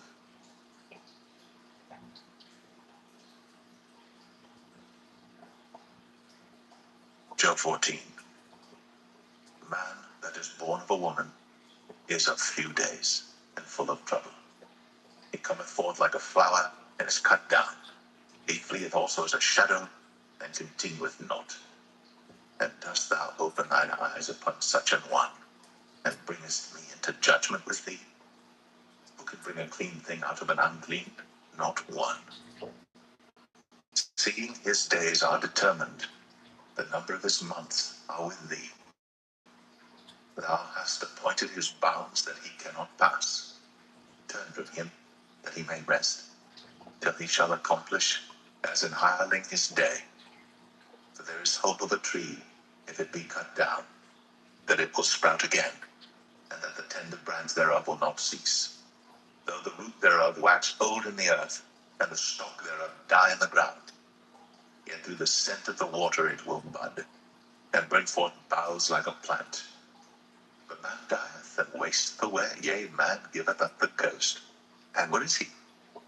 As the waters fail from the sea, and the flood decayeth and drieth up, so man lieth down and riseth not, till the heavens be no more. They shall not awake, nor be raised out of their sleep. Oh, that thou wouldst hide me in the grave, that thou wouldst keep me secret, until thy wrath be past, that thou wouldst appoint me a set time and remember me. If a man die, shall he live again? All the days of my appointed time will I wait, till my change come. Thou shalt call, and I will answer thee. Thou wilt have a desire to the work of thine hands. But now thou numberest my steps. Dost thou not watch over my sin? My transgression is sealed up in a bag, and thou sewest up mine iniquity. And surely the mountain falling cometh to naught, and the rock is removed out of his place. The waters wear the stones. Thou washest away the things which grow out of the dust of the earth, and thou destroyest the hope of man. Thou prevailest forever against him, and he passeth. Thou changest his countenance, and sendest him away. His sons come to honor, and he knoweth it not, and they are brought low, but he perceiveth it not of them. But his flesh upon him shall have pain, and his soul within him shall mourn.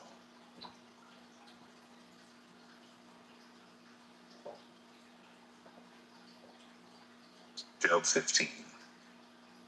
Then answered Eliphaz the Temanite, and said, Should a wise man utter vain knowledge, and fill his belly with the east wind? Should he reason with unprofitable talk, or with speeches wherewith he can do no good? Yea, thou castest off fear, and restrainest prayer before God. For thy mouth uttereth thine iniquity, and thou choosest the tongue of the crafty. Thine own mouth condemneth thee, and not I. Yea, thine own lips testify against thee. Art thou the first man that was born, or wast thou made before the hills? Hast thou heard the secret of God, and dost thou restrain wisdom to thyself? What knowest thou that we know not? What understandest thou which is not in us? With us are both the grey-headed and very aged men, much elder than thy father. Are the consolations of God small with thee? Is there any secret thing with thee? Why doth thine heart carry thee away? And what do thy eyes wink at, that thou turnest thy spirit against God, and lettest such words go out of thy mouth? What is man that he should be clean, and he which is born of a woman that he should be righteous? Behold, he putteth no trust in his saints, yea, the heavens are not clean in his sight. How much more abominable and filthy is man, which drinketh iniquity like water? I will show thee, hear me, and that which I have seen I will declare, which wise men have told from their fathers, and have not hid it, unto whom alone the earth was given, and no stranger passed among them. The wicked man travaileth with pain all his days, and the number of years is hidden to the oppressor. A dreadful sound is in his ears. In prosperity the destroyer shall come upon him. He believeth not that he shall return out of darkness, and he is waited for of the sword. He wandereth abroad for bread, saying, Where is it? He knoweth that the day of darkness is ready at his hand. Trouble and anguish shall make him afraid. They shall prevail against him as a king ready to the battle. For he stretcheth out his hand against God, and strengtheneth himself against the Almighty. He runneth upon him, even on his neck, upon the thick bosses of his bucklers, because he covereth his face with his fatness, and maketh collops of fat on his flanks. And he dwelleth in desolate cities, and in houses which no man inhabiteth, which are ready to become heaps. He shall not be rich, neither shall his substance continue, neither shall he prolong the perfection thereof upon the earth. He shall not depart out of darkness. The flame shall dry up his branches, and by the breath of his mouth shall he go away. Let not him that is deceived trust in vanity, for vanity shall be his recompense. It shall be accomplished before his time, and his branch shall not be green. He shall shake off his unripe grape as the vine, and shall cast off his flower as the olive. For the congregation of hypocrites shall be desolate, and fire shall consume the tabernacles of bribery. They conceive mischief, and bring forth vanity, and their belly prepareth deceit.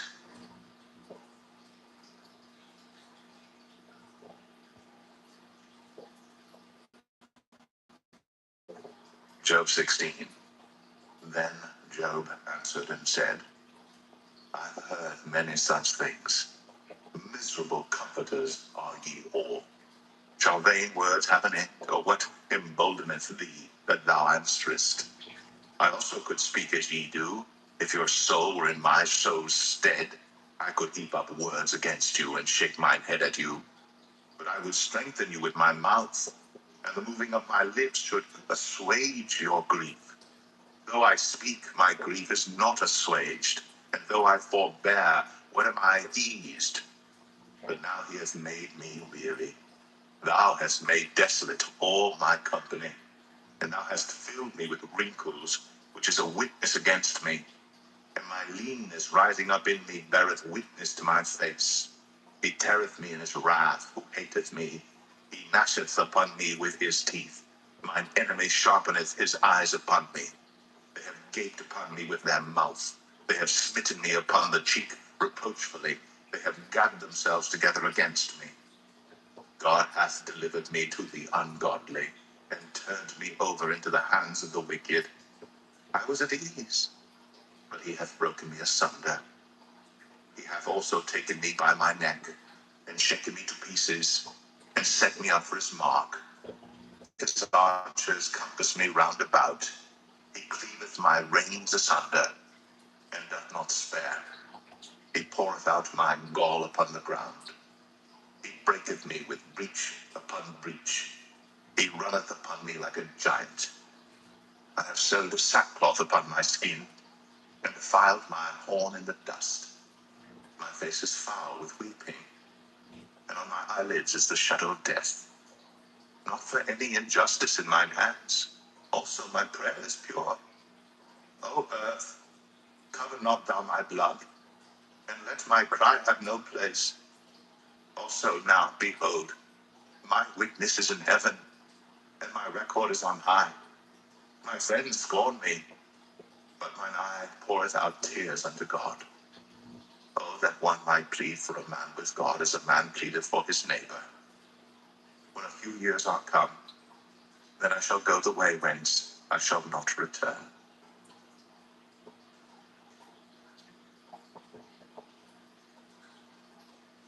Job 17. My breath is corrupt. My days are extinct. The graves are ready for me. Are there not mockers with me? And doth not mine eye continue in their provocation? Lay down now, put me in the surety with thee. Who is he that will strike hands with me? For thou hast hid their heart from understanding. Therefore shalt thou not exalt them. He that speaketh flattery to his friends, even the eyes of his children shall fail. He hath made me also a byword of the people, and aforetime I was as a tabret. Mine eye also is dim by reason of sorrow, and all my members are as a shadow. Upright men shall be astonished at this, and the innocent shall stir up himself against the hypocrite. The righteous also shall hold on his way, and he that hath clean hands shall be stronger and stronger. But as for you all, do ye return and come now? For I cannot find one wise man among you. My days are past, my purposes are broken off, even the thoughts of my heart. They change the night into day. The light is short because of darkness. If I wait, the grave is mine house. I have made my bed in the darkness. I have said to corruption, thou art my father. To the worm, thou art my mother and my sister. And where is now my hope? As for my hope, who shall see it? They shall go down to the bars of the pit, when our rest together is in the dust.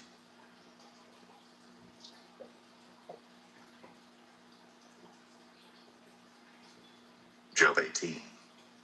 Then answered Bildad the Shuhite, and said, How long will it be ere ye make an end of words? Mark, and afterwards we will speak. Wherefore are we counted as beasts, and reputed vile in your sight? He teareth himself in his anger. Shall the earth be forsaken for thee, and shall the rock be removed out of his place?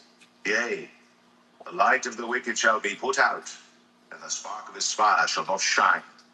The light shall be dark in his tabernacle, and his candle shall be put out with him.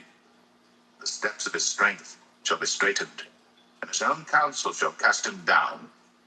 For he is cast into a net by his own feet, and he walketh upon a snare. The gin shall take him by the heel, and the robber shall prevail against him.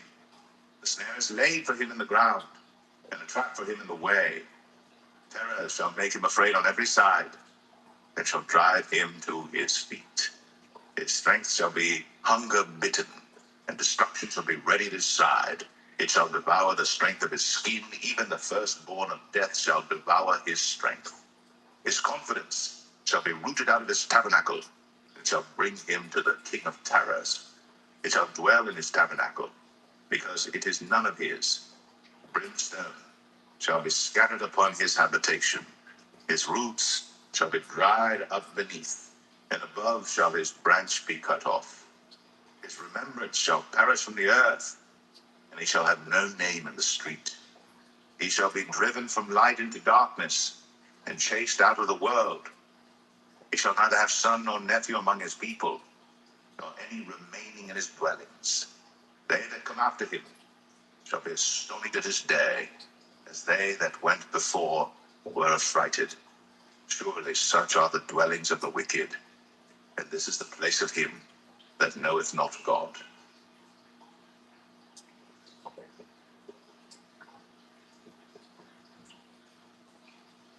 Job 19.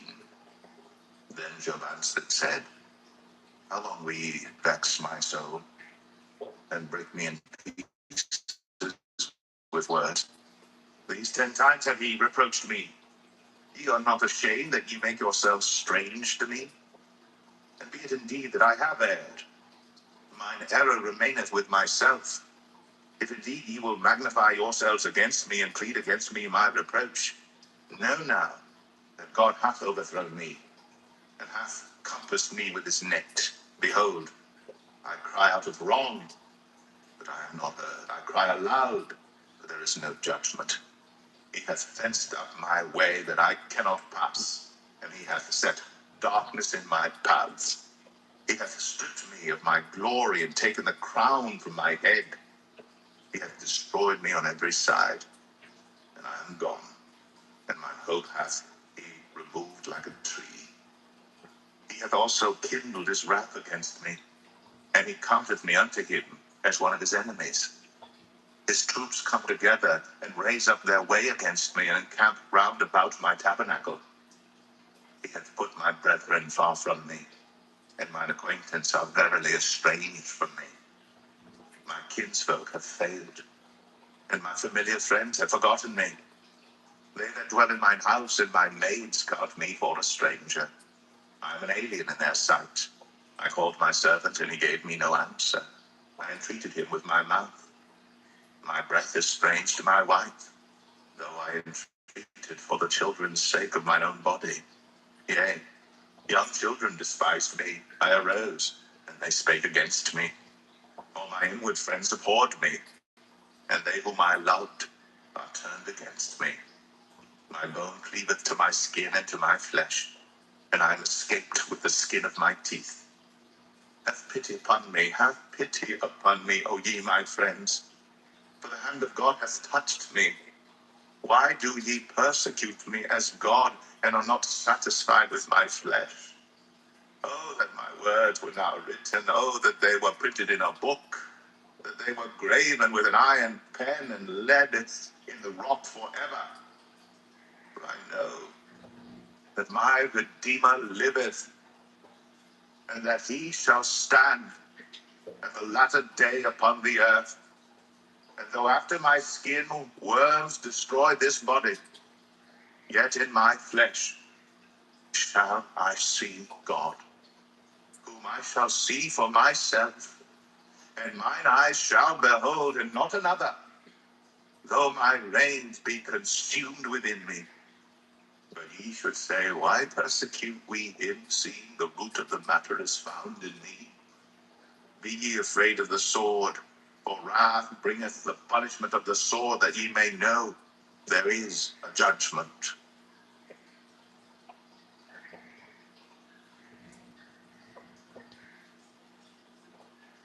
Job 20.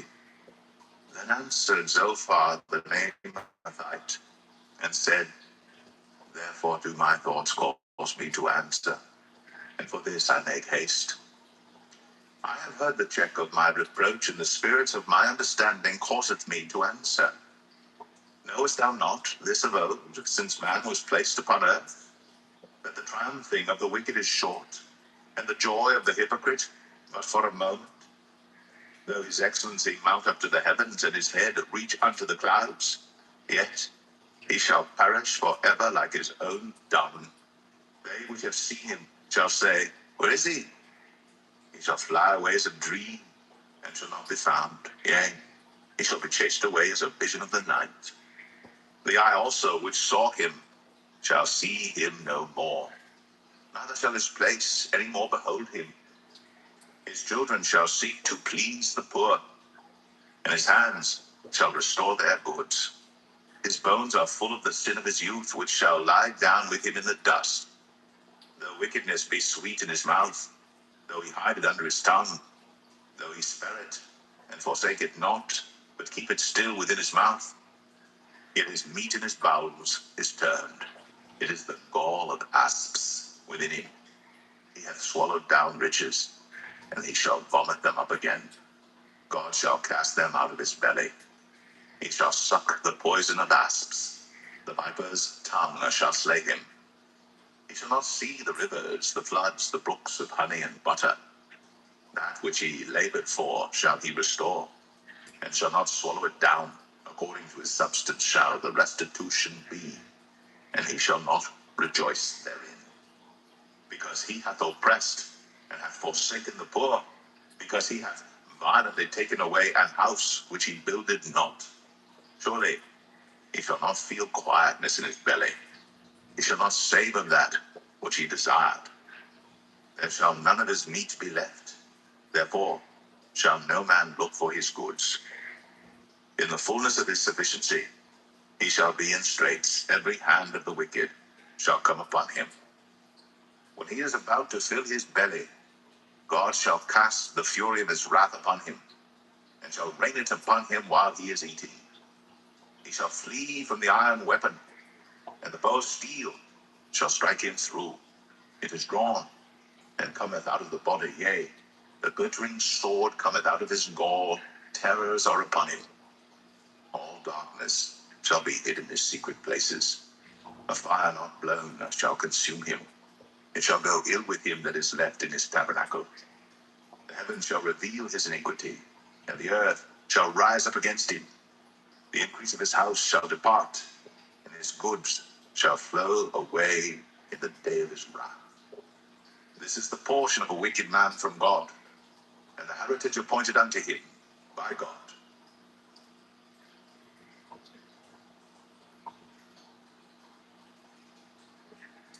Job 21.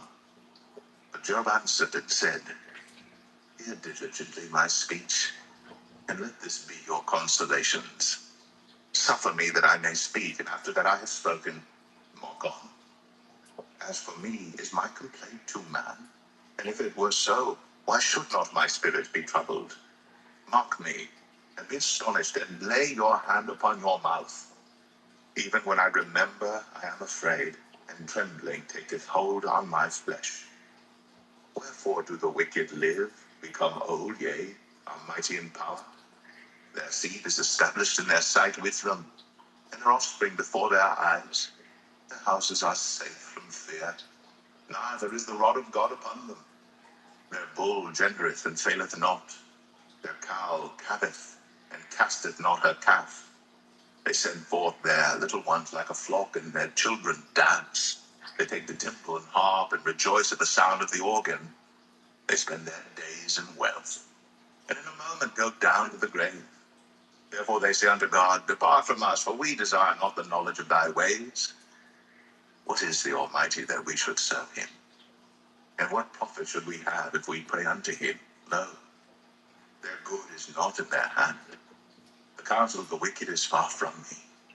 How oft is the candle of the wicked put out, and how oft cometh their destruction upon them? God distributeth sorrows in his anger. They are as stubble before the wind, and as chaff that the storm carrieth away. God layeth up his iniquity for his children. He rewardeth him, and he shall know it. His eyes shall see his destruction, and he shall drink of the wrath of the Almighty. For what pleasure hath he in his house after him, when the number of his months is cut off in the midst?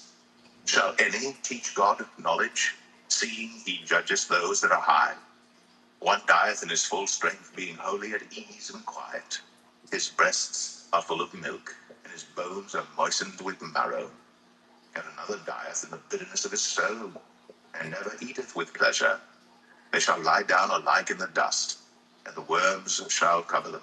Behold, I know your thoughts, and the devices which ye wrongfully imagine against me.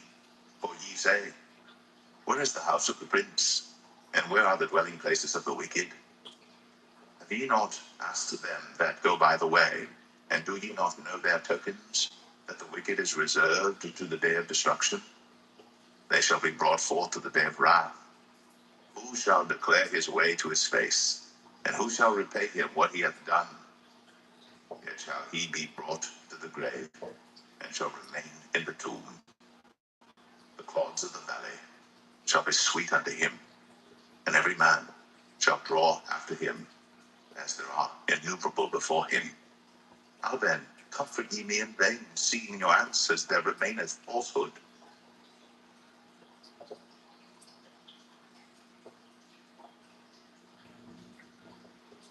Job 22.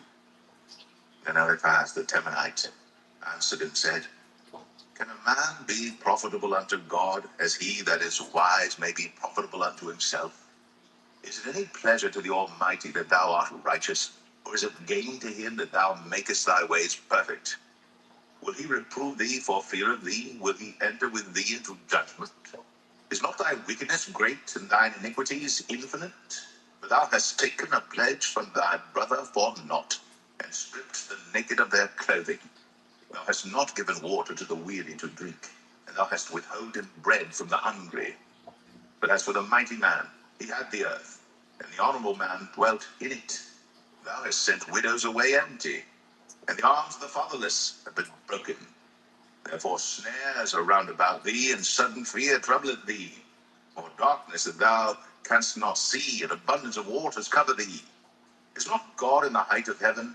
And behold the height of the stars, how high they are? And thou sayest, how doth God know? Can he judge through the dark cloud? The clouds are a covering to him, that he seeth not, and he walketh in the circuit of heaven.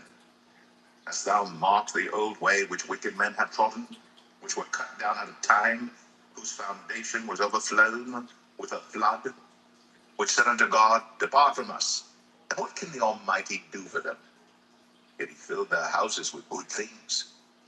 But the counsel of the wicked is far from me. The righteous see it and are glad, and the innocent laugh them to scorn. Whereas our substance is not cut down, but the remnant of them the fire consumeth. Acquaint now thyself with him, and be at peace. Thereby good shall come unto thee. Receive, I pray thee, the law from his mouth, and lay up his words in thine heart. If thou return to the Almighty, thou shalt be built up. Thou shalt put away iniquity far from thy tabernacles. Then shalt thou lay up gold as dust, and the gold of Ophir as the stones of the brooks. Yea, the Almighty shall be thy defense, and thou shalt have plenty of silver. For then shalt thou have thy delight in the Almighty, and shalt lift up thy face unto God. Thou shalt make thy prayer unto him, and he shall hear thee. And thou shalt pay thy vows. Thou shalt also decree a thing, and it shall be established unto thee. And the light shall shine upon thy ways. When men are cast down, then thou shalt say, there is lifting up, and he shall save the humble person.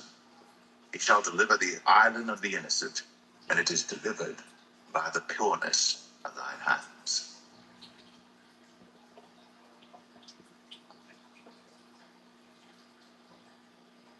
Job 23. Then Job answered and said, even today is my complaint bitter. My stroke is heavier than my groaning. Oh, that I knew where I might find him, that I might come even to his seat. I would order my cause before him and fill my mouth with arguments. I would know the words which he would answer me and understand what he would say unto me. Will he plead against me with his great power? No, but he would put strength in me. There the righteous might dispute with him, so I should be delivered forever from my judge. Behold, I go forward, but he is not there, and backward, but I cannot perceive him. On the left hand, where he doth work, but I cannot behold him. He hideth himself on the right hand, that I cannot see him, but he knoweth the way that I take. When he hath tried me, I shall come forth as gold. My foot hath held his steps. His way have I kept, and not declined. Neither have I gone back from the commandment of his lips. I have esteemed the words of his mouth more than my necessary food. But he is in one mind, and who can turn him? And what his soul desireth, even that he doeth. For he performeth the thing that is appointed for me, and many such things are with him.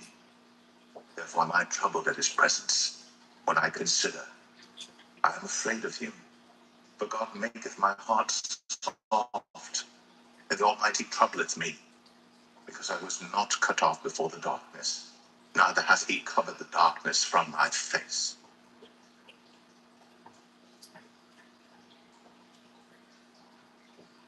Job 24. Why, seeing times are not hidden from the Almighty, do they that know him not see his days? Some remove the landmarks. They violently take away flocks and feed thereof. They drive away the ass of the fatherless. They take the widow's ox for a pledge. They turn the needy out of the way. The poor of the earth hide themselves together.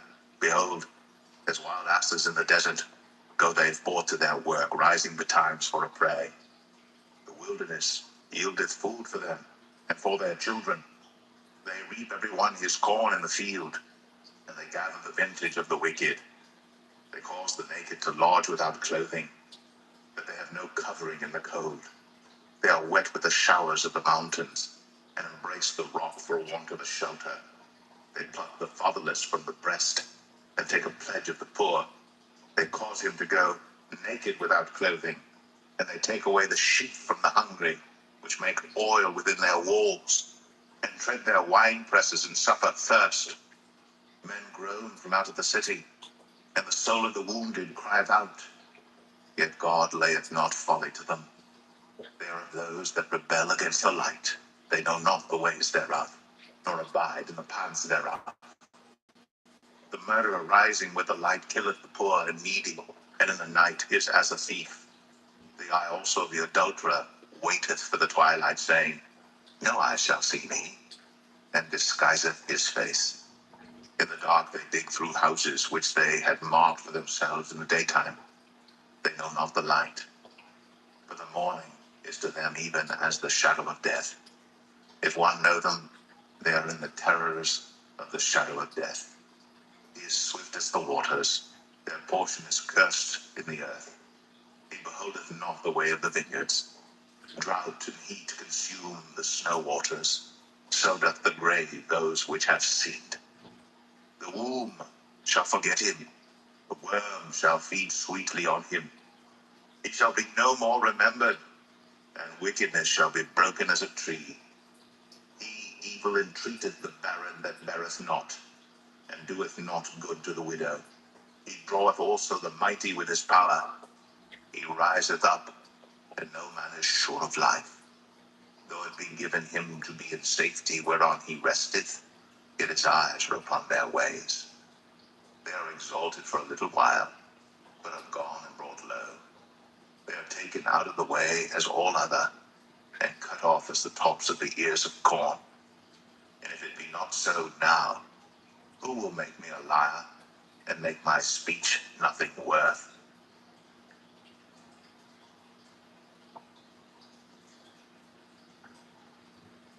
Job 25. Then answered Bildad the Shuhite and said, Dominion and fear are with him.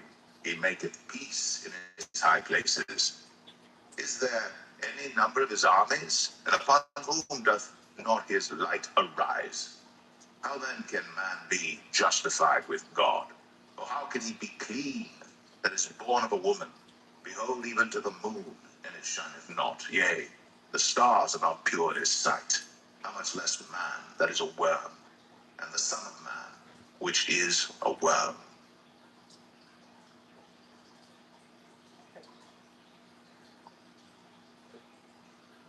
Job 26. But Job answered and said, How hast thou helped him that is without power? How savest thou the arm that hath no strength? How hast thou counseled him that hath no wisdom? And how hast thou plentifully declared the thing as it is? To whom hast thou uttered words, and whose spirit came from thee? Dead things are formed from under the waters, and the inhabitants thereof. Hell is naked before him, and destruction hath no covering. He stretcheth out the north over the empty place, and hangeth the earth upon nothing. He bindeth up the waters in his thick clouds, and the cloud is not rent under them. He holdeth back the face of his throne, and spreadeth his cloud upon it. He hath compassed the waters with bounds until the day and night come to an end. The pillars of heaven tremble and are astonished at his reproof. He divideth the sea with his power, and by his understanding he smiteth through the proud. By his spirit he hath garnished the heavens, his hand hath formed the crooked serpent. Lo, these are parts of his ways, but how little a portion is heard of him. But the thunder of his power, who can understand?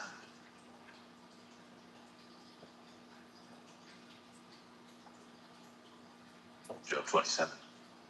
Moreover, Job continued his parable and said, As God liveth, who hath taken away my judgment? And the Almighty, who hath vexed my soul? All the while my breath is in me, and the Spirit of God is in my nostrils, my lips shall not speak wickedness, nor my tongue utter deceit. God forbid that I should justify you. Till I die will I not remove mine integrity from me. My righteousness I hold fast, and will not let it go. My heart shall not reproach me so long as I live. Let mine enemy be as the wicked, and he that riseth up against me as the unrighteous. For what is the hope of the hypocrite, though he hath gained, when God taketh away his soul? Will God hear his cry when trouble cometh upon him? Will he delight himself in the Almighty? Will he always call upon God? I will teach you by the hand of God. That which is with the Almighty will I not conceal. Behold, all ye yourselves have seen it. Why then are ye thus altogether vain? This is the portion of a wicked man with God, and the heritage of oppressors, which they shall receive of the Almighty. If his children be multiplied, it is for the sword, and his offspring shall not be satisfied with bread. Those that remain of him shall be buried in death, and his widows shall not weep. Though he heap up silver as the dust, and prepare raiment as the clay, he may prepare it, but the just shall put it on, and the innocent shall divide the silver. He buildeth his house as a moth, and as a booth that the keeper maketh. The rich man shall lie down, but he shall not be gathered. He openeth his eyes, and he is not. Terrors take hold on him as waters. A tempest stealeth him away in the night. The east wind carrieth him away, and he departeth, and as a storm hurleth him out of his place. For God shall cast upon him and not spare. He would fain flee out of his hand. Men shall clap their hands at him, and shall hiss him out of his place.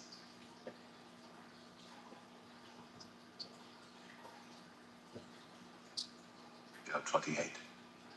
Surely there is a vein for the silver, and a place for gold where they refine it.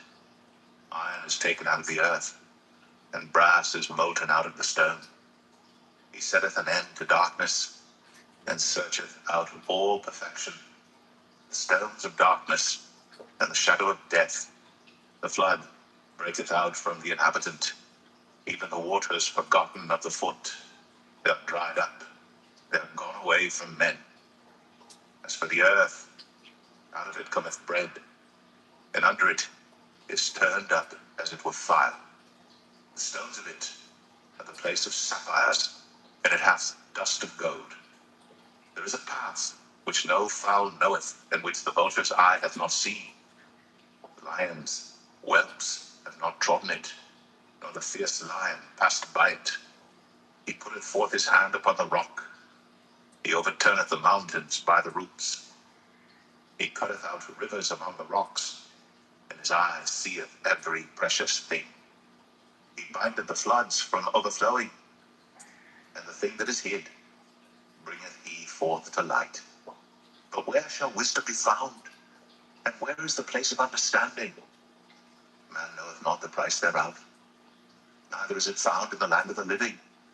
The depth saith, it is not in me, and the sea saith, it is not with me.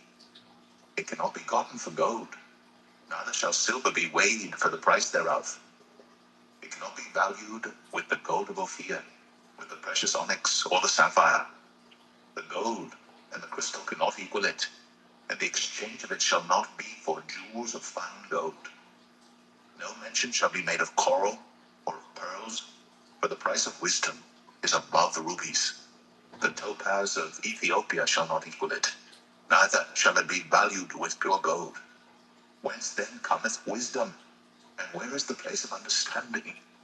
Seeing it is hid from the eyes of all living, and kept close from the fowls of the air. Destruction and death say, we have heard the fame thereof with our ears. God understandeth the way thereof, and he knoweth the place thereof.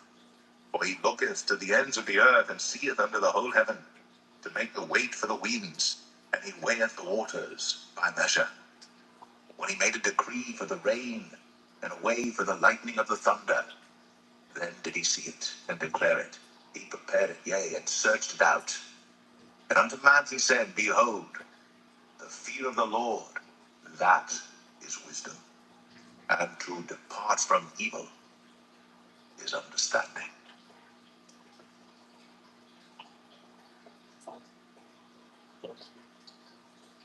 Job 29.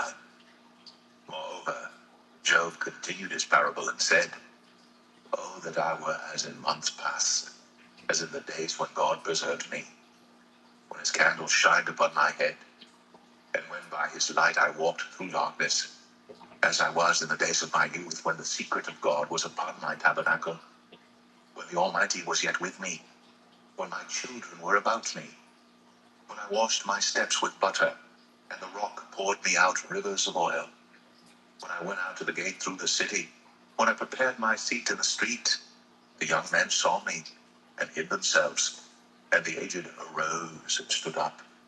The princes refrained of talking and laid their hand on their mouth.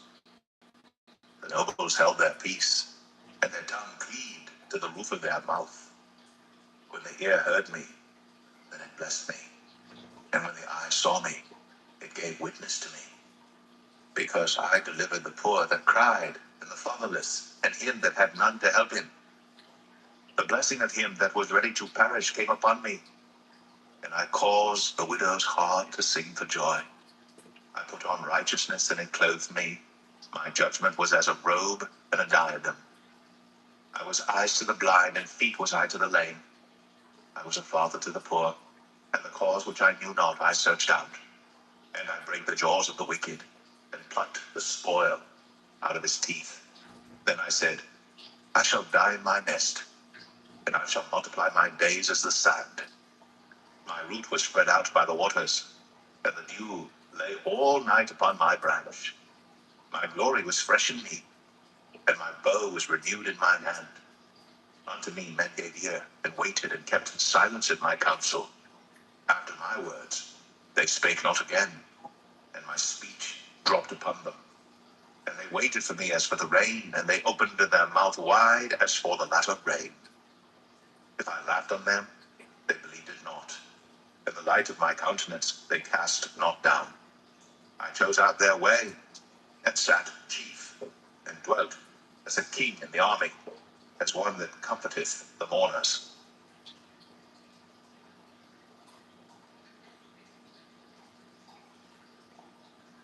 Job 30.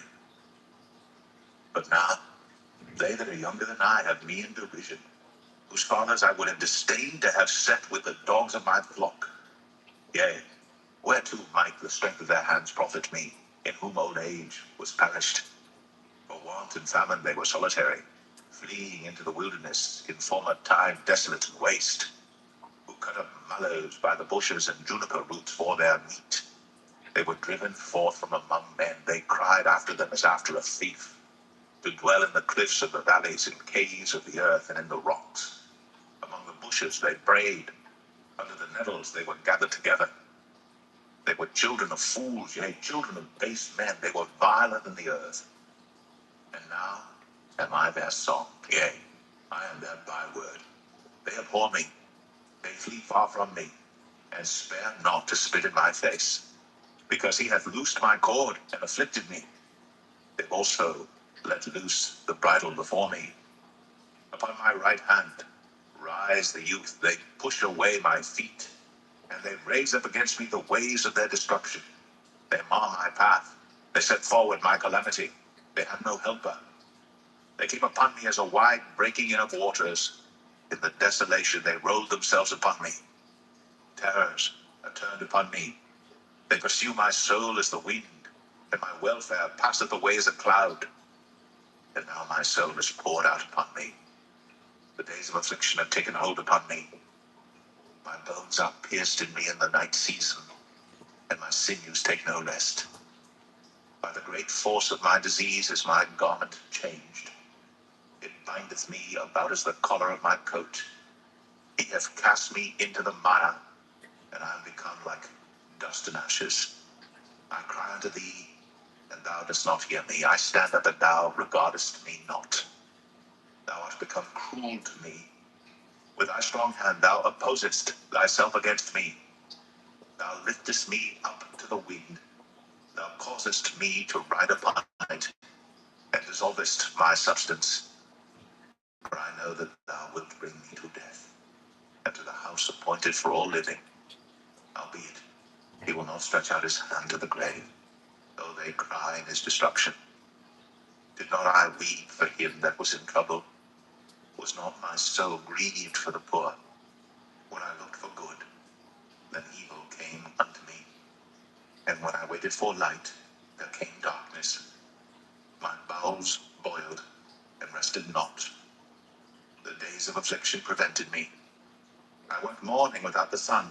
I stood up, and I cried in the congregation.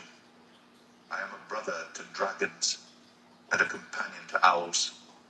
My skin is black upon me, and my bones are burned with heat. My harp also is turned to mourning, and my organ into the voice of them that weep.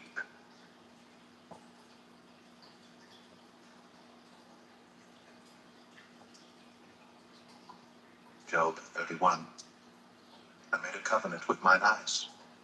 Why then should I think upon a maid? For what portion of God is there from above? And what inheritance of the Almighty from on high? Is not destruction to the wicked, and a strange punishment to the workers of iniquity? Doth not he see my ways and count all my steps? If I have walked with vanity, or if my foot hath hasted to deceit, let me be weighed in an even balance, that God may know mine integrity. If my step hath turned out of the way, and mine heart walked after mine eyes, and if any blot hath cleaved mine hands, then let me sow, and let another eat. Yea, let my offspring be rooted out. If mine heart have been deceived by a woman, or if I have laid wait at my neighbor's door, then let my wife grind unto another, and let others bow down upon her. For this is an heinous crime, yea, it is an iniquity to be punished by the judges. For it is a fire that consumeth to destruction, and would root out all mine increase. If I did despise the cause of my manservant or of my maidservant, were they content with me? What then shall I do when God riseth up? And when he visiteth, what shall I answer him? Did not he that made me in the womb make him? And did not one fashion us in the womb? If I have withheld the poor from their desire, or have caused the eyes of the widow to fail, or have eaten my morsel myself alone, and the fatherless hath not eaten thereof. For from my youth he was brought up with me, as with a father, and I have guided her from my mother's womb. If I have seen any perish for want of clothing, or any poor without covering, if his loins have not blessed me, and if he were not warmed with the fleece of my sheep, if I have lifted up my hand against the fatherless, when I saw my help in the gate, then let mine arm fall from my shoulder blade, and mine arm be broken from the bone. For destruction from God was a terror to me, and by reason of his highness I could not endure. If I have made gold my hope, or have said to the fine gold, thou art my confidence, if I rejoiced because my wealth was great, and because mine hand had gotten much, if I beheld the sun when it shined, or the moon walking in brightness, and my heart hath been secretly enticed, or my mouth hath kissed my hand, this also were an iniquity to be punished by the judge, for I should have denied the God that is above. If I rejoiced at the destruction of him that hated me, or lifted up myself when evil found him, neither have I suffered my mouth to sin by wishing a curse to his soul. If the men of my tabernacle said not, oh, that we had of his flesh, we cannot be satisfied. The stranger did not lodge in the street, but I opened my doors to the traveler. If I covered my transgressions as Adam, by hiding mine iniquity in my bosom, did I fear a great multitude, or did the contempt of families terrify me, that I kept silence, and went not out of the door? Oh, that one would hear me! Behold, my desire is that the Almighty would answer me, and that mine adversary had written a book. Surely I would take it upon my shoulder, and bind it as a crown to me. I would declare unto him the number of my steps. As a prince would I go near unto him.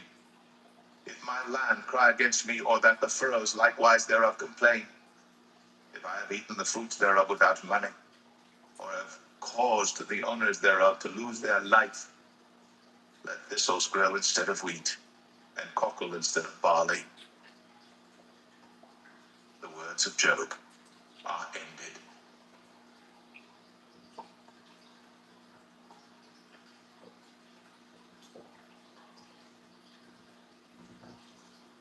Job 32. So these three men ceased to answer Job, because he was righteous in his own eyes. Then was kindled the wrath of Elihu, the son of Barachel the Buzite, of the kindred of Ram. Against Job was his wrath kindled, because he justified himself rather than God. Also against his three friends was his wrath kindled, because they had found no answer, and yet had condemned Job. Now Elihu had waited till Job had spoken, because they were elder than he. When Elihu saw that there was no answer in the mouth of these three men, then his wrath was kindled. And Elihu, the son of Barachel, the Buzite, answered and said, I am young, and you are very old. Wherefore I was afraid, and durst not show you mine opinion. I said, days should speak, and multitude of years should teach wisdom. But there is a spirit in man, and the inspiration of the Almighty giveth them understanding. Great men are not always wise, neither do the aged understand judgment. Therefore I said, hearken to me, I also will show mine opinion. Behold, I waited for your words, I gave ear to your reasons, whilst ye searched out what to say. Yea, I attended unto you, and behold, there was none of you that convinced Job, or that answered his words. Lest ye should say, we have found out wisdom. God thrusteth him down, not man. Now he hath not directed his words against me, neither will I answer him with your speeches. They were amazed. They answered no more. They left off speaking. When I had waited, for they spake not, but stood still, and answered no more, I said, I will answer also my part. I also will show mine opinion. For I am full of matter. The spirit within me constraineth me. Behold, my belly is as wine, which hath no vent. It is ready to burst like new bottles. I will speak, that I may be refreshed. I will open my lips and answer. Let me not, I pray you, accept any man's person, neither let me give flattering titles unto man. For I know not to give flattering titles. In so doing, my Maker would soon take me away.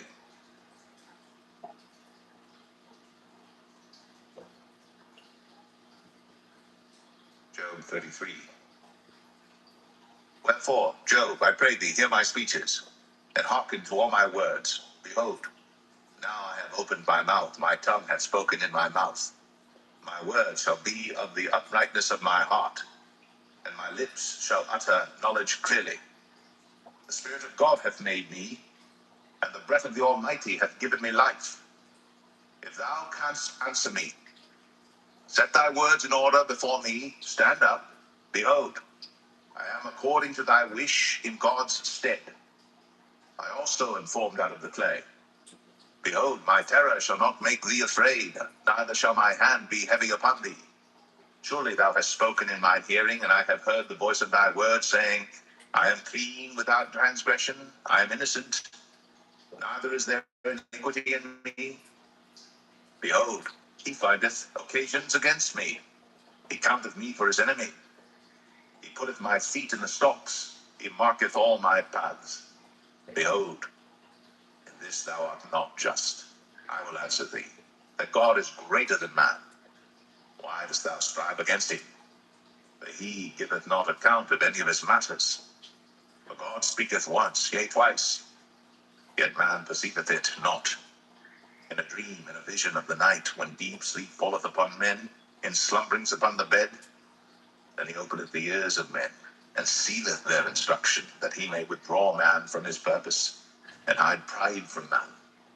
He keepeth back his soul from the pit, and his life from perishing by the sword. He is chastened also with pain upon his bed, and the multitude of his bones with strong pain, so that his life abhorreth bread, and his soul dainty meat. His flesh is consumed away, that it cannot be seen, and his bones that would not seen stick out. Yea, his soul draweth near unto the grave, and his life to the destroyers.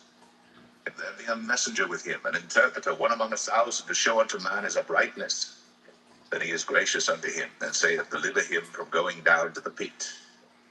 I have found a ransom. His flesh shall be fresher than a child's. He shall return to the days of his youth. He shall pray unto God, and he will be favorable unto him. And he shall see his face with joy, for he will render unto man his righteousness. He looketh upon men, and if any say, I have sinned and perverted that which was right, and it profited me not, he will deliver his soul from going into the pit, and his life shall see the light. Lo, all these things worketh God oftentimes with man, to bring back his soul from the pit, to be enlightened with the light of the living. Mark well, O Job, hearken unto me, hold thy peace, and I will speak. If thou hast anything to say, answer me, speak, for I desire to justify thee. If not, hearken unto me, hold thy peace, and I shall teach thee wisdom.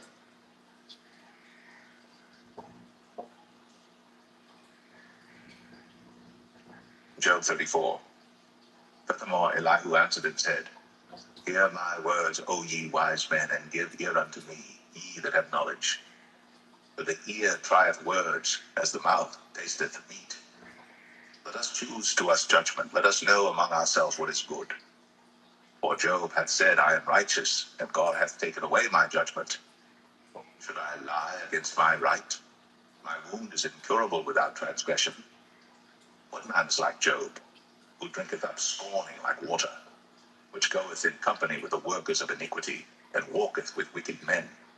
For he hath said, It profiteth a man nothing that he should delight himself with God.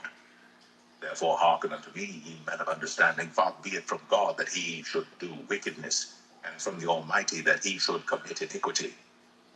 For the work of a man shall he render unto him, and cause every man to find according to his ways. Yea, surely God will not do wickedly, neither will the Almighty pervert judgment.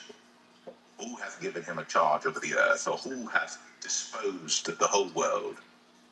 If he set his heart upon man, if he gather unto himself his spirit and his breath, all flesh shall perish together, and man shall turn again unto dust. If now thou hast understanding, hear this. Hearken to the voice of my words. Shall even he that hateth right govern? And wilt thou condemn him that is most just? Is it fit to say to a king, Thou art wicked, and to princes, Ye are ungodly? How much less to him that accepteth not the persons of princes, nor regardeth the rich more than the poor? For they all are the work of his hands. In a moment shall they die, and the people shall be troubled at midnight, and pass away, and the mighty shall be taken away without hand. For his eyes are upon the ways of man, and he seeth all his goings. There is no darkness, nor shadow of death, where the workers of iniquity may hide themselves. For he will not lay upon man more than right, that he should enter into judgment with God. He shall break in pieces mighty men without number, and set others in their stead. Therefore he knoweth their works, and he overturneth them in the night, so that they are destroyed. He striketh them as wicked men in the open sight of others, because they turned back from him, and would not consider any of his ways. So that they caused the cry of the poor to come unto him, and he heareth the cry of the afflicted. When he giveth quietness, who then can make trouble? And when he hideth his face, who then can behold him? Whether it be done against a nation or against a man only, that the hypocrite reign not, lest the people be ensnared. Surely it is meet to be said unto God, I have borne chastisement, I will not offend any more. That which I see not, teach thou me. If I have done iniquity, I will do no more. Should it be according to thy mind, he will recompense it, whether thou refuse or whether thou choose, and not I. Therefore speak what thou knowest. Let men of understanding tell me, and let a wise man hearken unto me. Job hath spoken without knowledge, and his words were without wisdom.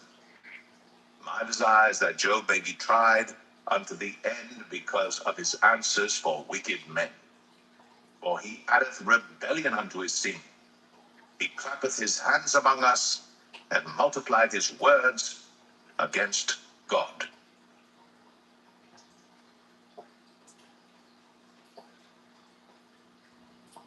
Job 35. Elihu spake moreover and said, Thinkest thou this to be right, that thou saidst, My righteousness is more than God's? For thou saidst, What advantage will it be unto thee? And what profit shall I have, if I be cleansed from my sin? I will answer thee, and thy companions with thee. Look unto the heavens, and see, and behold the clouds which are higher than thou. If thou sinnest, what doest thou against him? For if thy transgressions be multiplied, what doest thou unto him?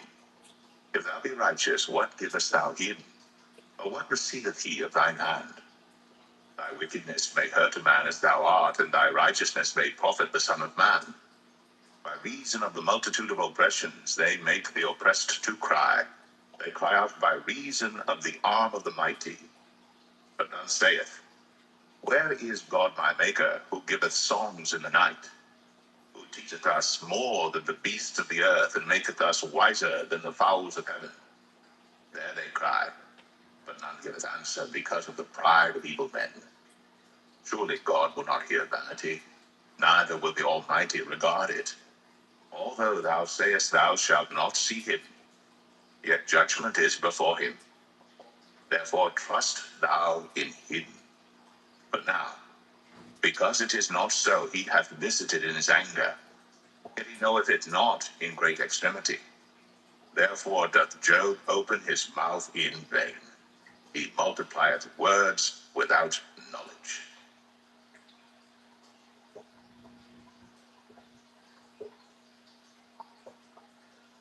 Job 36. Elihu also proceeded and said, Suffer me a little, and I will show thee that I have yet to speak on God's behalf. I will fetch my knowledge from afar, and will ascribe righteousness to my Maker. For truly my words shall not be false. He that is perfect in knowledge is with thee. Behold, God is mighty, and despiseth not any. He is mighty in strength and wisdom. He preserveth not the life of the wicked, but giveth right to the poor. He withdraweth not his eyes from the righteous. But with kings are they on the throne, yea, he doth establish them forever, and they are exalted. And if they be bound in fetters and be holden in cords of affliction, then he showeth them their work, and their transgressions that they have exceeded. He openeth also their ear to discipline, and commandeth that they return from iniquity. If they obey and serve him, they shall spend their days in prosperity, and their years in pleasures. But if they obey not, they shall perish by the sword, and they shall die without knowledge. But the hypocrites in heart heap up wrath. They cry not when he bindeth them. They die in youth, and their life is among the unclean. He delivereth the poor in his affliction, and openeth their ears in oppression. Even so, would he have removed thee out of the strait into a broad place, where there is no straightness, and that which should be set on thy table should be full of fatness? But thou hast fulfilled the judgment of the wicked. Judgment and justice take hold on thee. Because there is wrath, beware lest he take thee away with his stroke. Then a great ransom cannot deliver thee. Will he esteem thy riches? No, not gold, nor all the forces of strength. Desire not the night, when people are cut off in their place. Take heed, regard not iniquity. For this hast thou chosen rather than affliction. Behold, God exalteth by his power. Who teacheth like him? Who hath enjoyed him his way? Or who can say, Thou hast wrought iniquity? Remember that thou magnify his work, which men behold. Every man may see it. Man may behold it afar off. Behold, God is great, and we know him not. Neither can the number of his years be searched out. For he maketh small the drops of water. They pour down rain according to the vapor thereof, which the clouds do drop and distill upon man abundantly. Also, can any understand the spreadings of the clouds, or the noise of his tabernacle? Behold, he spreadeth his light upon it, and covereth the bottom of the sea. For by them judgeth he the people. He giveth meat in abundance. With clouds he covereth the light, and commandeth it not to shine by the cloud that cometh betwixt. The noise thereof showeth concerning it, the cattle also, concerning the vapor.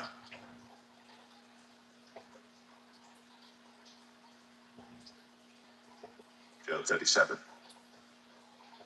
At this also my heart trembleth, and is moved out of his place. Hear attentively the noise of his voice, and the sound that goeth out of his mouth. He directeth it under the whole heaven, and is lightning unto the ends of the earth. After it a voice roareth. He thundereth with the voice of his excellency, and he will not stay them when his voice is heard. God thundereth marvelously with his voice. Great things doeth he which we cannot comprehend. For he saith to the snow, Be thou on the earth. Likewise to the small rain, and to the great rain of his strength.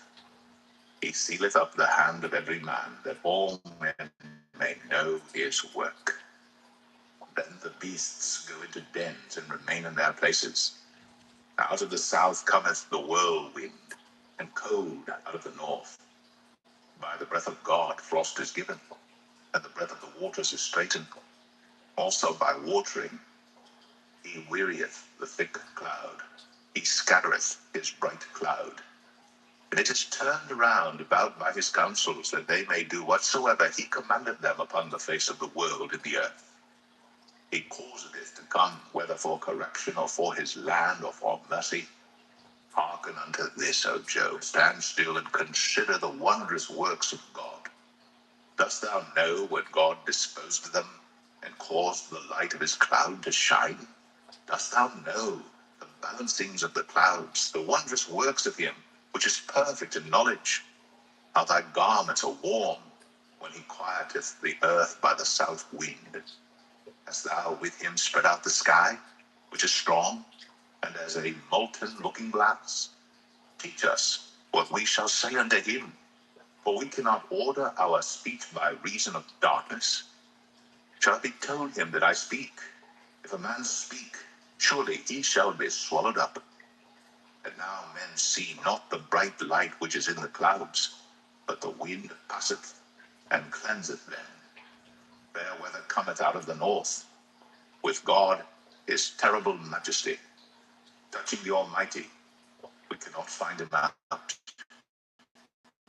He is excellent in power and in judgment, and in plenty of justice he will not afflict.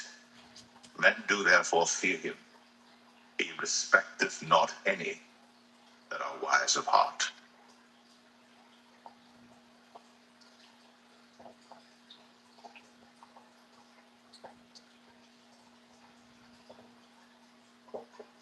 Job 38. Then the Lord answered Job out of the whirlwind, and said, Who is this that darkeneth counsel by words without knowledge? Gird up now thy loins like a man, for I will demand of thee, and answer thou me. Where wast thou when I laid the foundations of the earth? Declare, if thou hast understanding. Who hath laid the measures thereof, if thou knowest? Or who hath stretched the line upon it? Whereupon are the foundations thereof fastened? Or who laid the cornerstone thereof?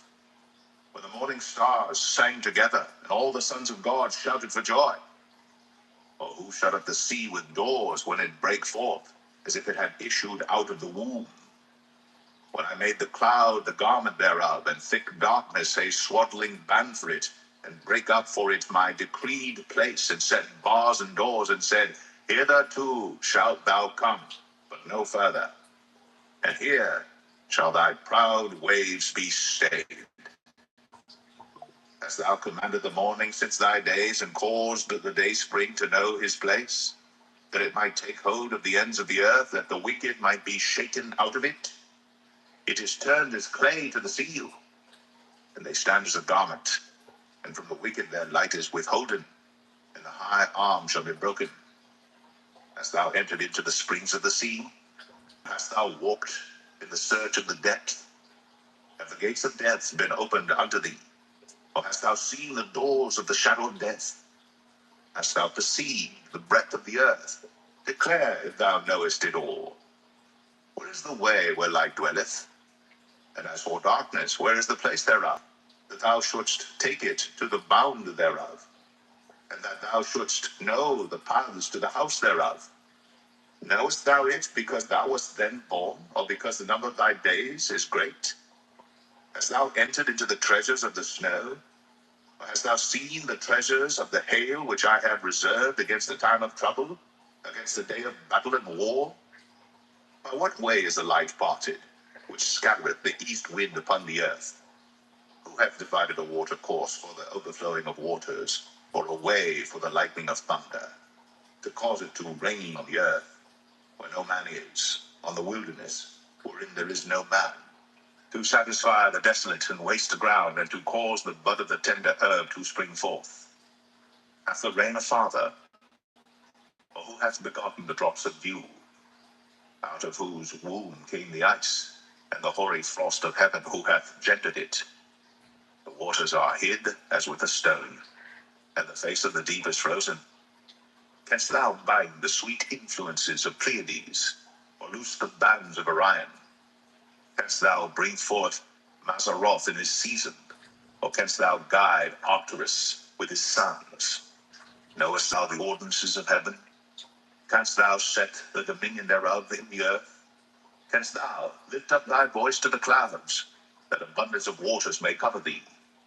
Canst thou send lightnings that they may go, and say unto thee, Here we are? Who hath put wisdom in the inward parts, or who hath given understanding to the heart? Who can number the clouds in wisdom, or who can stay the bottles of heaven, where the dust groweth into hardness, and the clods cleave fast together? Wilt thou hunt the prey for the lion, or fill the appetite of the young lions when they couch in their dens and abide in the covert to lie in wait? Who provideth for the raven his food, when his young ones cry unto God? They wander for lack of meat.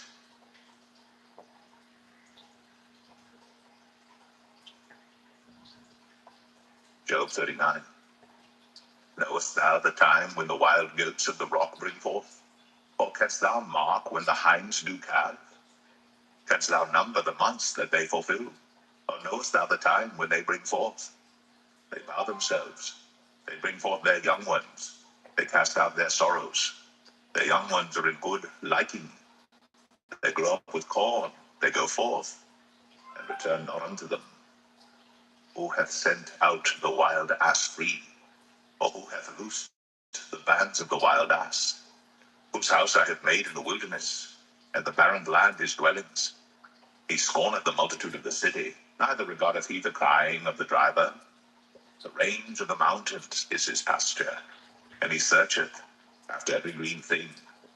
Will the unicorn be willing to serve thee, or abide by thy crib? Canst thou bind the unicorn with his band in the furrow? Or will he harrow the valleys after thee? Wilt thou trust him because his strength is great? Or wilt thou leave thy labor to him?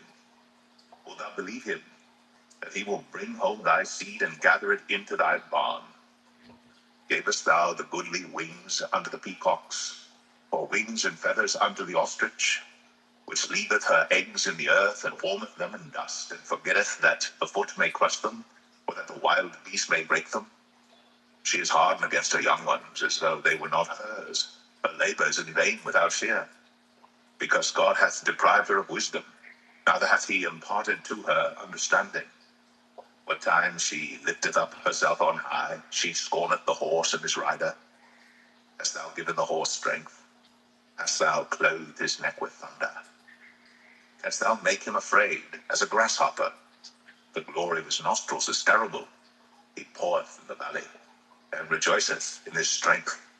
He goeth on to meet the armed men. He mocketh at fear, and is not affrighted. Neither turneth he back from the sword. The quiver rattleth against him, the glittering spear and the shield. He swalloweth the ground with fierceness and rage. Neither believeth he that it is the sound of the trumpet. He saith among the trumpets, Ha, ha! And he smelleth the battle afar off, the thunder of the captains. and the shouting.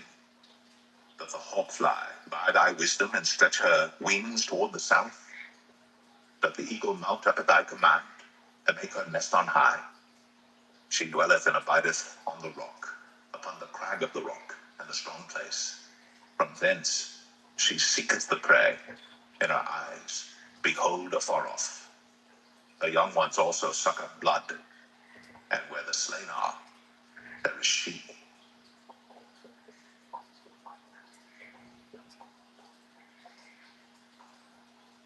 Job 40. Moreover, the Lord answered Job and said, Shall he that contendeth with the Almighty instruct him? He that reproveth God, let him answer it. Then Job answered the Lord and said, Behold, I am vile. What shall I answer thee? I will lay mine hand upon my mouth. Once have I spoken, but I will not answer, yea, twice, but I will proceed no further.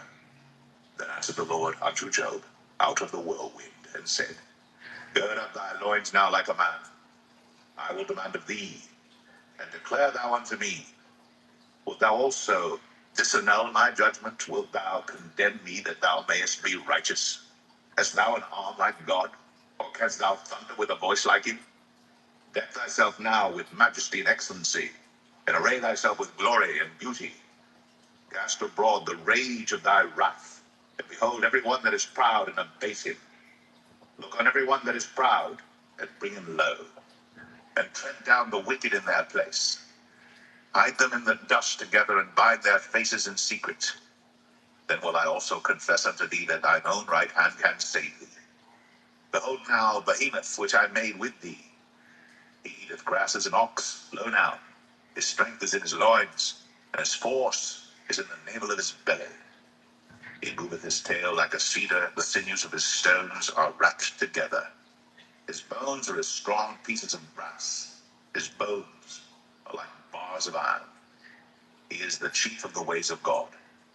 He that made him can make his sword to approach unto him.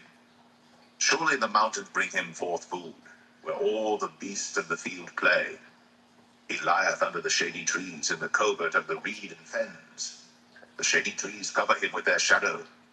The willows of the brook compass him about. Behold, he drinketh up a river, and hasteth not. He trusteth that he can draw up Jordan into his mouth. He taketh it with his eyes. His nose pierceth through snares.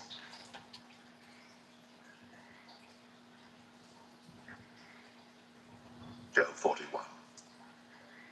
Canst thou draw out Leviathan with an hook, or his tongue with a cord which thou lettest down? Canst thou put an hook into his nose, or bore his jaw through with a thorn? Will he make many supplications unto thee? Will he speak soft words unto thee? Will he make a covenant with thee?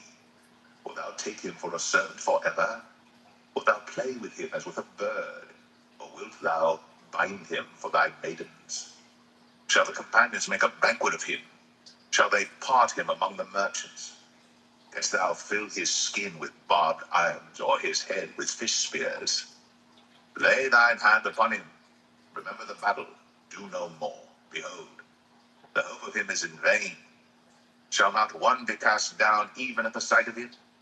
None is so fierce that dare stir him up. Who then is able to stand before me? Who hath prevented me that I should repay him? Whatsoever is under the whole heaven is mine.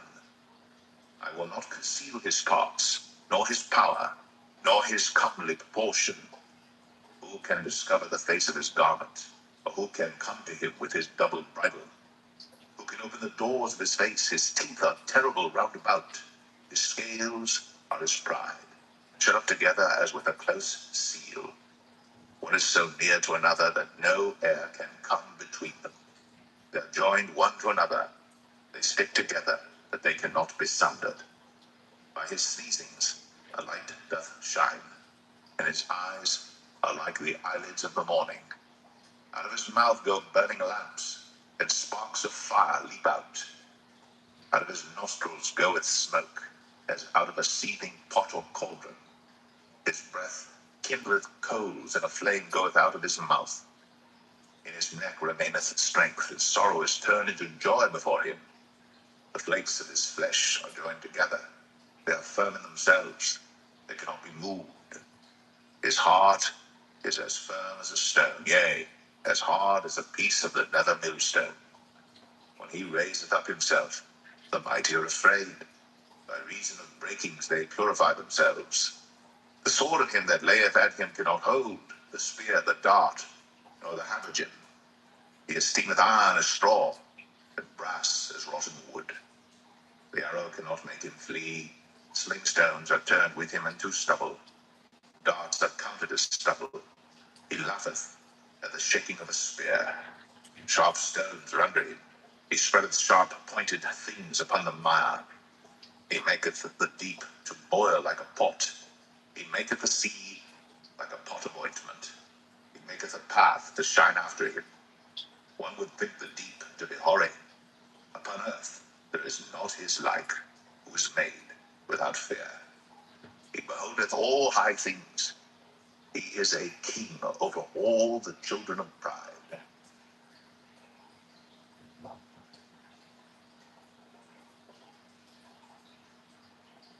Job 42. Then Job answered the Lord and said, I know that thou canst do everything, and that no thought can be withholden from thee. Who is he that hideth counsel without knowledge? Therefore have I uttered that I understood not, things too wonderful for me which I knew not. Hear, I beseech thee, and I will speak. I will demand of thee, and declare thou unto me. I have heard of thee by the hearing of the ear, but now mine eye seeth thee. Wherefore I abhor myself, and repent in dust and ashes. And it was so that after the Lord had spoken these words unto Job, the Lord said to Eliphaz the Temanite, My wrath is kindled against thee, and against thy two friends. For ye have not spoken of me the thing that is right, as my servant Job hath. Therefore take unto you now 7 bullocks and 7 rams, and go to my servant Job, and offer up for yourselves a burnt offering. And my servant Job shall pray for you. For him will I accept, lest I deal with you after your folly, in that ye have not spoken of me the thing which is right, like my servant Job. So Eliphaz the Temanite, and Bildad the Shuhite, and Zophar the Amathite went and did according as the Lord commanded them. The Lord also accepted Job. And the Lord turned the captivity of Job when he prayed for his friends. Also the Lord gave Job twice as much as he had before. Then came there unto him all his brethren, and all his sisters, and all they that had been of his acquaintance before, and did eat bread with him in his house. And they bemoaned him, and comforted him over all the evil that the Lord had brought upon him. Every man also gave him a piece of money, and every one an earring of gold. So the Lord blessed the latter end of Job more than his beginning. For he had 14,000 sheep, and 6,000 camels, and 1,000 yoke of oxen, and 1,000 she-asses. He had also 7 sons and 3 daughters. And he called the name of the first Jemimah, and the name of the second Keziah, and the name of the third Karen Habakkuk. And in all the land were no women found so fair as the daughters of Job. And their father gave them inheritance among their brethren. After this lived Job 140 years, and saw his sons, and his sons' sons, even 4 generations. So Job died, being old and full of days.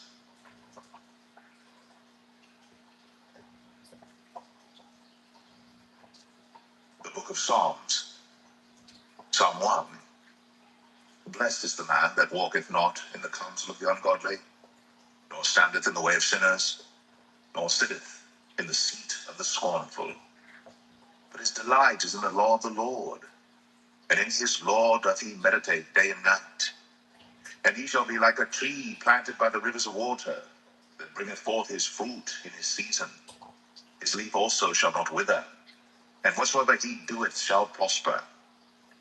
The ungodly are not so, but are like the chaff which the wind driveth away.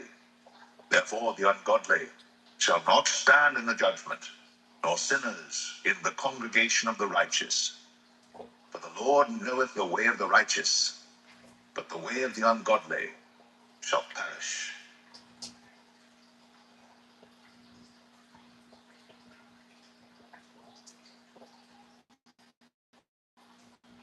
Psalm 2. Why do the heathen rage, and the people imagine a vain thing? The kings of the earth set themselves, and the rulers take counsel together against the Lord and against his anointed, saying, Let us break their bands asunder, and cast away their cords from us. He that sitteth in the heaven shall laugh. The Lord shall have them in derision. Then shall he speak unto them in his wrath, and vex them in his sore displeasure. Yet have I set my king upon my holy hill of Zion. I will declare the decree. The Lord hath said unto me, Thou art my son. This day have I begotten thee. Ask of me, and I shall give thee the heathen for thine inheritance, and the uttermost parts of the earth for thy possession. Thou shalt break them with a rod of iron. Thou shalt dash them in pieces, like a potter's vessel. Be wise now, therefore, O ye kings. Be instructed, ye judges of the earth. Serve the Lord with fear, and rejoice with trembling. Kiss the Son, lest he be angry, and ye perish from the way, when his wrath is kindled but a little. Blessed are all they that put their trust in him.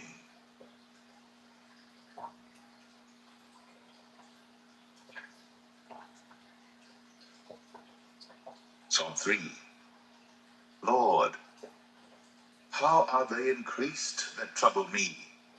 Many are they that rise up against me. Many there be which say of my soul, There is no help for him in God, Selah.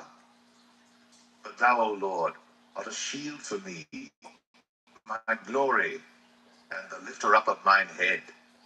I cried unto the Lord with my voice, and he heard me out of his holy hill, Selah. I laid me down and slept. I awaked, for the Lord sustained me. I will not be afraid of 10,000s of people that have set themselves against me round about. Arise, O Lord, save me, O my God. For thou hast smitten all mine enemies upon the cheekbone. Thou hast broken the teeth of the ungodly. Salvation belongeth unto the Lord. Thy blessing is upon thy people, Selah.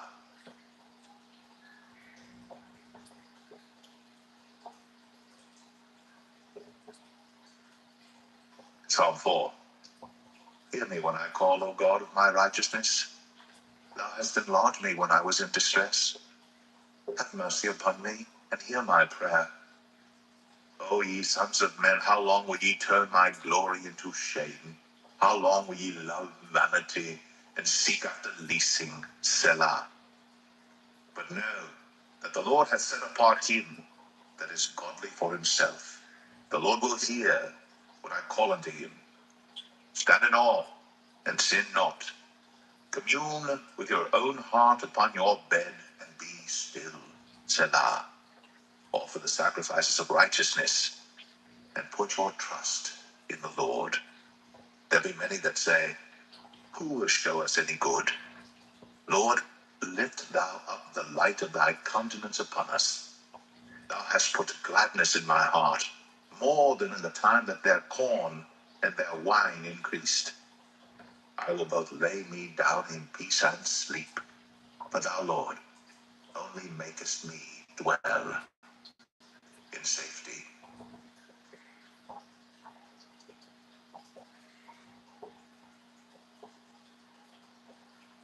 Psalm 5. Give ear to my words, O Lord. Consider my meditation. Hearken unto the voice of my cry, my King and my God. For unto thee will I pray. My voice shalt thou hear in the morning, O Lord. In the morning will I direct my prayer unto thee, and will look up. For thou art not a God that hath pleasure in wickedness, neither shall evil dwell with thee. foolish shall not stand in thy sight. Thou hatest all workers of iniquity. Thou shalt destroy them that speak leasing. The Lord will abhor the bloody and deceitful man. But as for me, I will come into thy house in the multitude of thy mercy, and in thy fear will I worship toward thy holy temple. Lead me, O Lord, in thy righteousness because of mine enemies. Make thy way straight before my face. But there is no faithfulness in their mouth. Their inward part is very wickedness. Their throat is an open sepulchre. They flatter with their tongue. Destroy thou them, O God. Let them fall by their own counsels. Cast them out in the multitude of their transgressions, for they have rebelled against thee.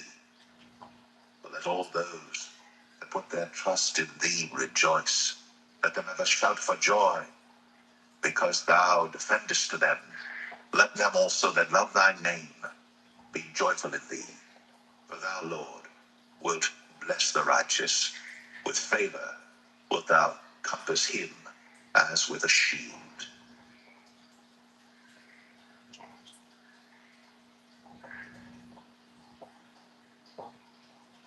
Psalm 6. O Lord, rebuke me not in thine anger, neither chasten me in thy hot displeasure. Have mercy upon me, O Lord, for I am weak. O Lord, heal me, for my bones are vexed. My soul is also sore vexed. But thou, O Lord, how long? Return, O Lord, deliver my soul. O save me, for thy mercy's sake. For in death there is no remembrance of thee. In the grave, who shall give thee thanks? I am weary with my groaning. All the night make I my bed to swim. I water my couch with my tears. Mine eye is consumed because of grief. It waxeth old because of all mine enemies. Depart from me, all ye workers of iniquity, for the Lord hath heard the voice of my weeping. The Lord hath heard my supplication. The Lord will receive my prayer. Let all mine enemies be ashamed and sore vexed. Let them return and be ashamed suddenly.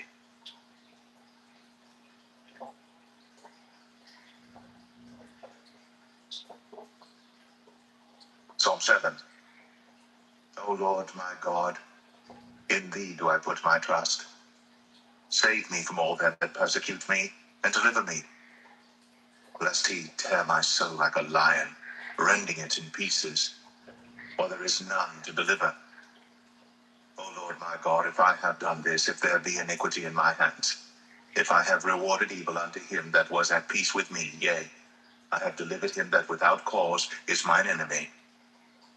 Let the enemy persecute my soul and take it, yea, let him tread down my life upon the earth, and lay mine honor in the dust, Selah. Arise, O Lord, in thine anger. Lift up thyself because of the rage of mine enemies, and awake for me to the judgment that thou hast commanded. So shall the congregation of the people compass thee about. For their sakes, therefore, return thou on high. The Lord shall judge the people. Judge me, O Lord, according to my righteousness, and according to mine integrity that is in me. O let the wickedness of the wicked come to an end, but establish the just. For the righteous God trieth the hearts, and reigns. My defense is of God, which saveth the upright in heart.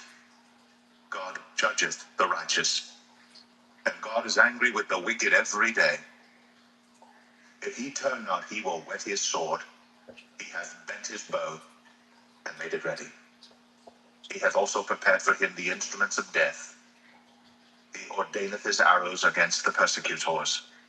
Behold, he travaileth with iniquity, and hath conceived mischief, and brought forth falsehood. He made a pit, and digged it, and is fallen into the ditch which he made. His mischief shall return upon his own head, and his violent dealing shall come down upon his own pate. I will praise the Lord according to his righteousness, and will sing praise to the name of the Lord Most High.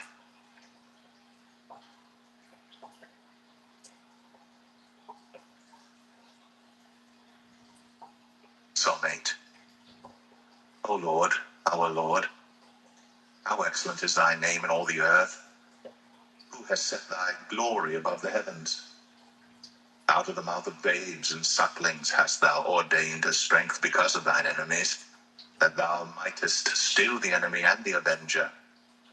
When I consider thy heavens, the work of thy fingers, the moon and the stars which thou hast ordained, what is man that thou art mindful of him, and the son of man that thou visitest him? For thou hast made him a little lower than the angels, and hast crowned him with glory and honor. Thou madest him to have dominion over the works of thy hands. Thou hast put all things under his feet, all sheep and oxen, yea, and the beast of the field, the fowl of the air, and the fish of the sea, and whatsoever passeth through the paths of the seas. O Lord, our Lord, how excellent is thy name in all the earth.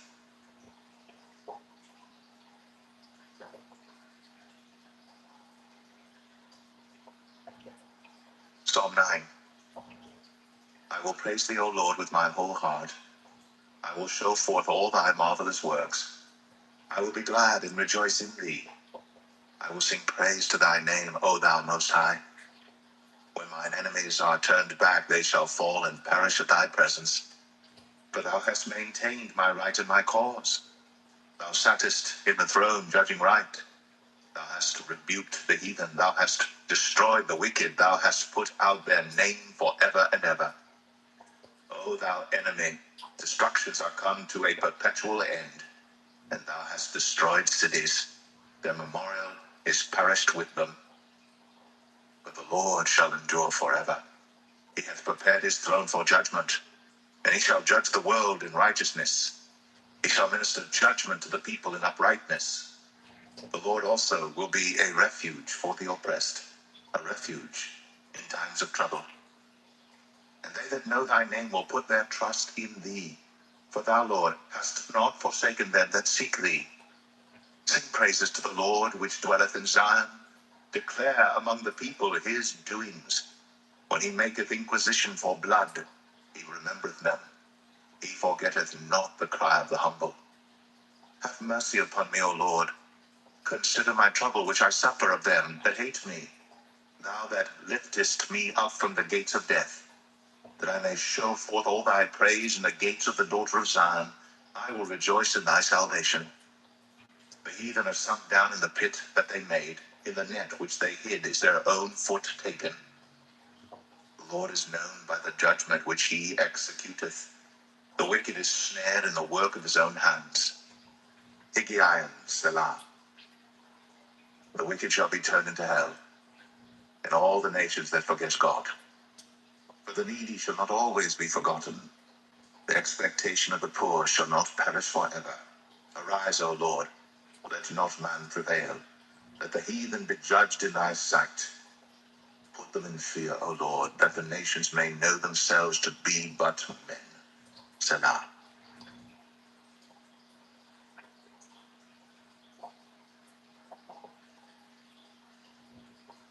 Psalm 10. Why standest thou far off, O Lord? Why hidest thou thyself in times of trouble? The wicked in his pride doth persecute the poor. Let them be taken in the devices that they have imagined. For the wicked boasteth of his heart's desire, and blesseth the covetous whom the Lord abhorreth. The wicked through the pride of his countenance will not seek after God. God is not in all his thoughts. His ways are always grievous. Thy judgments are far above, out of his sight. As for all his enemies, he puffeth at them. He hath said in his heart, I shall not be moved, for I shall never be in adversity. His mouth is full of cursing and deceit and fraud. Under his tongue is mischief and vanity. He sitteth in the lurking places of the villages. In the secret places doth he murder the innocent. His eyes are privily set against the poor. He lieth in wait secretly as a lion in his den. He lieth in wait to catch the poor. He doth catch the poor when he draweth him into his net. He croucheth and humbleth himself that the poor may fall by his strong ones.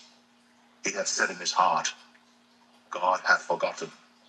He hideth his face. He will never see it. Arise, O Lord. O God, lift up thine hand. Forget not the humble. Wherefore doth the wicked contemn God? He hath said in his heart, Thou wilt not require it. Thou hast seen it, for thou beholdest mischief and spite, to requite it with thy hand. The poor committeth himself unto thee. Thou art the helper of the fatherless. Break thou the arm of the wicked and the evil man. Seek out his wickedness till thou find none. The Lord is king forever and ever. The heathen are perished out of this land. Lord, thou hast heard the desire of the humble. Thou wilt prepare their heart.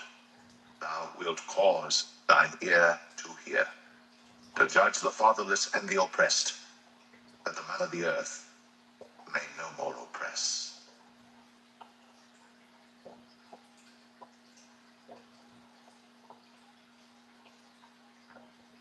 Psalm 11. In the Lord put I my trust. How say ye to my soul, Flee as a bird to your mountain? For lo, the wicked bend their bow, they make ready their arrow upon the string, that they may privily shoot at the upright in heart. If the foundations be destroyed, what can the righteous do? The Lord is in his holy temple. The Lord's throne is in heaven. His eyes behold, his eyelids try the children of men. The Lord trieth the righteous, but the wicked and him that loveth violence, his soul hateth. Upon the wicked he shall rain snares, fire and brimstone, and an horrible tempest. This shall be the portion of their cup. For the righteous Lord loveth righteousness. His countenance doth behold the upright.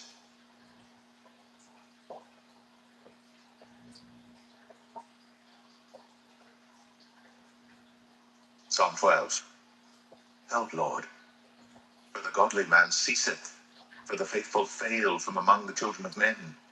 They speak vanity every one with his neighbor. With flattering lips and with a double heart do they speak. The Lord shall cut off all flattering lips, and the tongue that speaketh proud things. Who have said, With our tongue will we prevail? Our lips are our own. Who is Lord over us? For the oppression of the poor, for the sighing of the needy. Now will I arise, saith the Lord. I will set him in safety from him that puffeth at him. The words of the Lord are pure words, as silver tried in a furnace of earth, purified 7 times. Thou shalt keep them, O Lord. Thou shalt preserve them from this generation forever. The wicked walk on every side, when the vilest men are exalted.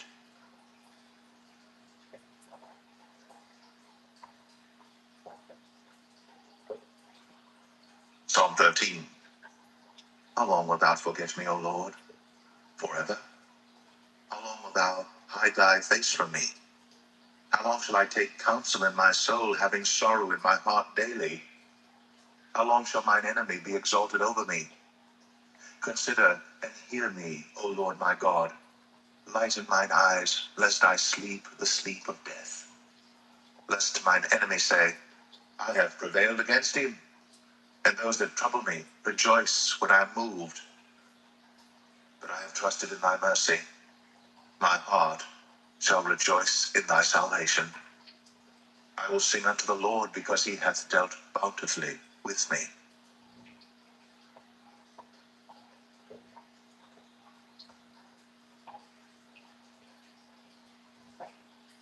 Psalm 14.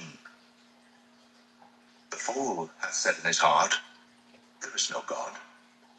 They are corrupt. They have done abominable works. There is none that doeth good. The Lord looked down from heaven upon the children of men to see if there were any that did understand and seek God. They're all gone aside. They're all together become filthy. There is none that doeth good, no, not one. Have all the workers of iniquity no knowledge? Who eat up my people as they eat bread and call not upon the Lord? There were they in great fear, for God is in the generation of the righteous. He hath shamed the counsel of the poor, because the Lord is his refuge. Oh, that the salvation of Israel will come out of Zion. When the Lord bringeth back the captivity of his people, Jacob shall rejoice, and Israel shall be glad.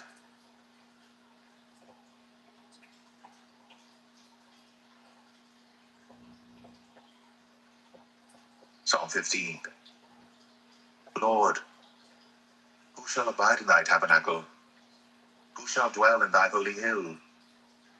He that walketh uprightly, and worketh righteousness, and speaketh the truth in his heart.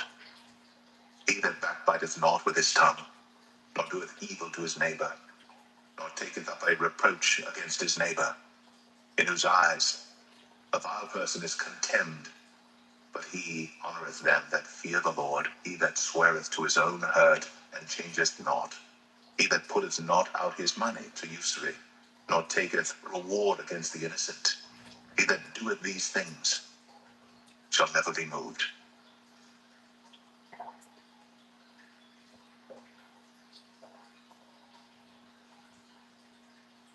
Psalm 16. Preserve me, O God, for in thee do I put my trust. O my soul, thou hast said unto the Lord, Thou art my Lord. My goodness extendeth not to thee, but to the saints that are in the earth, and to the excellent, in whom is all my delight. Their sorrows shall be multiplied that hasten after another God. Their drink offerings of blood will I not offer, nor take up their names into my lips. The Lord is the portion of mine inheritance and of my cup. Thou maintainest my lot. The lines are fallen unto me in pleasant places. Yea, I have a goodly heritage.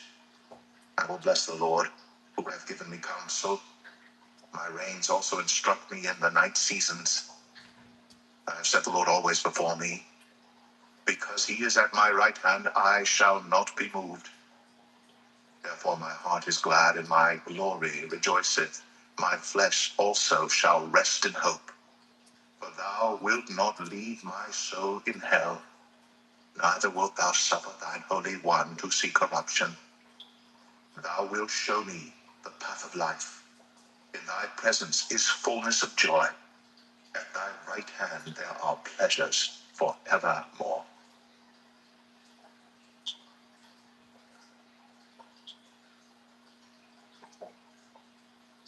Psalm 17. Hear the right, O Lord, attend unto my cry. Give ear unto my prayer that goeth not out of feigned lips. Let my sentence come forth from thy presence. Let thine eyes behold the things that are equal. Thou hast proved mine heart. Thou hast visited me in the night. Thou hast tried me, and shalt find nothing. I am purposed that my mouth shall not transgress concerning the works of men. By the word of thy lips I have kept me from the paths of the destroyer. Hold up my goings in thy paths, that my footsteps slip not. I have called upon thee, for thou wilt hear me, O God. Incline thine ear unto me, and hear my speech. Show thy marvelous loving kindness, O thou that savest by thy right hand them which put their trust in thee from those that rise up against them. Keep me as the apple of the eye. Hide me under the shadow of thy wings, from the wicked that oppress me, from my deadly enemies who compass me about. They are enclosed in their own fat. With their mouth they speak proudly. They have now compassed us in our steps. They have set their eyes bowing down to the earth, like as a lion that is greedy of his prey, and as it were a young lion lurking in secret places. Arise, O Lord, disappoint him, cast him down. Deliver my soul from the wicked, which is thy sword. From men which are thy hand, O Lord, from men of the world, which have their portion in this life, and whose belly thou fillest with thy hid treasure. They are full of children, and leave the rest of their substance to their babes. As for me, I will behold thy face in righteousness. I shall be satisfied when I awake with thy likeness.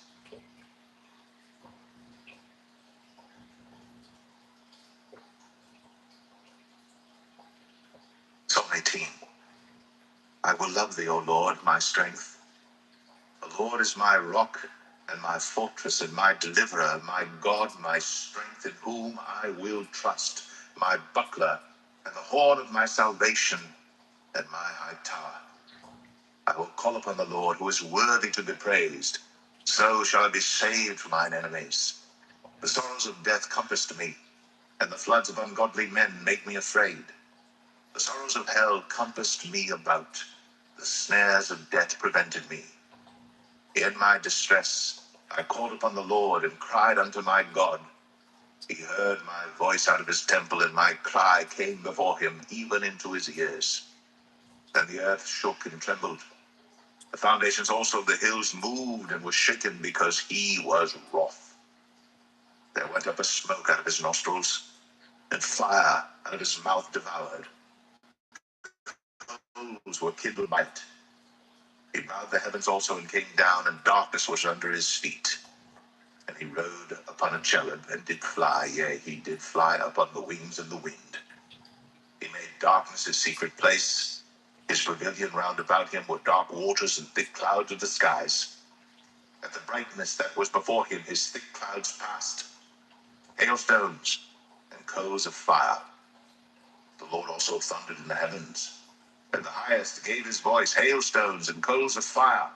Yea, he sent out arrows and scattered them, and he shot out lightnings and discomfited them. And the channels of waters were seen, and the foundations of the world were discovered at thy rebuke, O Lord, at the blast of the breath of thy nostrils.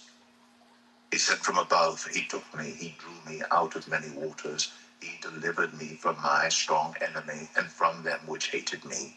But they were too strong for me. They prevented me in the day of my calamity. But the Lord was my stay. He brought me forth also into a large place. He delivered me because he delighted in me. The Lord rewarded me according to my righteousness. According to the cleanness of my hands hath he recompensed me. For I have kept the ways of the Lord, and have not wickedly departed from my God. For all his judgments were before me, and I did not put away his statutes from me. I was also upright before him, and I kept myself from mine iniquity. Therefore hath the Lord recompensed me according to my righteousness, according to the cleanness of my hands in his eyesight. With the merciful, thou wilt show thyself merciful. With an upright man, thou wilt show thyself upright. With the pure, thou wilt show thyself pure. And with the froward, thou wilt show thyself froward. For thou wilt save the afflicted people, but wilt bring down high looks. For thou wilt light my candle. The Lord my God will enlighten my darkness. For by thee I have run through a troop, and by my God have I leaped over a wall. As for God, his way is perfect. The word of the Lord is tried. He is a buckler to all those that trust in him. For who is God save the Lord? For who is a rock save our God? It is God that girdeth me with strength, and maketh my way perfect. He maketh my feet like hinds' feet, and setteth me upon my high places. He teacheth my hands to war, so that a bow of steel is broken by mine arms. Thou hast also given me the shield of thy salvation, and thy right hand hath holden me up, and thy gentleness hath made me great. Thou hast enlarged my steps under me, that my feet did not slip. I have pursued mine enemies and overtaken them. Neither did I turn again till they were consumed. I have wounded them, that they were not able to rise. They are fallen under my feet. But thou hast girded me with strength unto the battle. Thou hast subdued unto me those that rose up against me. Thou hast also given me the necks of mine enemies, that I might destroy them that hate me. They cried, but there was none to save them, even unto the Lord, but he answered them not. Then did I become small as the dust before the wind. I did cast them out as the dirt in the streets. Thou hast delivered me from the strivings of the people, and thou hast made me the head of the heathen. A people whom I have not known shall serve me. As soon as they hear of me, they shall obey me. The strangers shall submit themselves unto me. The strangers shall fade away and be afraid out of their close places. The Lord liveth, and blessed be my rock, and let the God of my salvation be exalted. It is God that avengeth me, and subdueth the people under me. He delivereth me from mine enemies, yea, thou liftest me up above those that rise up against me. Thou hast delivered me from the violent man. Therefore will I give thanks unto thee, O Lord, among the heathen, and sing praises unto thy name.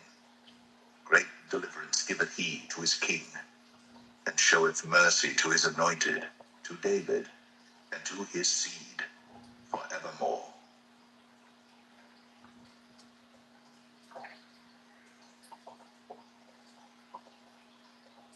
Psalm 19.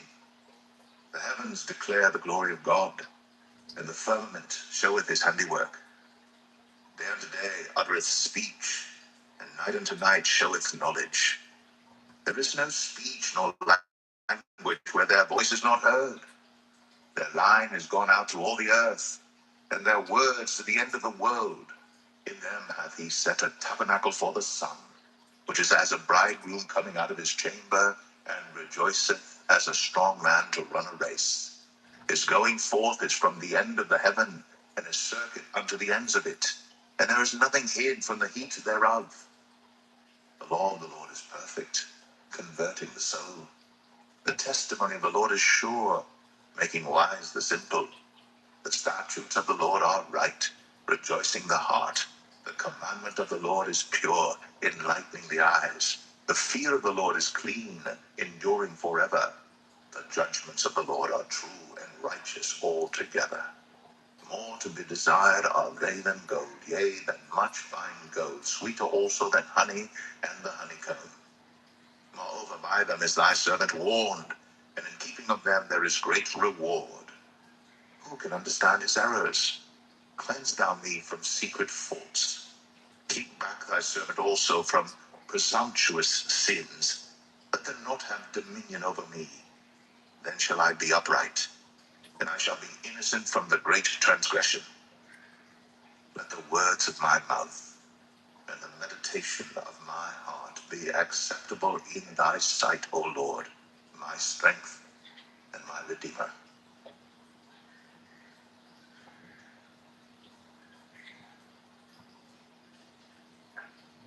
Psalm 20. The Lord hear thee in the day of trouble. The name of the God of Jacob defend thee. Send thee help from the sanctuary, and strengthen thee out of Zion. Remember all thy offerings, and accept thy burnt sacrifice, Selah. Grant thee according to thine own heart, and fulfill all thy counsel. We will rejoice in thy salvation. In the name of our God we will set up our banners. The Lord fulfill all thy petitions. Now know I that the Lord saveth his anointed. He will hear him from his holy heaven with the saving strength of his right hand. Some trust in chariots, and some in horses. But we will remember the name of the Lord our God. They are brought down and fallen, but we are risen and stand upright. Save, Lord, that the King hear us when we call.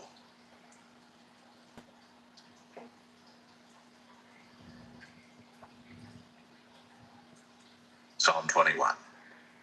The King shall joy in thy strength, O Lord, and in thy salvation how greatly shall he rejoice. Thou hast given him his heart's desire, and hast not withholden the request of his lips, Selah. For thou preventest him with the blessings of goodness. Thou settest a crown of pure gold on his head. He asked life of thee, and thou gavest it him, even length of days forever and ever. His glory is great in thy salvation. Honor and majesty hast thou laid upon him. For thou hast made him most blessed forever. Thou hast made him exceeding glad with thy countenance. For the king trusteth in the Lord, and through the mercy of the Most High he shall not be moved. Thine hand shall find out all thine enemies. Thy right hand shall find out those that hate thee. Thou shalt make them as a fiery oven in the time of thine anger. The Lord shall swallow them up in his wrath, and the fire shall devour them. Their fruit shalt thou destroy from the earth, and their seed from among the children of men. For they intended evil against thee, They imagined a mischievous device which they are not able to perform. Therefore shalt thou make them turn their back, when thou shalt make ready thine arrows upon thy strings against the face of them. Be thou exalted, Lord, in thine own strength. So will we sing and praise thy power.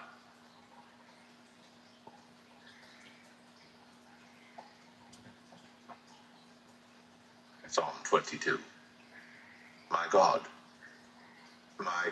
why hast thou forsaken me? Why art thou so far from helping me, and from the words of my roaring? O my God, I cry in the daytime, but thou hearest not, and in the night season, and am not silent.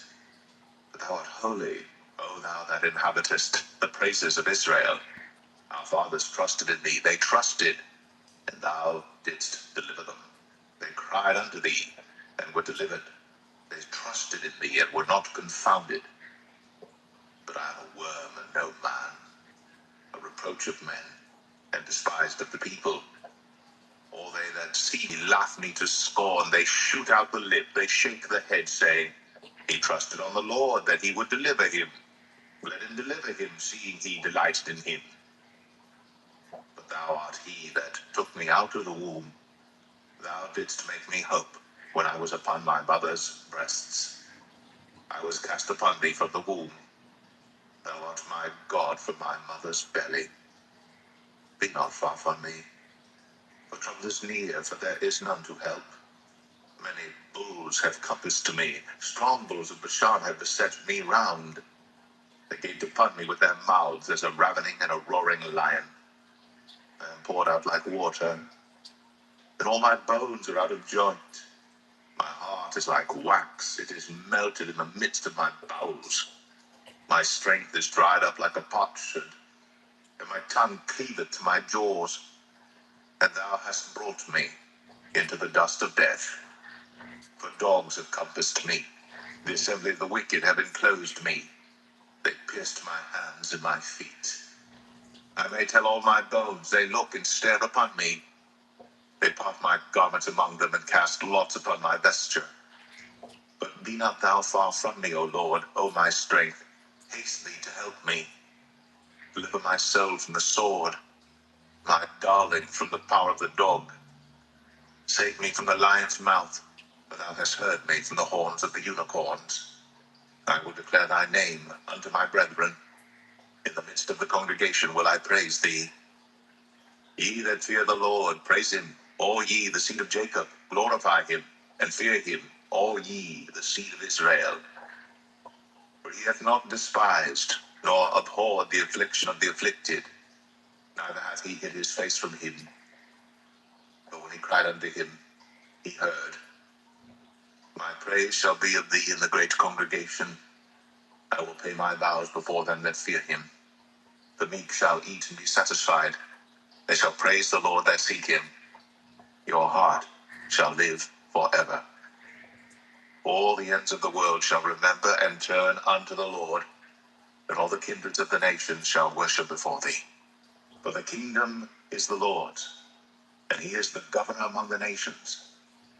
All they that be fat upon earth shall eat and worship. All they that go down to the dust shall bow before him, and none can keep alive his own soul. A seed shall serve him. It shall be accounted to the Lord for a generation. They shall come, and shall declare his righteousness unto a people that shall be born, that he hath done this.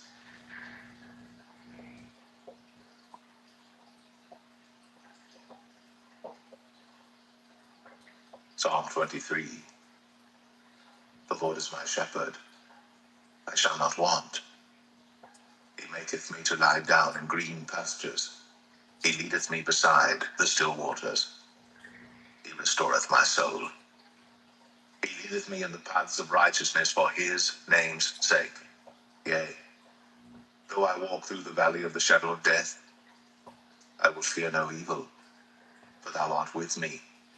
Thy rod and thy staff, they comfort me. Thou preparest a table before me in the presence of mine enemies. Thou anointest my head with oil. My cup runneth over. Surely goodness and mercy shall follow me all the days of my life, and I will dwell in the house of the Lord forever.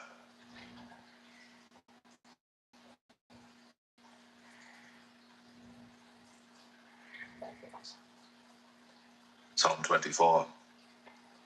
The earth is the Lord's, and the fullness thereof, the world, and they that dwell therein.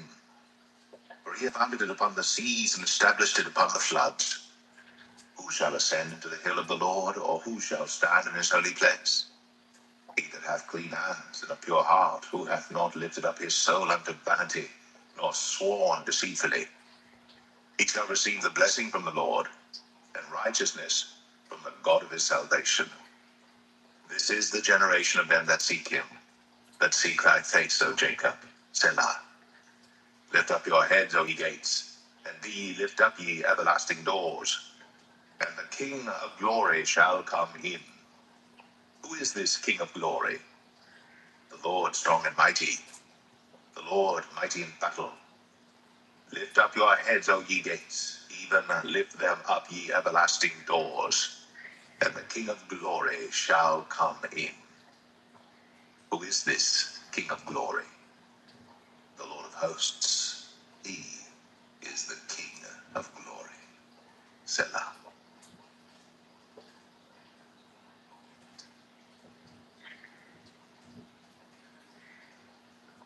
Psalm 25. Unto thee, O Lord, do I lift up my soul. O my God, I trust in thee. Let me not be ashamed. Let not mine enemies triumph over me. Yea, let none that wait on thee be ashamed. Let them be ashamed which transgress without cause. Show me thy ways, O Lord. Teach me thy paths. Lead me in thy truth and teach me, for thou art the God of my salvation. On thee do I wait all the day. Remember, O Lord, thy tender mercies and thy loving kindnesses, for they have been ever of old. Remember not the sins of my youth, nor my transgressions. According to thy mercy remember thou me for thy goodness' sake, O Lord. Good and upright is the Lord, therefore will he teach sinners in the way. The meek will he guide in judgment, and the meek will he teach his way. All the paths of the Lord are mercy and truth unto such as keep his covenant and his testimonies. For thy name's sake, O Lord, pardon mine iniquity, for it is great. What man is he that feareth the Lord? Him shall he teach in the way that he shall choose. His soul shall dwell at ease, and his seed shall inherit the earth. The secret of the Lord is with them that fear him, and he will show them his covenant. Mine eyes are ever toward the Lord, for he shall pluck my feet out of the net. Turn thee unto me, and have mercy upon me. For I am desolate and afflicted. The troubles of my heart are enlarged. Oh, bring thou me out of my distresses. Look upon mine affliction and my pain, and forgive all my sins. Consider mine enemies, for they are many, and they hate me with cruel hatred. O keep my soul and deliver me.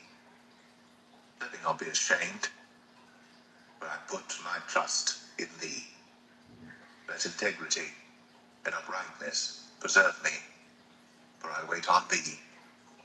Redeem Israel, O God, out of all his troubles.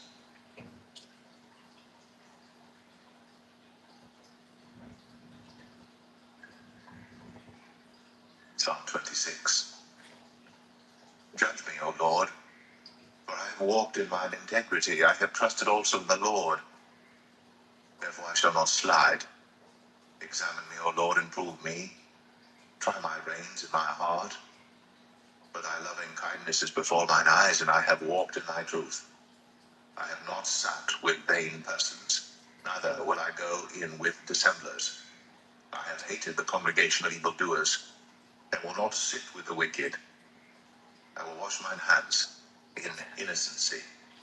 So will I compass thine altar, O Lord. that I may publish with the voice of thanksgiving and tell of all thy wondrous works. Lord, I have loved the habitation of thy house, and the place where thine honor dwelleth. Gather not my soul with sinners, nor my life with bloody men, in whose hands is mischief, and their right hand is full of bribes. But as for me, I will walk in mine integrity. Redeem me, and be merciful unto me. My foot standeth in an even place. In the congregations will I bless the Lord.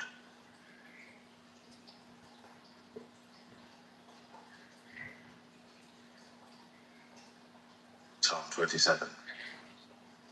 The Lord is my light and my salvation. Whom shall I fear? The Lord is the strength of my life. Of whom shall I be afraid?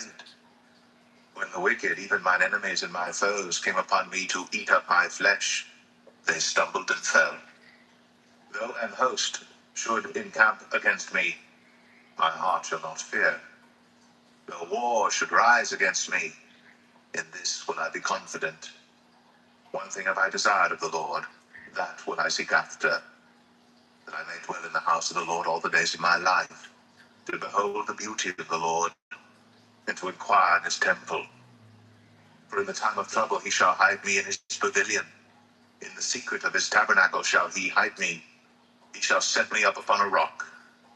And now shall mine head be lifted up above mine enemies round about me. Therefore will I offer in his tabernacle sacrifices of joy. I will sing, yea, I will sing praises unto the Lord. Hear, O Lord, when I cry with my voice. Have mercy also upon me, and answer me. When thou saidst, seek ye my face, my heart said unto thee, thy face, Lord, will I seek. Hide not thy face far from me. Put not thy servant away in anger. Thou hast been my help. Leave me not, neither forsake me, O God of my salvation. When my father and my mother forsake me, then the Lord will take me up. Teach me thy way, O Lord, and lead me in a plain path because of mine enemies. Deliver me not over unto the will of mine enemies, for false witnesses are risen up against me, and such as breathe out cruelty. I had fainted, unless I had believed to see the goodness of the Lord in the land of the living. Wait on the Lord, be of good courage, and he shall strengthen thine heart. Wait, I say, on the Lord.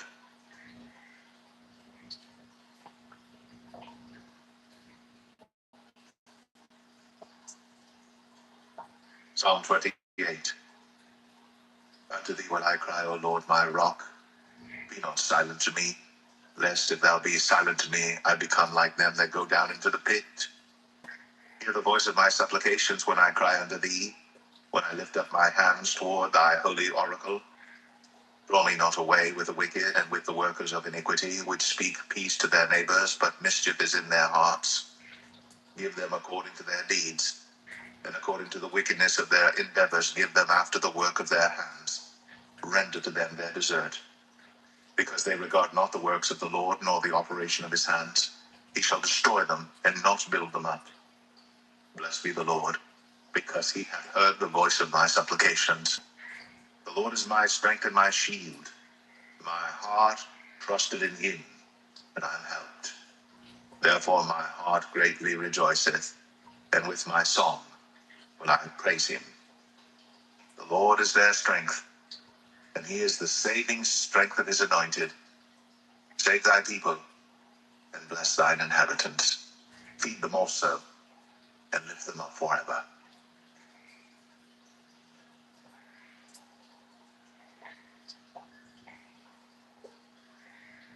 Psalm 49.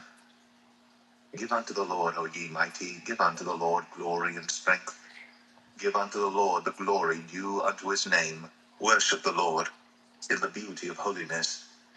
The voice of the Lord is upon the waters. The God of glory thundereth.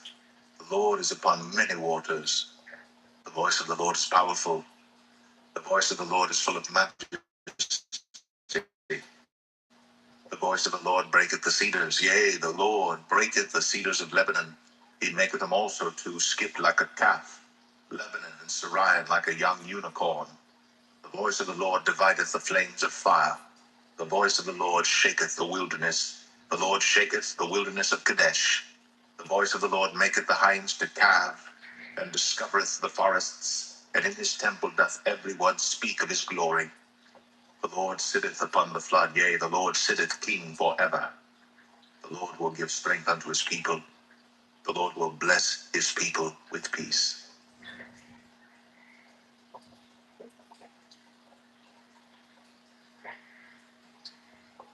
Psalm 30. I will extol thee, O Lord, for thou hast lifted me up, and hast not made my foes to rejoice over me. O Lord my God, I cried unto thee, and thou hast healed me. O Lord, thou hast brought up my soul from the grave. Thou hast kept me alive, that I should not go down to the pit. Sing unto the Lord, O ye saints of his, and give thanks at the remembrance of his holiness. For his anger endureth but a moment. In his favor is life. Weeping may endure for a night. Joy cometh in the morning. And in my prosperity I said, I shall never be moved. Lord, by thy favor thou hast made my mountain to stand strong. Thou didst hide thy face, and I was troubled. I cried to thee, O Lord, and unto the Lord I made supplication. What profit is there in my blood when I go down to the pit? Shall the dust praise thee? Shall it declare thy truth? Hear, O Lord, and have mercy upon me. Lord, be thou my helper. Thou hast turned for me my mourning into dancing. Thou hast put off my sackcloth and girded me with gladness, to the end that my glory may sing praise to thee, and not be silent. O Lord my God, I will give thanks unto thee forever.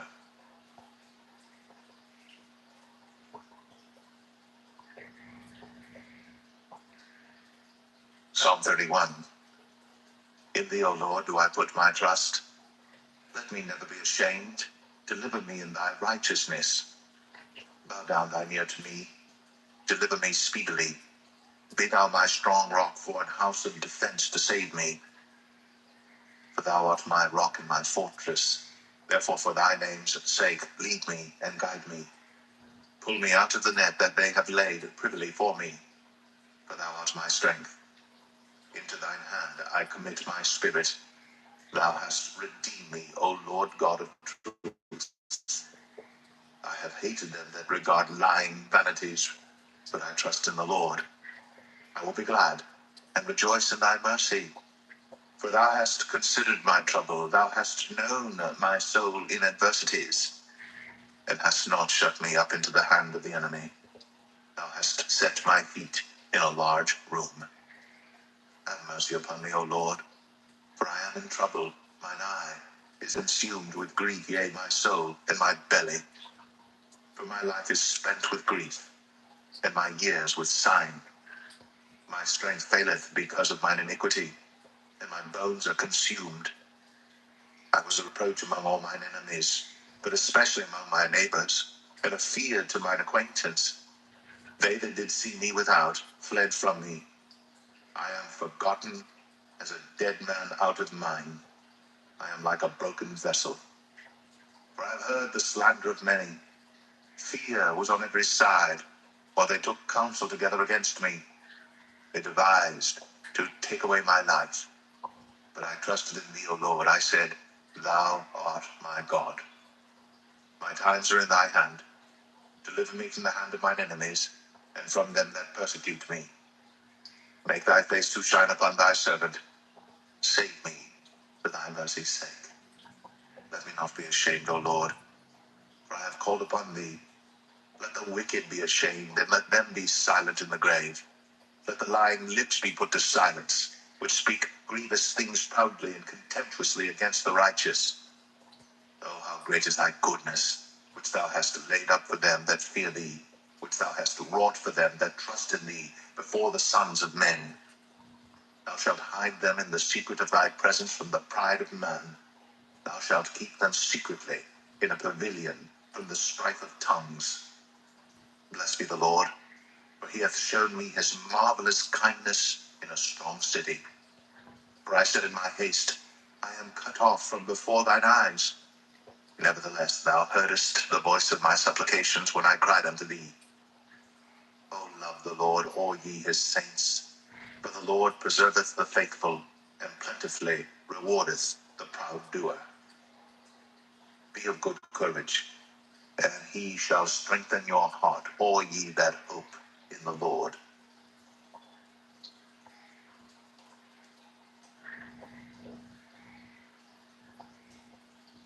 Psalm 32. Blessed is he whose transgression is forgiven, whose sin is covered. Blessed is the man unto whom the Lord imputeth not iniquity, and in whose spirit there is no guile. When I kept silence, my bones waxed old through my roaring all the day long. For day and night thy hand was heavy upon me. My moisture is turned into the drought of summer. Selah.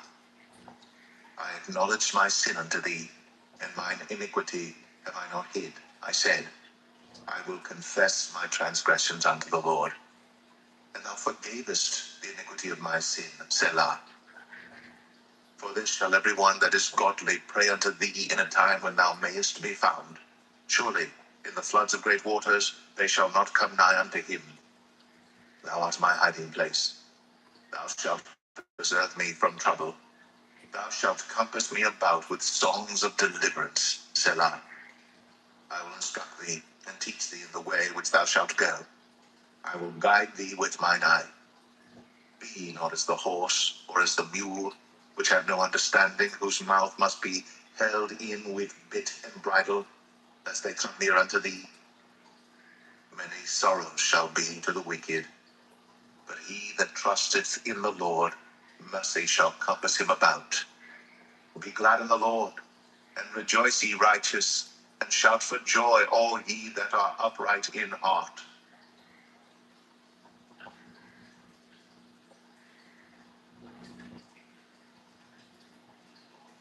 Psalm 33.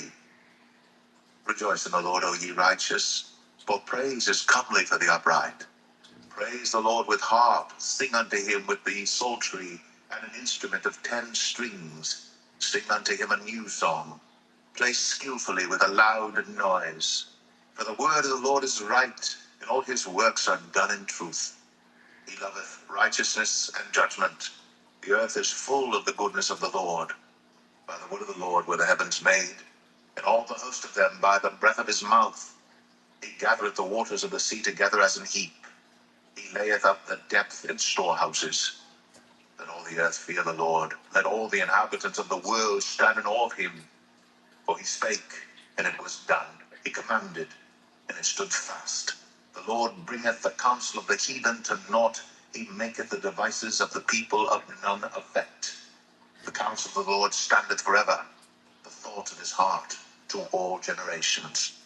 Blessed is the nation whose God is the Lord, and the people whom he hath chosen for his own inheritance.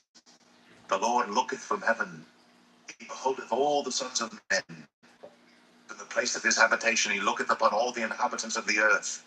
He fashioneth their hearts alike, he considereth all their works. There is no king saved by the multitude of an host. A mighty man is not delivered by much strength. An horse is a vain thing for safety. Neither shall he deliver any by his great strength. Behold, the eye of the Lord is upon them that fear him, upon them that hope in his mercy, to deliver their soul from death, and to keep them alive in famine. Our soul waiteth for the Lord. He is our help and our shield. For our heart shall rejoice in him, because we have trusted in his holy name.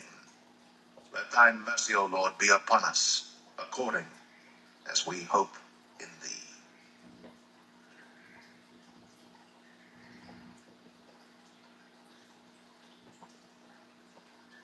Psalm 34. I will bless the Lord at all times. His praise shall continually be in my mouth. My soul shall make her boast in the Lord. The humble shall hear thereof and be glad. Oh, magnify the Lord with me, and let us exalt his name together. I sought the Lord, and he heard me and delivered me from all my fears. They looked unto him and were lightened, and their faces were not ashamed. This poor man cried, and the Lord heard him, and and saved him out of all his troubles. The angel of the Lord encampeth round about them that fear him, and delivereth them. O taste and see that the Lord is good. Blessed is the man that trusteth in him. O fear the Lord, ye his saints, for there is no want to them that fear him. The young lions do lack and suffer hunger, but they that seek the Lord shall not want any good thing. Come, ye children, hearken unto me. I will teach you the fear of the Lord. What man is he that desireth life and loveth many days, that he may see good? Keep thy tongue from evil, and thy lips from speaking guile. Depart from evil, and do good. Seek peace, and pursue it. The eyes of the Lord are upon the righteous, and his ears are open unto their cry. The face of the Lord is against them that do evil, to cut off the remembrance of them from the earth. The righteous cry, and the Lord heareth, and delivereth them out of all their troubles. The Lord is nigh unto them that are of a broken heart, and saveth such as be of a contrite spirit. Many are the afflictions of the righteous, but the Lord delivereth him out of them all. He keepeth all his bones, not one of them is broken. Evil shall slay the wicked, and they that hate the righteous shall be desolate. The Lord redeemeth the soul of his servants, and none of them that trust in him shall be desolate.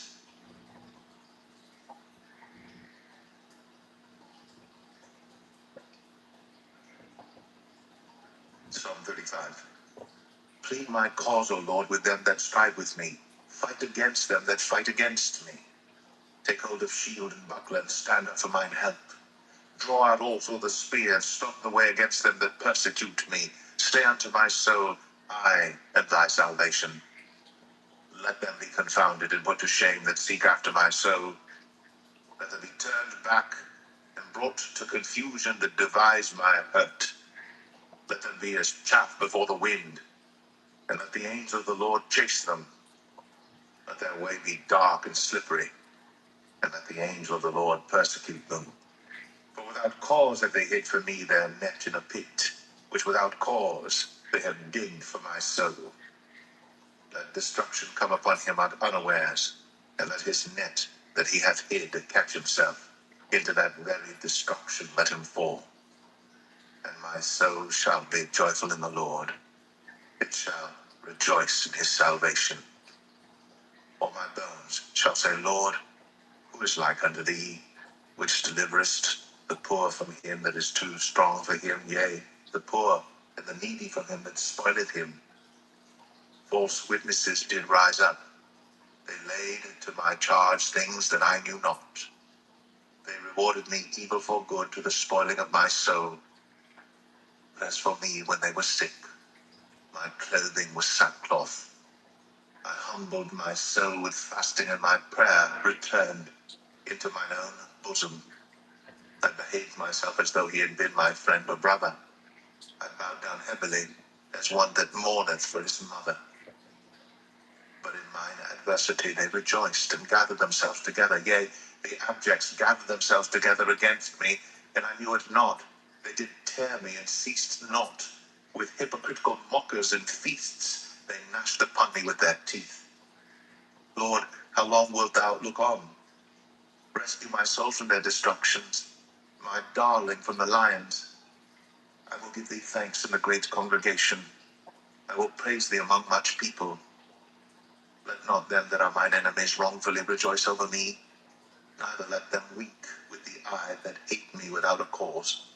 For they speak not peace, but they devise deceitful matters against them that are quiet in the land. Yea, they opened their mouth wide against me, and said, Aha, aha, our eye hath seen it. This thou hast seen, O Lord. Keep not silence. O Lord, be not far from me. Stir up thyself, and awake to my judgment, even unto my cause, my God and my Lord. Judge me, O Lord my God, according to thy righteousness, and let them not rejoice over me. Let them not say in their hearts, Ah, so would we have it. Let them not say, We have swallowed him up. Let them be ashamed and brought to confusion together that rejoice at mine hurt. Let them be clothed with shame and dishonor that magnify themselves against me. Let them shout for joy and be glad that favor my righteous cause. Yea, let them say continually, let the Lord be magnified, which hath pleasure in the prosperity of his servant. And my tongue shall speak of thy righteousness and of thy praise all the day long.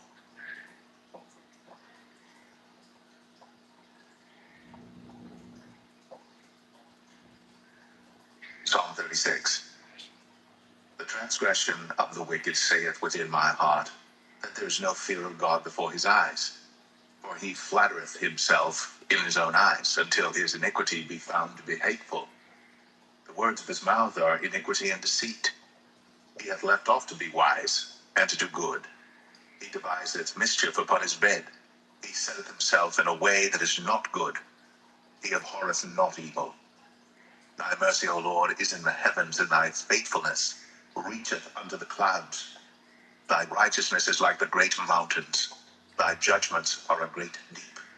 O Lord, thou preservest man and beast. How excellent is thy loving kindness, O God! Therefore the children of men put their trust under the shadow of thy wings. They shall be abundantly satisfied with the fatness of thy house, and thou shalt make them drink of the river of thy pleasures. For with thee is the fountain of life. In thy light shall we see light. O continue thy loving kindness unto them that know thee, and thy righteousness to the upright in heart. Let not the foot of pride come against me, and let not the hand of the wicked remove me. There are the workers of iniquity fallen. They are cast down, and shall not be able to rise.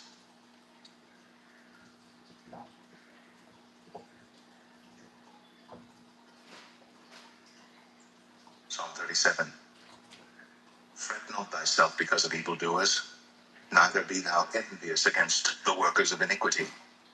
For they shall soon be cut down like the grass, and wither as the green herb.